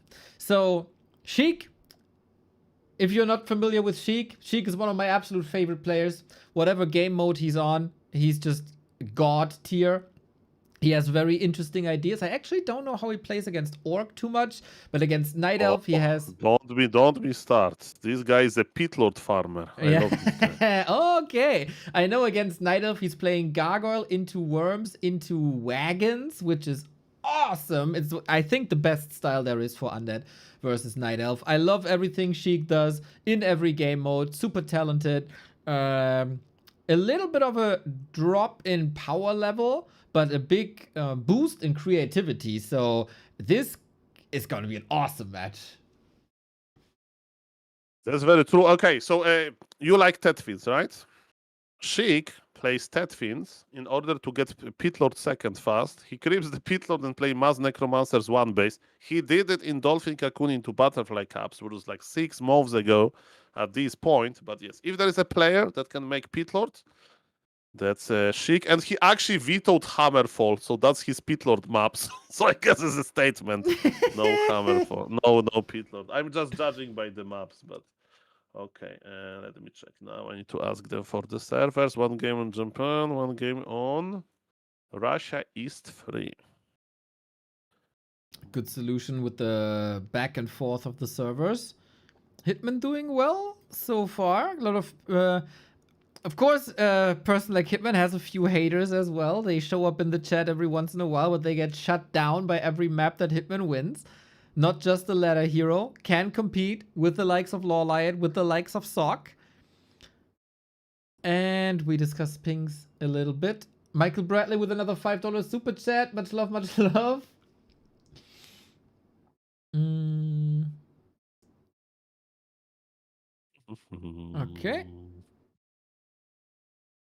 Okay. Okay. Ready? So Hitman is like, I don't like Equalizer. Just play. Perfect. The ping is very close. Hitman is ready. Are you ready, Mr. Neo? I am ready. And yes, having haters in the chat. Sorry. Oi. Sorry. Don't. Happens. It's also for us the 6th or 7th series or 8th series today. Online for 7 hours. The Neo Soul collab on a Sunday afternoon. And now, Sheik vs Hitman. I'm so ungodly hyped about this. Is this maybe the first game where Hitman goes into as the favorite? I mean, the last time I saw them playing versus each other was an event that I organized, and Mr. Random Bet Gamer did sponsor this beautiful event. It was called Marine Otter Cup. And the series ended 2-1 in Sheik favorite, and he made the biggest pit lord ever in this series.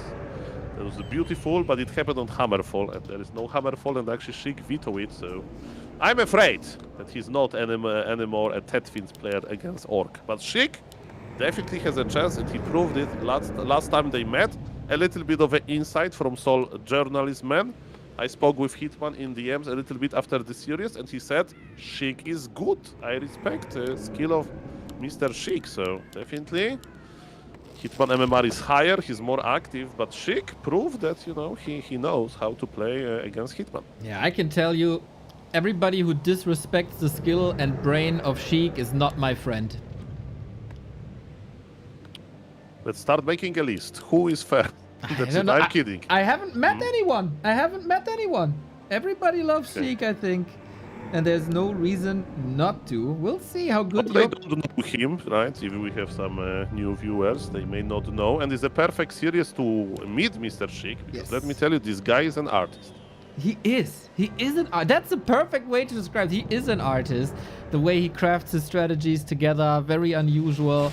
There was one game against Leon on Hammerfall where he was almost down and out, but a pit lord turned it all around, and we saw Doom at the end. Leon frustrated, Sheik probably jubileeing over there in Eastern Russia.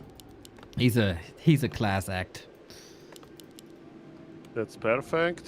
By the way, Hitman is mining from his gold mine with 4 workers only, so this is his famous gold trick that he does. By the way, Mr. Neo, do you know how many views Grabby explaining this trick had on his YouTube? No.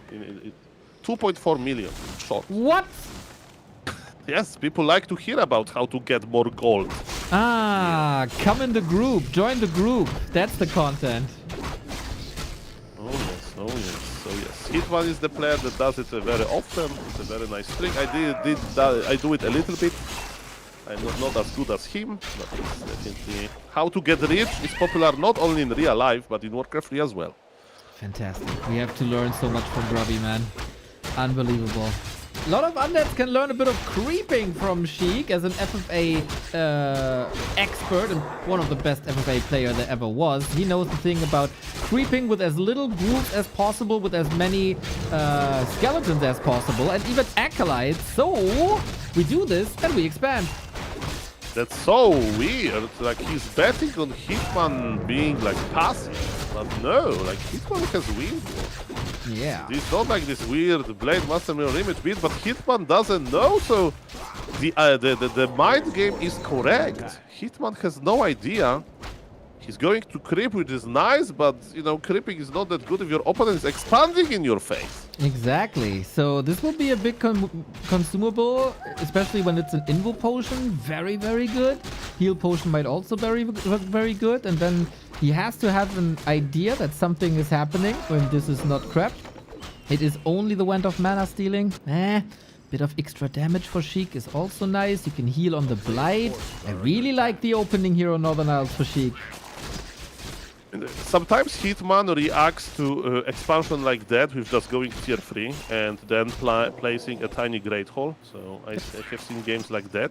You know, and at the end he'll be like 15 supply behind, but there'll be 2 base economy, tier 3 versus tier 3. And yes, now he knows. Blade Master is in the main base of Sheik, and if Undead is not taking at this stage of the game, it means one thing. Expansion has been placed, and that's what Hitman is confirming with his grunt. And he's like, okay, maybe I should just harass him. This is Sheik after all. Look at the Sim City. The Acolyte survived nicely. So far, so good for the Russian undead. That is not happy, actually. There's more undeads from this country. Yeah, different skill set, that's for sure. Less micro heavy. Ghouls coming in. A bit of an oversight here. Could have gotten the grunt for sure. Oh, Nerubian Tower. We need to be careful. Tier 3 instantly. I know my Hitman. This is a tier 3 tiny Great Hall. And now, Mr. Neo, we are going to buy Shredder. In 1 minute, Hitman will buy Shredder. He loves to add Shredder to his arsenal, let me tell you that.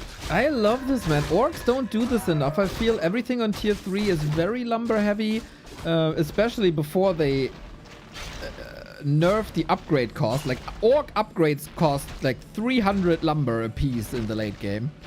But yeah, if you want to go Torrent, and that seems to be the play, you need a lot of lumber, and for that a Shredder is the best thing you can do. Speed scroll, we need to use speed scroll, and the Grand survived. Hitman was trying to hunt down one Acolyte, but it didn't work. So all of this pressure for nothing. Shadow Hunter is on the map. Shadow Hunter will bring some items, but Hitman army is literally one Shadow Hunter, one Blade Master, and one Grant. But soon Shredder will join us. I'm reading Hitman like an open book. Unbelievable. Man, so you know a thing or two about the people on the ladder, huh? If you want the best ladder content, shout out Soul8Man. Follow this man. He's there every morning, almost every evening, and you get a lot of value from him for sure. I know well Hitman because you know he's on top of the ladder, so and he plays often. There's always a Hitman game around, but yes. And you know more orcs play like that, but yes, you basically hire Shredder to help you creep a little bit and to get a lot of lumber that you will need, as you mentioned, because those are very, very expensive upgrades. Alrighty, what will Sheik go for, I wonder? Since it's Sheik, I wouldn't be very surprised if it's like Necro Wagons, but I guess Hitman is the one orc where you don't want to play Necro Wagon again, because he will have walkers and he will have this stuff. Otherwise, a very valid play, I would say. We just move across, creep some camps that will hurt the Shadow Hunter, and in general, items not that impressive yet for Hitman.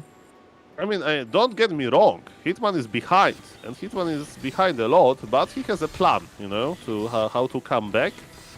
And again, the plan relies on Tiny Great Hall, that's for sure. But look where Sheik is. Sheik is nearby. But okay, look at the scouting. Sheik knows he sees Tiny Great Hall and a lot of ghouls. He's making 2 crypts. Is it mass ghouls? Like Hera? This is like Hera plays on ladder. I'm not kidding. When he starts expanding, sometimes he's playing mass ghouls. Okay, this may be a disaster. You know that there is no coming back from that. It's Tiny Great Hall. If you cancel this building, you get 0 gold back, and you paid 600. Yeah, there will be a big attempt of trying to kill this Death Knight or something like that. The ghouls are here. Mr. Neo, Hitman needs to hold this or it's GG. Oh, so far the repair is looking good. I think the ghoul targeting is a bit off. He's doing a lot of damage, but not to the structure. More for the peons. We have no Rod of Necromancy anymore. At the same time, Sheik also has to be careful as he has no TP. Hitman realizing this now, threatening that DK a little bit. And ghouls were suffering big time. Peons falling, ghouls falling. What a slaughter. Okay, I never seen something like that. Why gargoyles? Others playing mass gargs versus orc that can make troll but riders? Like, what is this? I mean... It's a wrong matchup, Sheik. You play like that versus night elf. He is. This orc. Oh, the steal! Did it work? It did work. He got the major. He did. Experience went to the mighty Death Knight. Oh my god, so Hitman doesn't have a bestiary. He can't go back. But he has mass lumber. He has mass lumber, and you know how many? I need to record the TikTok. Maybe we'll get 2.4 million views. How many troll gargoyles it takes to kill Blade Master level 3 with Orb of Lightning? That's his only item. No micro. I think. Okay. I think like 10. I will never judge Sheik for his creative genius. We'll see how that works. For now, Hitman is a bit like an elf and is trying to counter gargoyles with ground units with Tauren. Bat Riders must be coming. Orb, okay. As you said before, man, lean back and enjoy. Yeah, that's true. Okay, maybe this timing will hit, but Sheik is at 49 supply. The supply is even new. And again, oh, Blade needs to be careful. Where is the orb? There is no orb. There is an orb. Okay, now. Oh, the Nova connected nicely. Spirit Walker is dead. But yes, we are going to count those gargoyles versus Blade Master. Maybe you can also count how many gargoyle hits does it take to kill a Tauren. I mean, it's piercing damage versus heavy armor that was nerfed recently. So there's a Dreadlord Third and mass gargoyles. Okay, let me try to understand this. Is it like Carrion Swarm Nova Coil versus Troll but Riders and then engage? I guess so. I don't know. Like, it reminds me of my studies when I went to universities. You go to like very hard class, you know, like algebra, and try to understand this, all of those tensor fields and stuff like that. And then you just look at it and you don't understand, and that's what I'm doing with Dreadnought. I'm looking at it and it looks like a tensor field. Yeah, for me, stochastics, man. Stochastics the worst. I mean, sleeping the Blade Master or sleeping the TC could actually be nice, but then Hitman should have the skills and speed to attack the unit afterwards to wake him up. I mean, I would play Carrion Swarm if I were Sheik. Let's see if he plays Sleep. Against Tauren? I know, against Bats. It's about controlling the population. Okay, but no, yeah, that makes sense. Why not both? Okay, it's sleep. Maybe he will sleep the bats. That's also a possibility. They should fall I'm not kidding. On the ground if they are asleep. How can you fly when you're asleep? Logic in Warcraft 3, have you know that Archer is as thick as a mountain giant when you talk about collision size? Not obvious to me. Okay, the big fight is here, ladies and gentlemen. 3 Troll but Riders against 10 gargoyles. Let's see if it's going to be enough. Detonations are here. Stop. That's okay. There's a lot of a lot of air units still. Supply favors Sheik, but Hitman is fighting. Yeah, and that was a Sapper. Blade Master is dealing with the ghouls here. Torrent as well. What about the air superiority? Dreadlord didn't sleep so far. He can do that once the Blade Master is out of that invul potion. The bats are detonating again against the gargoyles, and that means destroyers are untouched. He's trying to survive. Kill wave is here. The bestiaries are working over time. The most important thing is that Hitman has supply list here. It's actually even. Okay, TC will die. Last stomp before dying. Sleep. Shadow Hunter. That was decent. But again, Mr. Sheik, how are we going to stop this Blade Master? He's full mana, full HP. He's so ready. Two fresh troll Bad Riders are here. Hex on a Dreadlord. Carrion Swarm connects, one destroyer goes down, another one. Come on, detonate, no? Okay, not that easy. Bam! Two destroyers are dead. I think Hitman is winning. Now the heroes take over for sure. Hit. Crazy attack speed. Blade Master with the backstab. Is there another sleep? Soon. But there's Hex against it, and he wants one target. Or he wants all the undead heroes gone. No more coil. Good counter sleep. But he might just get... Oh, is no hero dying? Is he seriously escaping with a combined 100 HP on the heroes? No, he's not. Well, I want to see what kind of units Sheik will make. He's like, gargoyles! Let's make more! Well, he tried ghouls, and let me tell you, ghouls against Tauren is also not a great idea. Okay, so just Frostworms and Pitlord instead of Dreadlord. And then we have a deal. I closed this deal. Shook the hand. But yes, guys, it was very risky to play gargoyles, and I don't like it for some reason. And I think you agree that they were not very scary. I think we can agree on that. Yeah, I do agree. Maybe, I wonder if you build worms instead of destroyers, is that different? I mean, Frostworms you can protect with Banshees at least a little bit, and Gargoyles is just too many. But ladies and gentlemen, the Crypt Drag is here, it can be GG. It can be GG if Death Knight goes down. That roll, but Riders are just detonating. Huge experience on Hitman. Sleep on the blade. Hitman can just reposition. Supply lead is on the Orc, and this Blade Master is going brrr. There is now 0 air units for both, but I think Hitman is very satisfied about that. I don't see the damage coming. GG is called. The Gargoyles save them for Nidals, okay? I guess so. Problematic. Sometimes against humans they can work as well, but against Orc, tricky situation. Sheik, we said he's an artist. This time he was a bit of a mad artist. Maybe a bit too much absinthe in the evening hours. That was a failed experiment. Yeah, you will never know until you try, you know? Right. The same goes with food, the same goes with video games and stuff like that. Just try it. And I'm not sold. You know, if there'll be no shredder. If like Hitman would be like super low on lumber, he couldn't afford the bestiaries, and then you surprise him with those gargoyles, and also he has no shop to buy orb.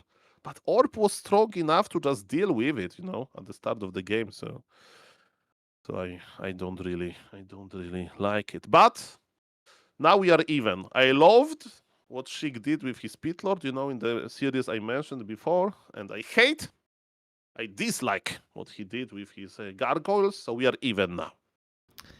And of course, there might be a second strat coming, maybe with an expansion, but then a different approach. You never know with Sheik. But yeah, he made a name for himself now, I guess, being the one with the weird builds. You win some, you lose some. You can't win them all.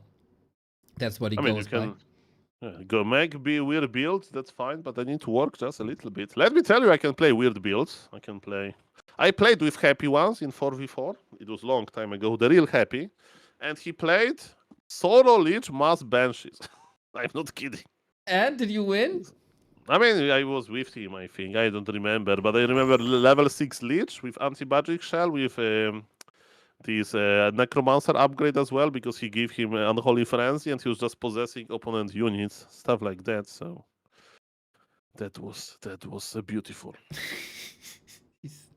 He was a quite a jokester. I remember when he animated Dead a Hydra. That was lovely. Oh, that was beautiful. That was beautiful. Chick is in the lobby. Hitman's in the lobby. I changed the map. We keep the server going. Hitman has a little bit of ping advantage, but it's 113 ping is very lovely. Nobody's spiking. Nobody's complaining. Players are ready. And I'm clicking the button here. Well, let's go. That is a chance for Hitman's first win here. He got some draws against some of the best players in the world. In this series, he went into the favorite. The first strat by Sheik didn't work, but he has more tricks up his sleeve. What's it gonna be this time? Again, a map where you can surely expand. Maybe on this map, you should maybe expect a Blade Master harassing you. But yeah, one thing is for certain. If you are playing against Sheik, nothing is for certain. Yes, in game number 1, scouting of Hitman was a little bit off, but, you know, he got his Shredder, he got his counter expansion. I thought that he's going to lose his counter expansion, right? There was this, like, very intense moment with Sheik attacking him, but that was fine. Welcome, everybody. Thank you for the raid, Mr. Daron, and yes, let's enjoy this. Undead versus Orc, and yes, it feels completely different than the series we have seen versus Hazy's, right, so far. But it's because Sheik is playing his crazy styles. And we have to say, Hitman is now 4 against the world's 5. If Hitman wins this as well, he ties up the series and the show match. And of course relies on the Blade Master once again. Ooh, Soul, Mr. Kovacs with big complaints. I can't see resources, he says. Is that fixed? Already done, Okay. Of course. Mr. Kovacs is a big fan of beavers. I'm a big fan of beavers, so if he asks me for something, I do it immediately. Very good, very good. Gotta make sure that Kovacs is pleased. Once I casted a game that like 10%, I mean 20% of the game was talking about beavers. That was my favorite cast. We were talking about, can you spot a beaver in New York City? That was our theme, and I don't know to this day. Well, one day, maybe. Because yes, it's a big city, right? Yes. New York City, but it's not like really beaver friendly. But who knows? Maybe if you go to BlizzCon, you can make a stop in New York City and try. Mr. Butkram says that rats in New York City are the size of beavers. So you can have a fake beaver, that's for sure. Lich first. Okay, that's crazy. Ooh, are we tower rushing? Let me check that. Hey, there is this build that Grabby did on ladder recently versus Lajuk with a Lich, Frost Armor, Crypt Fiends, so tower rush, and he won versus 2400 MMR Orc with his Undead, so that was impressive, but it's a different build, as you can see. Mr. Sheik is going for an expansion with Lich, that's crazy, but one thing is certain, Frost Armor. Right on. Yeah, that's amazing versus Blade Master. With a Lich second hero. Oh, Wait, no, yeah. I was about to say, dude, he is passing the left-hand side. Creeping the turtles with ghouls is not that easy because of thorns. And this is an old school strategy, man. 2007, 2008. We bring it back 18 years later. This build is now a grown-up. Let's see if that's also successful. He's unsummoning his altar, the Sheik I'm talking about. He's all in, ladies and gentlemen, and Hitman army is one Blade Master. Let's go, if it's going to work. Why not with Crypt Lord, to be honest? Maybe he's like he's trying to click on the Great Hall. That's ambitious. It's amazing. How can you not love this guy? Okay, deep into the enemy base. I knew this strategy, by the way, by PCG Sunlight with the Tinker. That was very good as well for some time. Why no Crypt Lord? Because he doesn't have Frost Armor, and Frost Armor is sexy, especially in the summer. I'm sexy and you know it, Mr. Neo. Let's see what's going to happen now. We have 2 Ziggurats on the way. The only source of damage is this Blade Master. By the way, it's sad that you can put Frost Armor on the Ziggurat. The Ziggurat was killed actually, not cancelled. Feels bad, man. But okay, Sheik still has some resources. Why Undead is so obsessed with killing the mighty barracks? Because he wants to stop Demolishers. Blade Master. Acolytes are attacking the Blade Master. That's hilarious. Tier 3 is ready, but Hitman has very limited gold. The first Ziggurat will finish. The push is ongoing. Blade Master is going to buy healing potion. Healing potion. Use it! Okay, he did use it, but this Lich is just chilling. He has frost armor, but is it enough damage? The Nerubian Tower is going up. Oh, potion of mana acquired. This Blade Master is in trouble. He's invisible now. It means that if he heals himself, he shows himself. And now he's hiding behind the burrows. Both players, they don't have damage. What's going on, man? Since the beginning of the fast tech meta for Orc vs Undead, my chat has been asking, why don't you tower push? Why don't you tower push? Why don't you ghoul rush? Well, you get your answer now. Orcs' bases are hard to conquer. Is it enough, though, is the question. A shop would be amazing. Sheik is running out of Rod of Necromancy here, also running out of ghouls. Spikes would be amazing for Hitman as well. I mean, nobody has anything. And I was surprised to see those ghouls because I thought that you tower rush with Fiends. By the way, Acolyte has frost armor. That's pretty nice. I remember in the Twitch chat somebody asked if you give Bloodlust to peons, do they get gold faster? What about if you use Nerubian Tower on peons in the gold mine? Are they mining slower? We'll see about that. We'll see about that. She got backpack, 2026 year of backpack. He got new skeletons now. He got some healing as well. He got dust against the blade. And like, what's going on, man? There is a building coming up, a barracks right-hand side. Maybe time for demolishers. Soon, Hitman has to repair here. Remember that the Nerubian Towers are amazing to slow down the unit, but not to kill it, because they don't deal that much damage.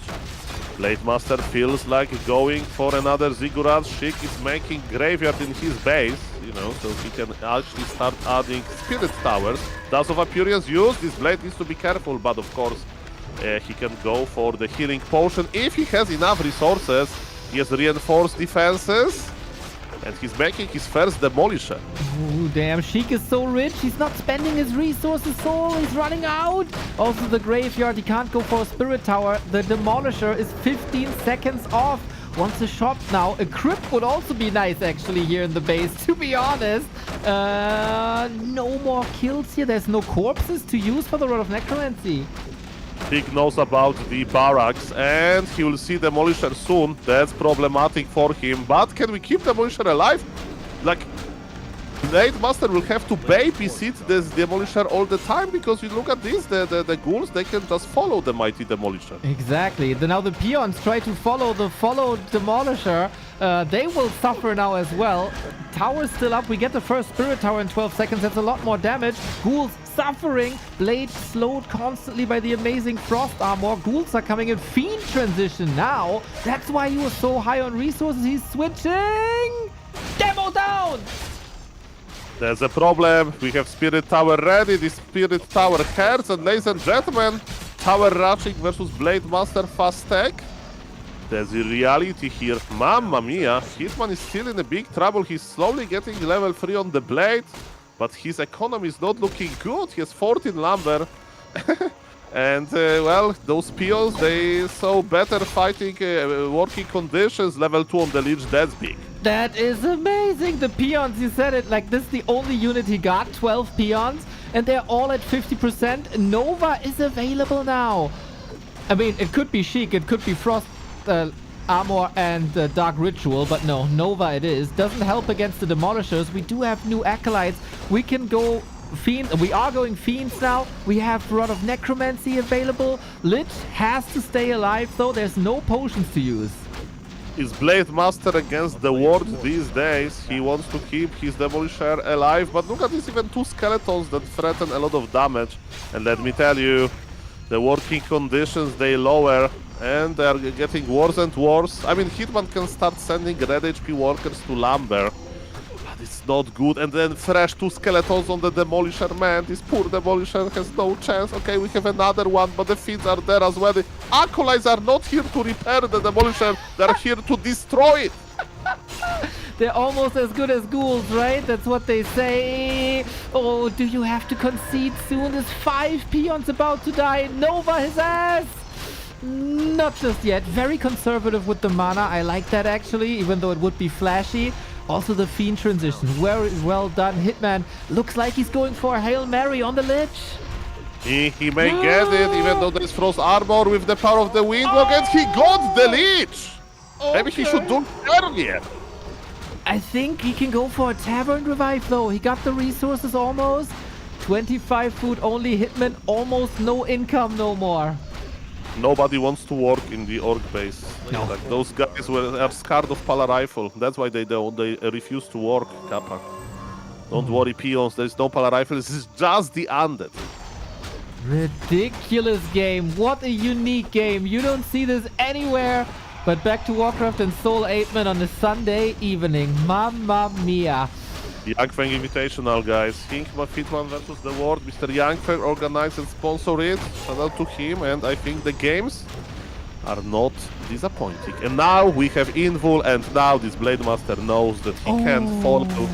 And he's low HP, and the working conditions are not getting any better. And reinforcements are also not getting better. Hitman needs a potion here for sure. He got this one speed scroller as well, going for the Lich crit.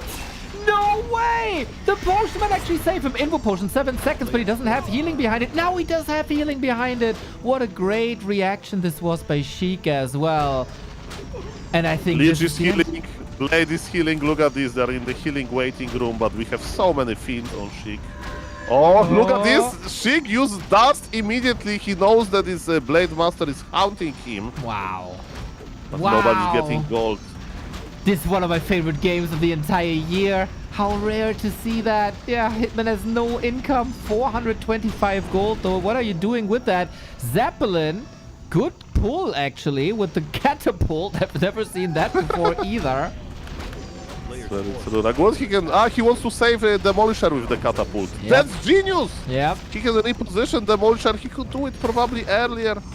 You know that Barak is dead already. It's going to be the last Demolisher. Oh, damn. Skeletons hiding in the burrows. Lovely to send the skeletons after them without any big risk. But yeah, we have a fortified position for that Demolisher now, but I think it's too little too late. Let me tell you one thing, Mr. Neo. So the game when the opponent's base is covered in blight, you say this is your favorite one. You must be an undead player. Who does things like this, man? Completely out of left field. Lich, Frost Armor, Tower Rush, GG! Hitman is not tying up the series versus the world. No, he get punished for his greedy fast tech. And this is the way to do it, man. Sheik, ridiculous build, ridiculous read, ridiculous punish, and both players executed this so well. An amazing game. And remember, guys, before you try this on ladder, Sheik had a strong read that Hitman is going for fast tech Blade Master, and that's the best, conditions for it. So, ladies and gentlemen, that's amazing. We have 4 players left. We have Starbuck, Chaemiko, Danger, and Jens. Man, the games are going to be definitely improving. Fantastic. Sheik. So, okay, with my style, I can probably not do too much here.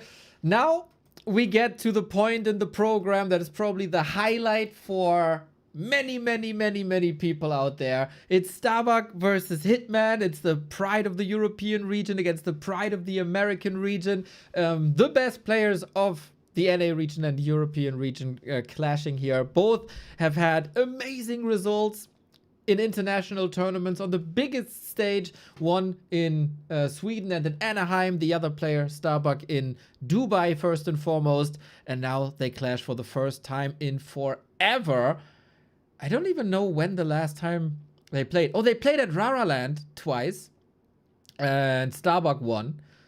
True, it's been a long time since then. That's a very nice introduction. Players are in the lobby, and the ping looks green for the first time for both. US East is good to combine Slovenia with the states where Hitman is. Awesome.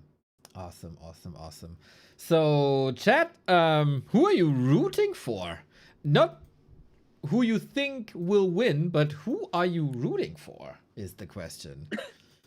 And I'm gonna give you a prediction. What's gonna be the result? I say 2-0 Starbuck, 1-1, 0-2 Hitman. Here we go. You got 5 minutes. Cast your votes. You need to make a veto with money, you know. They donate and then the bars changes, Mr. Neo. That's next level. That's for sure. Next for sure. And then Switzerland wins, huh?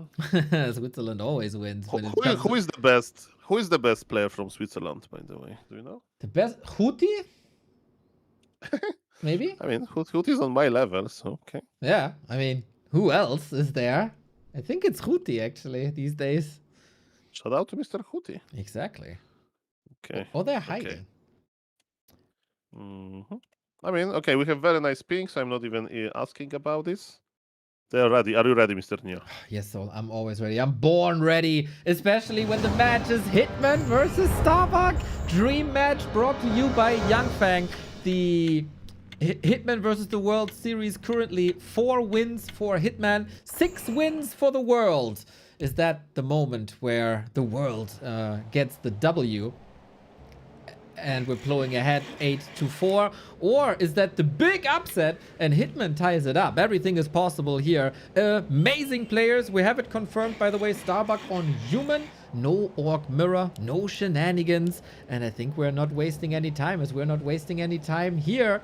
Before we go into this, small reminder, use your Prime subs, everybody, here or on Soul 8man, and both channels have a 35% discount on gift subs. With that being said, let's go, let's go, let's go.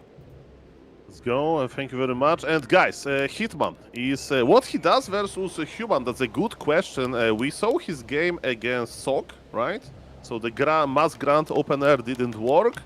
But then there was definitely a super powerful anti-expansion play. And you know that Starbuck was probably watching, to prepare a little bit. So I guess Starbuck won't expand, and the map veto kind of confirms that Northern Isles Springtime, they are not like super expansion friendly maps. And thank you for the support, Mr. Ners. Thank you for the gifted sub. Love you for that. Soul 8man deserves every single support that you guys give him and more. Actually, a lot more. Thank you. Mr. Neo, I need to turn on the cosmic lights. Follow us through this weird opener that Hitman is going for. Farseer, 1 Burrow, 1 Grant. What is this? Yeah, that is interesting indeed. Starbuck was in the chat earlier, as you say, and was like, 2 Burrow tech? What the hell is that? So he knows what's up, that it is also a bit odd.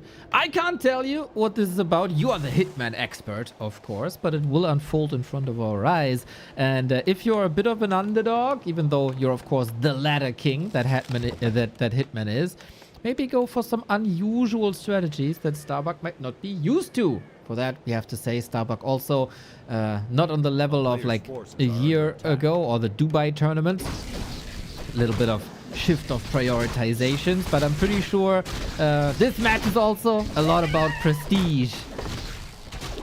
Because, the bragging rights for Hitman would be immeasurable if he takes the maps off of Starbuck. And Starbuck already on Thursday, 0-3 against Moon. Don't want to go 0-5 in Yangfang show matches. That was quite some damage already on the workers, but no instant pressure. We get some 4th age experience here. Hitman very good versus Fast Expo, struggles versus Rifle Casters, and we have a 4th farm. Okay, I'm surprised actually. Expansion, farm number 4. Okay, level 3 creep road. That's interesting. Okay, so maybe that's Hitman, that Starbuck way of like not dying to Farseer Headhunter. Look at this Wand of Illusion is so good here. We mentioned often that Orc can't really scout well, but with Wand of Illusion it's possible. But look at this, he just checked the expansion is not crept. And Hitman doesn't know just yet, but he's just creeping, he's quite close and he will figure it out soon. But he still doesn't know, he haven't been in the main base, so he doesn't see tier 1. When is he going to realize? So far, he's going to wrong direction, he's going to creep. Damn. Wolves can still scout, right? As when they're about to expire, maybe he gets a good read there. Hitman still has a little bit of time, he's gonna go grunts. That is odd, of course. Headhunters would probably be preferred. You can still follow this up with the powerful pushing second hero. We just sent another illusion. Very hurt illusion, actually. But yeah, Item is big invuln. Okay. Oh no, the illusion stops. And it's getting killed. Hitman knows he's scouting with another illusion. He saw tier 1, but the problem is that he's late. And he look at the presence of mine on Hitman. He's splitting his army. He knows that Starbuck will attack him, right? He sent 2 wolves and 2 grunts into the expansion, and he says, I'm going to defend my base with Chain Lightning, and I'm going to deal a lot of damage to your economy. This is giga smart move, and I love it. Okay, we'll see if that's enough, man. We've seen his base under attack the entire time. Starbuck has a Scroll of the Beast that is +9 damage on freaking level 2 Water Elementals. Holy shit. I don't know if he does enough damage here. Can he stop that expo? He has to. What Hitman needs to do is to queue a second hero, but he doesn't have enough resources for it. He's going for brute strength with his 5 grunts. He has 5 grunts. Militia is arriving at the expansion. We have situation happening on both screens. Chain Lightning can be spammed, of course. There is a lot of Water Elemental. Another Chain Lightning is here. There is not enough damage on Starbuck. I'm checking his expansion. His expansion is not looking too good. There are still 2 grunts there, and they will have brute strength very soon. Hitman lost 0 burrows. Starbuck is teleporting back to his main. Can he surround the grunts? We'll see about that. This split could be game-winning split. Very smart. What did we just witness, bro? Burrows, these 3 burrows were all packed with peons, crazy damage output. This was level 2 Water Elementals, 2 of them with the Scroll of the Beast. Do you know how many Orc players just died to exactly that push? Hitman defended this massively. Okay, but look at the Farseer. He has a potion of mana. This Farseer is so ready. We have fresh wolves. And you know what? Arcane Tower versus grunts? Those grunts will survive a lot. And ladies and gentlemen, the presence of might of Hitman to split this army. I think in hindsight, you know, Starbuck would actually not attack into the Hitman base. That was so genius. Firelord on the way as well. There is no peons to repair the Arcane Tower. And if there is no Arcane Tower versus Dire Wolves versus Lava Spawns, let me tell you one thing. That's GG, and Starbuck agrees. What the Expansion fuck? versus Hitman, not that easy. What did we just witness? What was this game? Hitman's a freaking genius, man. You saw this play a mile ahead. I'm just an idiot 1400 pleb, right? I had no idea what's gonna happen. You explained this beautifully. It worked beautifully. Huge win for Hitman versus Starbuck on map 1. Aua, aua, aua, aua. Give me Pally Rifle. Give me Pally Rifle, Starbuck. If I can predict something, springtime. Dude, I don't think I've been as impressed with a player in 2026 as I'm impressed with Hitman now after this game. That was genius. That was genius. That's very good. Okay. Player in the lobby. They have green ping. Starbuck is ready. Hitman is ready. Mr. Neo in Yang Feng. Hitman versus the world. There is no breaks and there is no boring games. Only the best games. And what's now? Are they like mind games? Now, imagine if Hitman goes like fast tech now. You know, it's like, okay, Starbuck will definitely not expand versus me. I don't know. And you know, scouting wasn't on point, really. I thought that this game is over. It's Pally Rifle! I love you, Starbuck. Okay, Mr. Neo, I'm smiling. I'm smiling. Oh, this Sunday we celebrate. I don't know, I need to put beaver on my head or something. I feel real emotions, ladies and gentlemen. Well, well, well. An old forgotten strategy we all thought is extinct, and it's back. Pally Rifle Starbuck. The stage is yours, Soul. I'm just an intruder here. I'm just annoying everybody. Tell us everything about this. Okay, let me give you some introduction. So, Starbuck was the first professional player that brought attention of the entire professional player world into Pally Rifle after winning versus Happy reverse sweep game with Pally Rifle on Concealed Hill during Bad Boom Classic late autumn 2024. Since then, a lot of things happened with Pally Rifle, but I do remember watching Pally Rifle games on my stream, and Mr. Hitman was hanging in the chat, you know, from time to time when he's long queue, I guess, and he's not in the game, and he was like, oh, versus Pally Rifle, Panda second, easy. So he knows how to play against Pally Rifle since the Pally Rifle Prime. Pally Rifle was nerfed, So we have the creator of Polar Rifle on top level versus the guy that put a lot of thought into anti-Polar Rifle solutions. And that's why this game excites me, and I can't wait to see what happens. Yeah, me neither, dude. I hope everybody is buckled up for this. Starbuck going 0-2 here would certainly scratch his ego a little bit, I'm sure. And yeah, I guess desperate times, desperate measures, huh? A lot of people say Peli Rifle is dead, but we have seen some signs that it's not as weak as people might think it is. I have a quick story for you. So Tyler won. He played versus Polar Rifle, but Polar Rifle was the strongest during Grabby Only Funks Invitational. And, you know, he lost to Guzu in like a tournament 2-0, right? Guzu was the Polar Rifle player back then. And 1 year later, Hitman met, not Hitman, Mr. Tyler won, this huge streamer, right? He met Polar Rifle on ladder. After all of those nerfs, he lost, and then he was talking with his Twitch chat. The Twitch was saying, like, Polar Rifle is not popular anymore, nobody plays it on pro player, and you know what he said about Polar Rifle nerfs? It was placebo nerfs. People don't play Polar Rifle not because it was nerfed, but because they think it was nerfed. It's a placebo effect. Well, I mean, we already saw the 1-1-1 build of Tyler 1 was correct. Maybe he is the genius of this game after all, and everything Tyler 1 says is correct. Yeah. What was the real Polar Rifle nerf? I don't know. There are so many of them that I don't remember. But ladies and gentlemen, Hitman knows. He sees the Paladin. He sees 2 rifles. What is his technology of choice? 1 Grant. This is not the normal Orc approach, of course, because Hitman is blindly opening with his grants. So, because of that, he won't have this tier 2 squeezing potential. So, if I were Starbuck, I would be quite satisfied. The Orc, you know, army is quite small, and it's pretty good.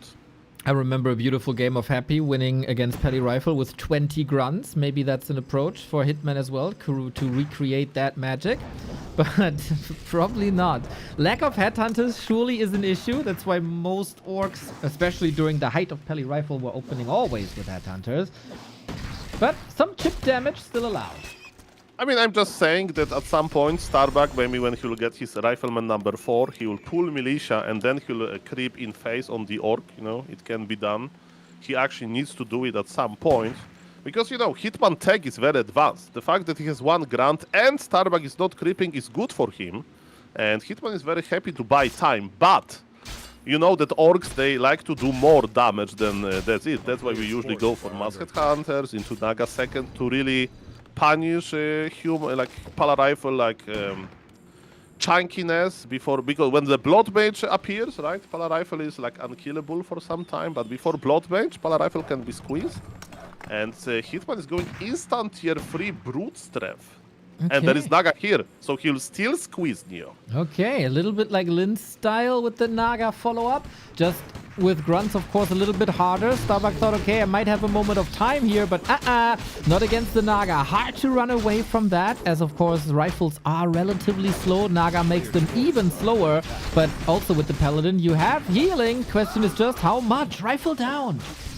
First Rifleman is dead, but Militia is clearing 2 Scar Trapper. Paladin got surrounded. That's a very good point, but Paladin will get level 2. At least we have that because of this brave Militia creeping. But yes, and now, if I were like Hitman coach, you know, like his helper, I would say, Hitman, you know what happened? The Polar Rifle player lost TP. We creep the lab, we buy a Zeppelin, the Goblin Zeppelin, and we drop into the Polar Rifle base while making Taurens. Hitman is going for Spirit Lodge. Is it going to be Bloodlusted Grants? Maybe. Hitman killed the flying critter as well. I've rarely seen a player do that. He's just bloodthirsty. Yeah, why no Bloodlust, I guess? There's not gonna be priests, right? So Dispel will be limited. I mean, if there's no Archmage, there is always trouble with mana, right? But yes, you know, it's the first step in solving Pali Rifle. Like, let me know, let me, you know, let me tell you. I'm sorry, I'm so excited that it's killing 1 Rifleman and forcing TP is nothing. You know how strong Polar Rifle is. if your opponent makes mistakes against this, now Blood Mage is here. It means that all of the mana belongs to Pally Rifle, to Pally Rifle player, and it means that Orc can't do that much. Nice. Starbuck is pulling Militia. He knows what to do. He's going to creep in Orc player face. And let's see if he's correct with this decision. Yeah, so far was some good social distancing, but now the Siphon mana goes through, but of course no TP, no more. Rifle suffering. How much Holy Light is there? You gotta siphon that mana back to the Paladin, pump that healing, but nasty creep check. Still the Holy Lights able to save 2 Riflemen for now. Not the craziest loss, but the Rifle gets ensnared. Fucking Murloc without the Murloc. Okay, that's actually going worse for Starbuck than I thought. Hitman is doing a lot with very little, and it's not Bloodlust, it's actually still Witch Doctor's Taurens. And yes, he's definitely buying himself a lot of time. Paladin not being level 3 is a huge deal here, and the Rifles are dying. Okay, I think if you give this game to Lin now, is like 0% for Starbuck. He lost so much, but you know that it's Starbuck, and Hitman, with all due respect, is not Lin, so there is still hope. But yes, definitely Orc is ahead because he has so much time. Going for Witch Doctors takes forever, and Hitman does bought himself enough time. Okay, he lost a grand now, but that was very, very efficient. Oh, Hitman. Actually, to be very precise, Hitman is Lin because his name is Victor Lin, but he forgot the burrows. That's a problem. Imagine he could spend all his money now. He's still working on upgrades, I guess. He will go for heal wards and he will go for pulverize. Maybe that will actually finish in time? Almost. It's not as bad as I thought. And he can spend his money anyway on items now. Orbs would be good, of course. But yeah, Starbuck is alive, but damn, that was a beating. Well, what I can tell you, Mr. Neo, is that Orc needs a damage, right? So Orc needs this Tauren, Orc needs a third hero. That usually is a Blade Master mirror image, believe it or not. And how much time Hitman has. Remember, it's one base. Hitman invested into all of those upgrades, and Starbuck is going to push him. Burrows are not reinforced. He can actually die hit, believe it or not. I don't know if he bought himself enough time. Ladies and gentlemen, is Pala Rifle going to be nerfed again? We'll see about that. It's the classic 6 rifle push in it. Big mana potion for Starbuck. Heal scroll, invo potion. Also extra mana on the Blood Mage that he can of course transfer. This repair is not enough. Chain Lightning, okay. Disrupting the position will help get some time for the repair and of course get the Tauren out. Witch Doctor needs to survive. If this Witch Doctor full of mana will die, is GG. The first Tauren appears. Is it enough? Starbuck is squeezing. Starbuck is pushing. Again, is there enough damage on the Orc? Actually, we'll see about that. Maybe you should be making more grants. I don't know. The Tauren is pulverizing. Witch Doctor is accumulating mana. He has enough for the healing ward. Blade Master as a third hero is here with Mirror Image. Tauren will die, so all of those Witch Doctors for nothing. Maybe Bloodlust would actually better. Wolves are still doing a lot of damage. The damage is split. You can't Holy Light everything. Blade Master's doing a fine job, but very few resources for Hitman. He is getting some income again. Needs healing, but he's outside of his base. Starbuck drives him away from his own home. I hope that Tyler... Oh, look at this healing ward position. Look at this healing ward position. Starbuck knows he had to enter with rifles into the base. Supply favors Starbuck big time. And rifles are counters to Taurens. Remember, kids. Exactly. Your opponent making mass Taurens, respond with rifles. Blizzard should put it in a tooltip. We got Banish as well to save some of these riflemen. Yeah. How well can he recover here? Hitman looks down and out actually. Yeah, not enough time. Not enough time. Maybe it's the burrows that you mentioned. Now the sneak. Oh, look at the healing ward. Look at the healing ward position. But Starbuck knows immediately, and all of those healing ward value is gone. The G is called, and Mr. Neo, as I often say, early game wasn't good enough for the Orc. I think you can agree with this, Kappa. So we can all agree, Pally Rifle is still a viable strat. All the Pally Rifle naysayers are just whiners without a reason, and Starbuck is still 2 meters tall, and the score is 1-1. To me, this screams for a rematch down the road, hopefully. As of 7 rematch, Pala Rifle guaranteed. Mr. Young Feng, I can promise you that I will cast the full event. No problem. Absolutely fantastic. What a series. What a day. So far, Hitman is 5-7 against the world. I think that was a wonderful performance. High tempo match. Of course, we would have loved to see tier 3, and an hour of gaming, but maybe that was foreshadowing for something down the road. Mr. Apeman, this is the moment where I personally leave you, and Back to Warcraft switches the content over to the Back to Warcraft April Finals, where Starbuck is also playing alongside Chaemiko, who will be up on your broadcast now. I will take my hat now and leave Carson the stage, but the Hitman versus the World Series will continue on your channel, right? It was a pleasure, Mr. Neo. I made a promise to Mr. Yang Feng.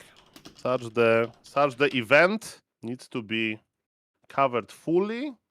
And yes, I'm here. Thank you for the time spent together. I had a lot of fun. And yes, the series versus Starbuck. I was expect actually Hitman lose the first game and win the second one. It was the opposite. It was. I will cast the replays tomorrow evening for the Back to Warcraft audience. I sent Carson the message, ready to pass it to you whenever. One last reminder, use the Prime subs on either of our channels. Use the 35% discount as long as it's up for the gifted subs. Support keeps the scene alive, especially content creators like us and Soul 8man. And if you didn't like Soul 8man's channel yet, what the heck are you even doing? You're also not my friend. And with that, Soul, I wish you the best time with the last 3 series. I wish Carson the best time. I wish the viewers the best time. And I'm off now. Take care, everybody. See you tomorrow.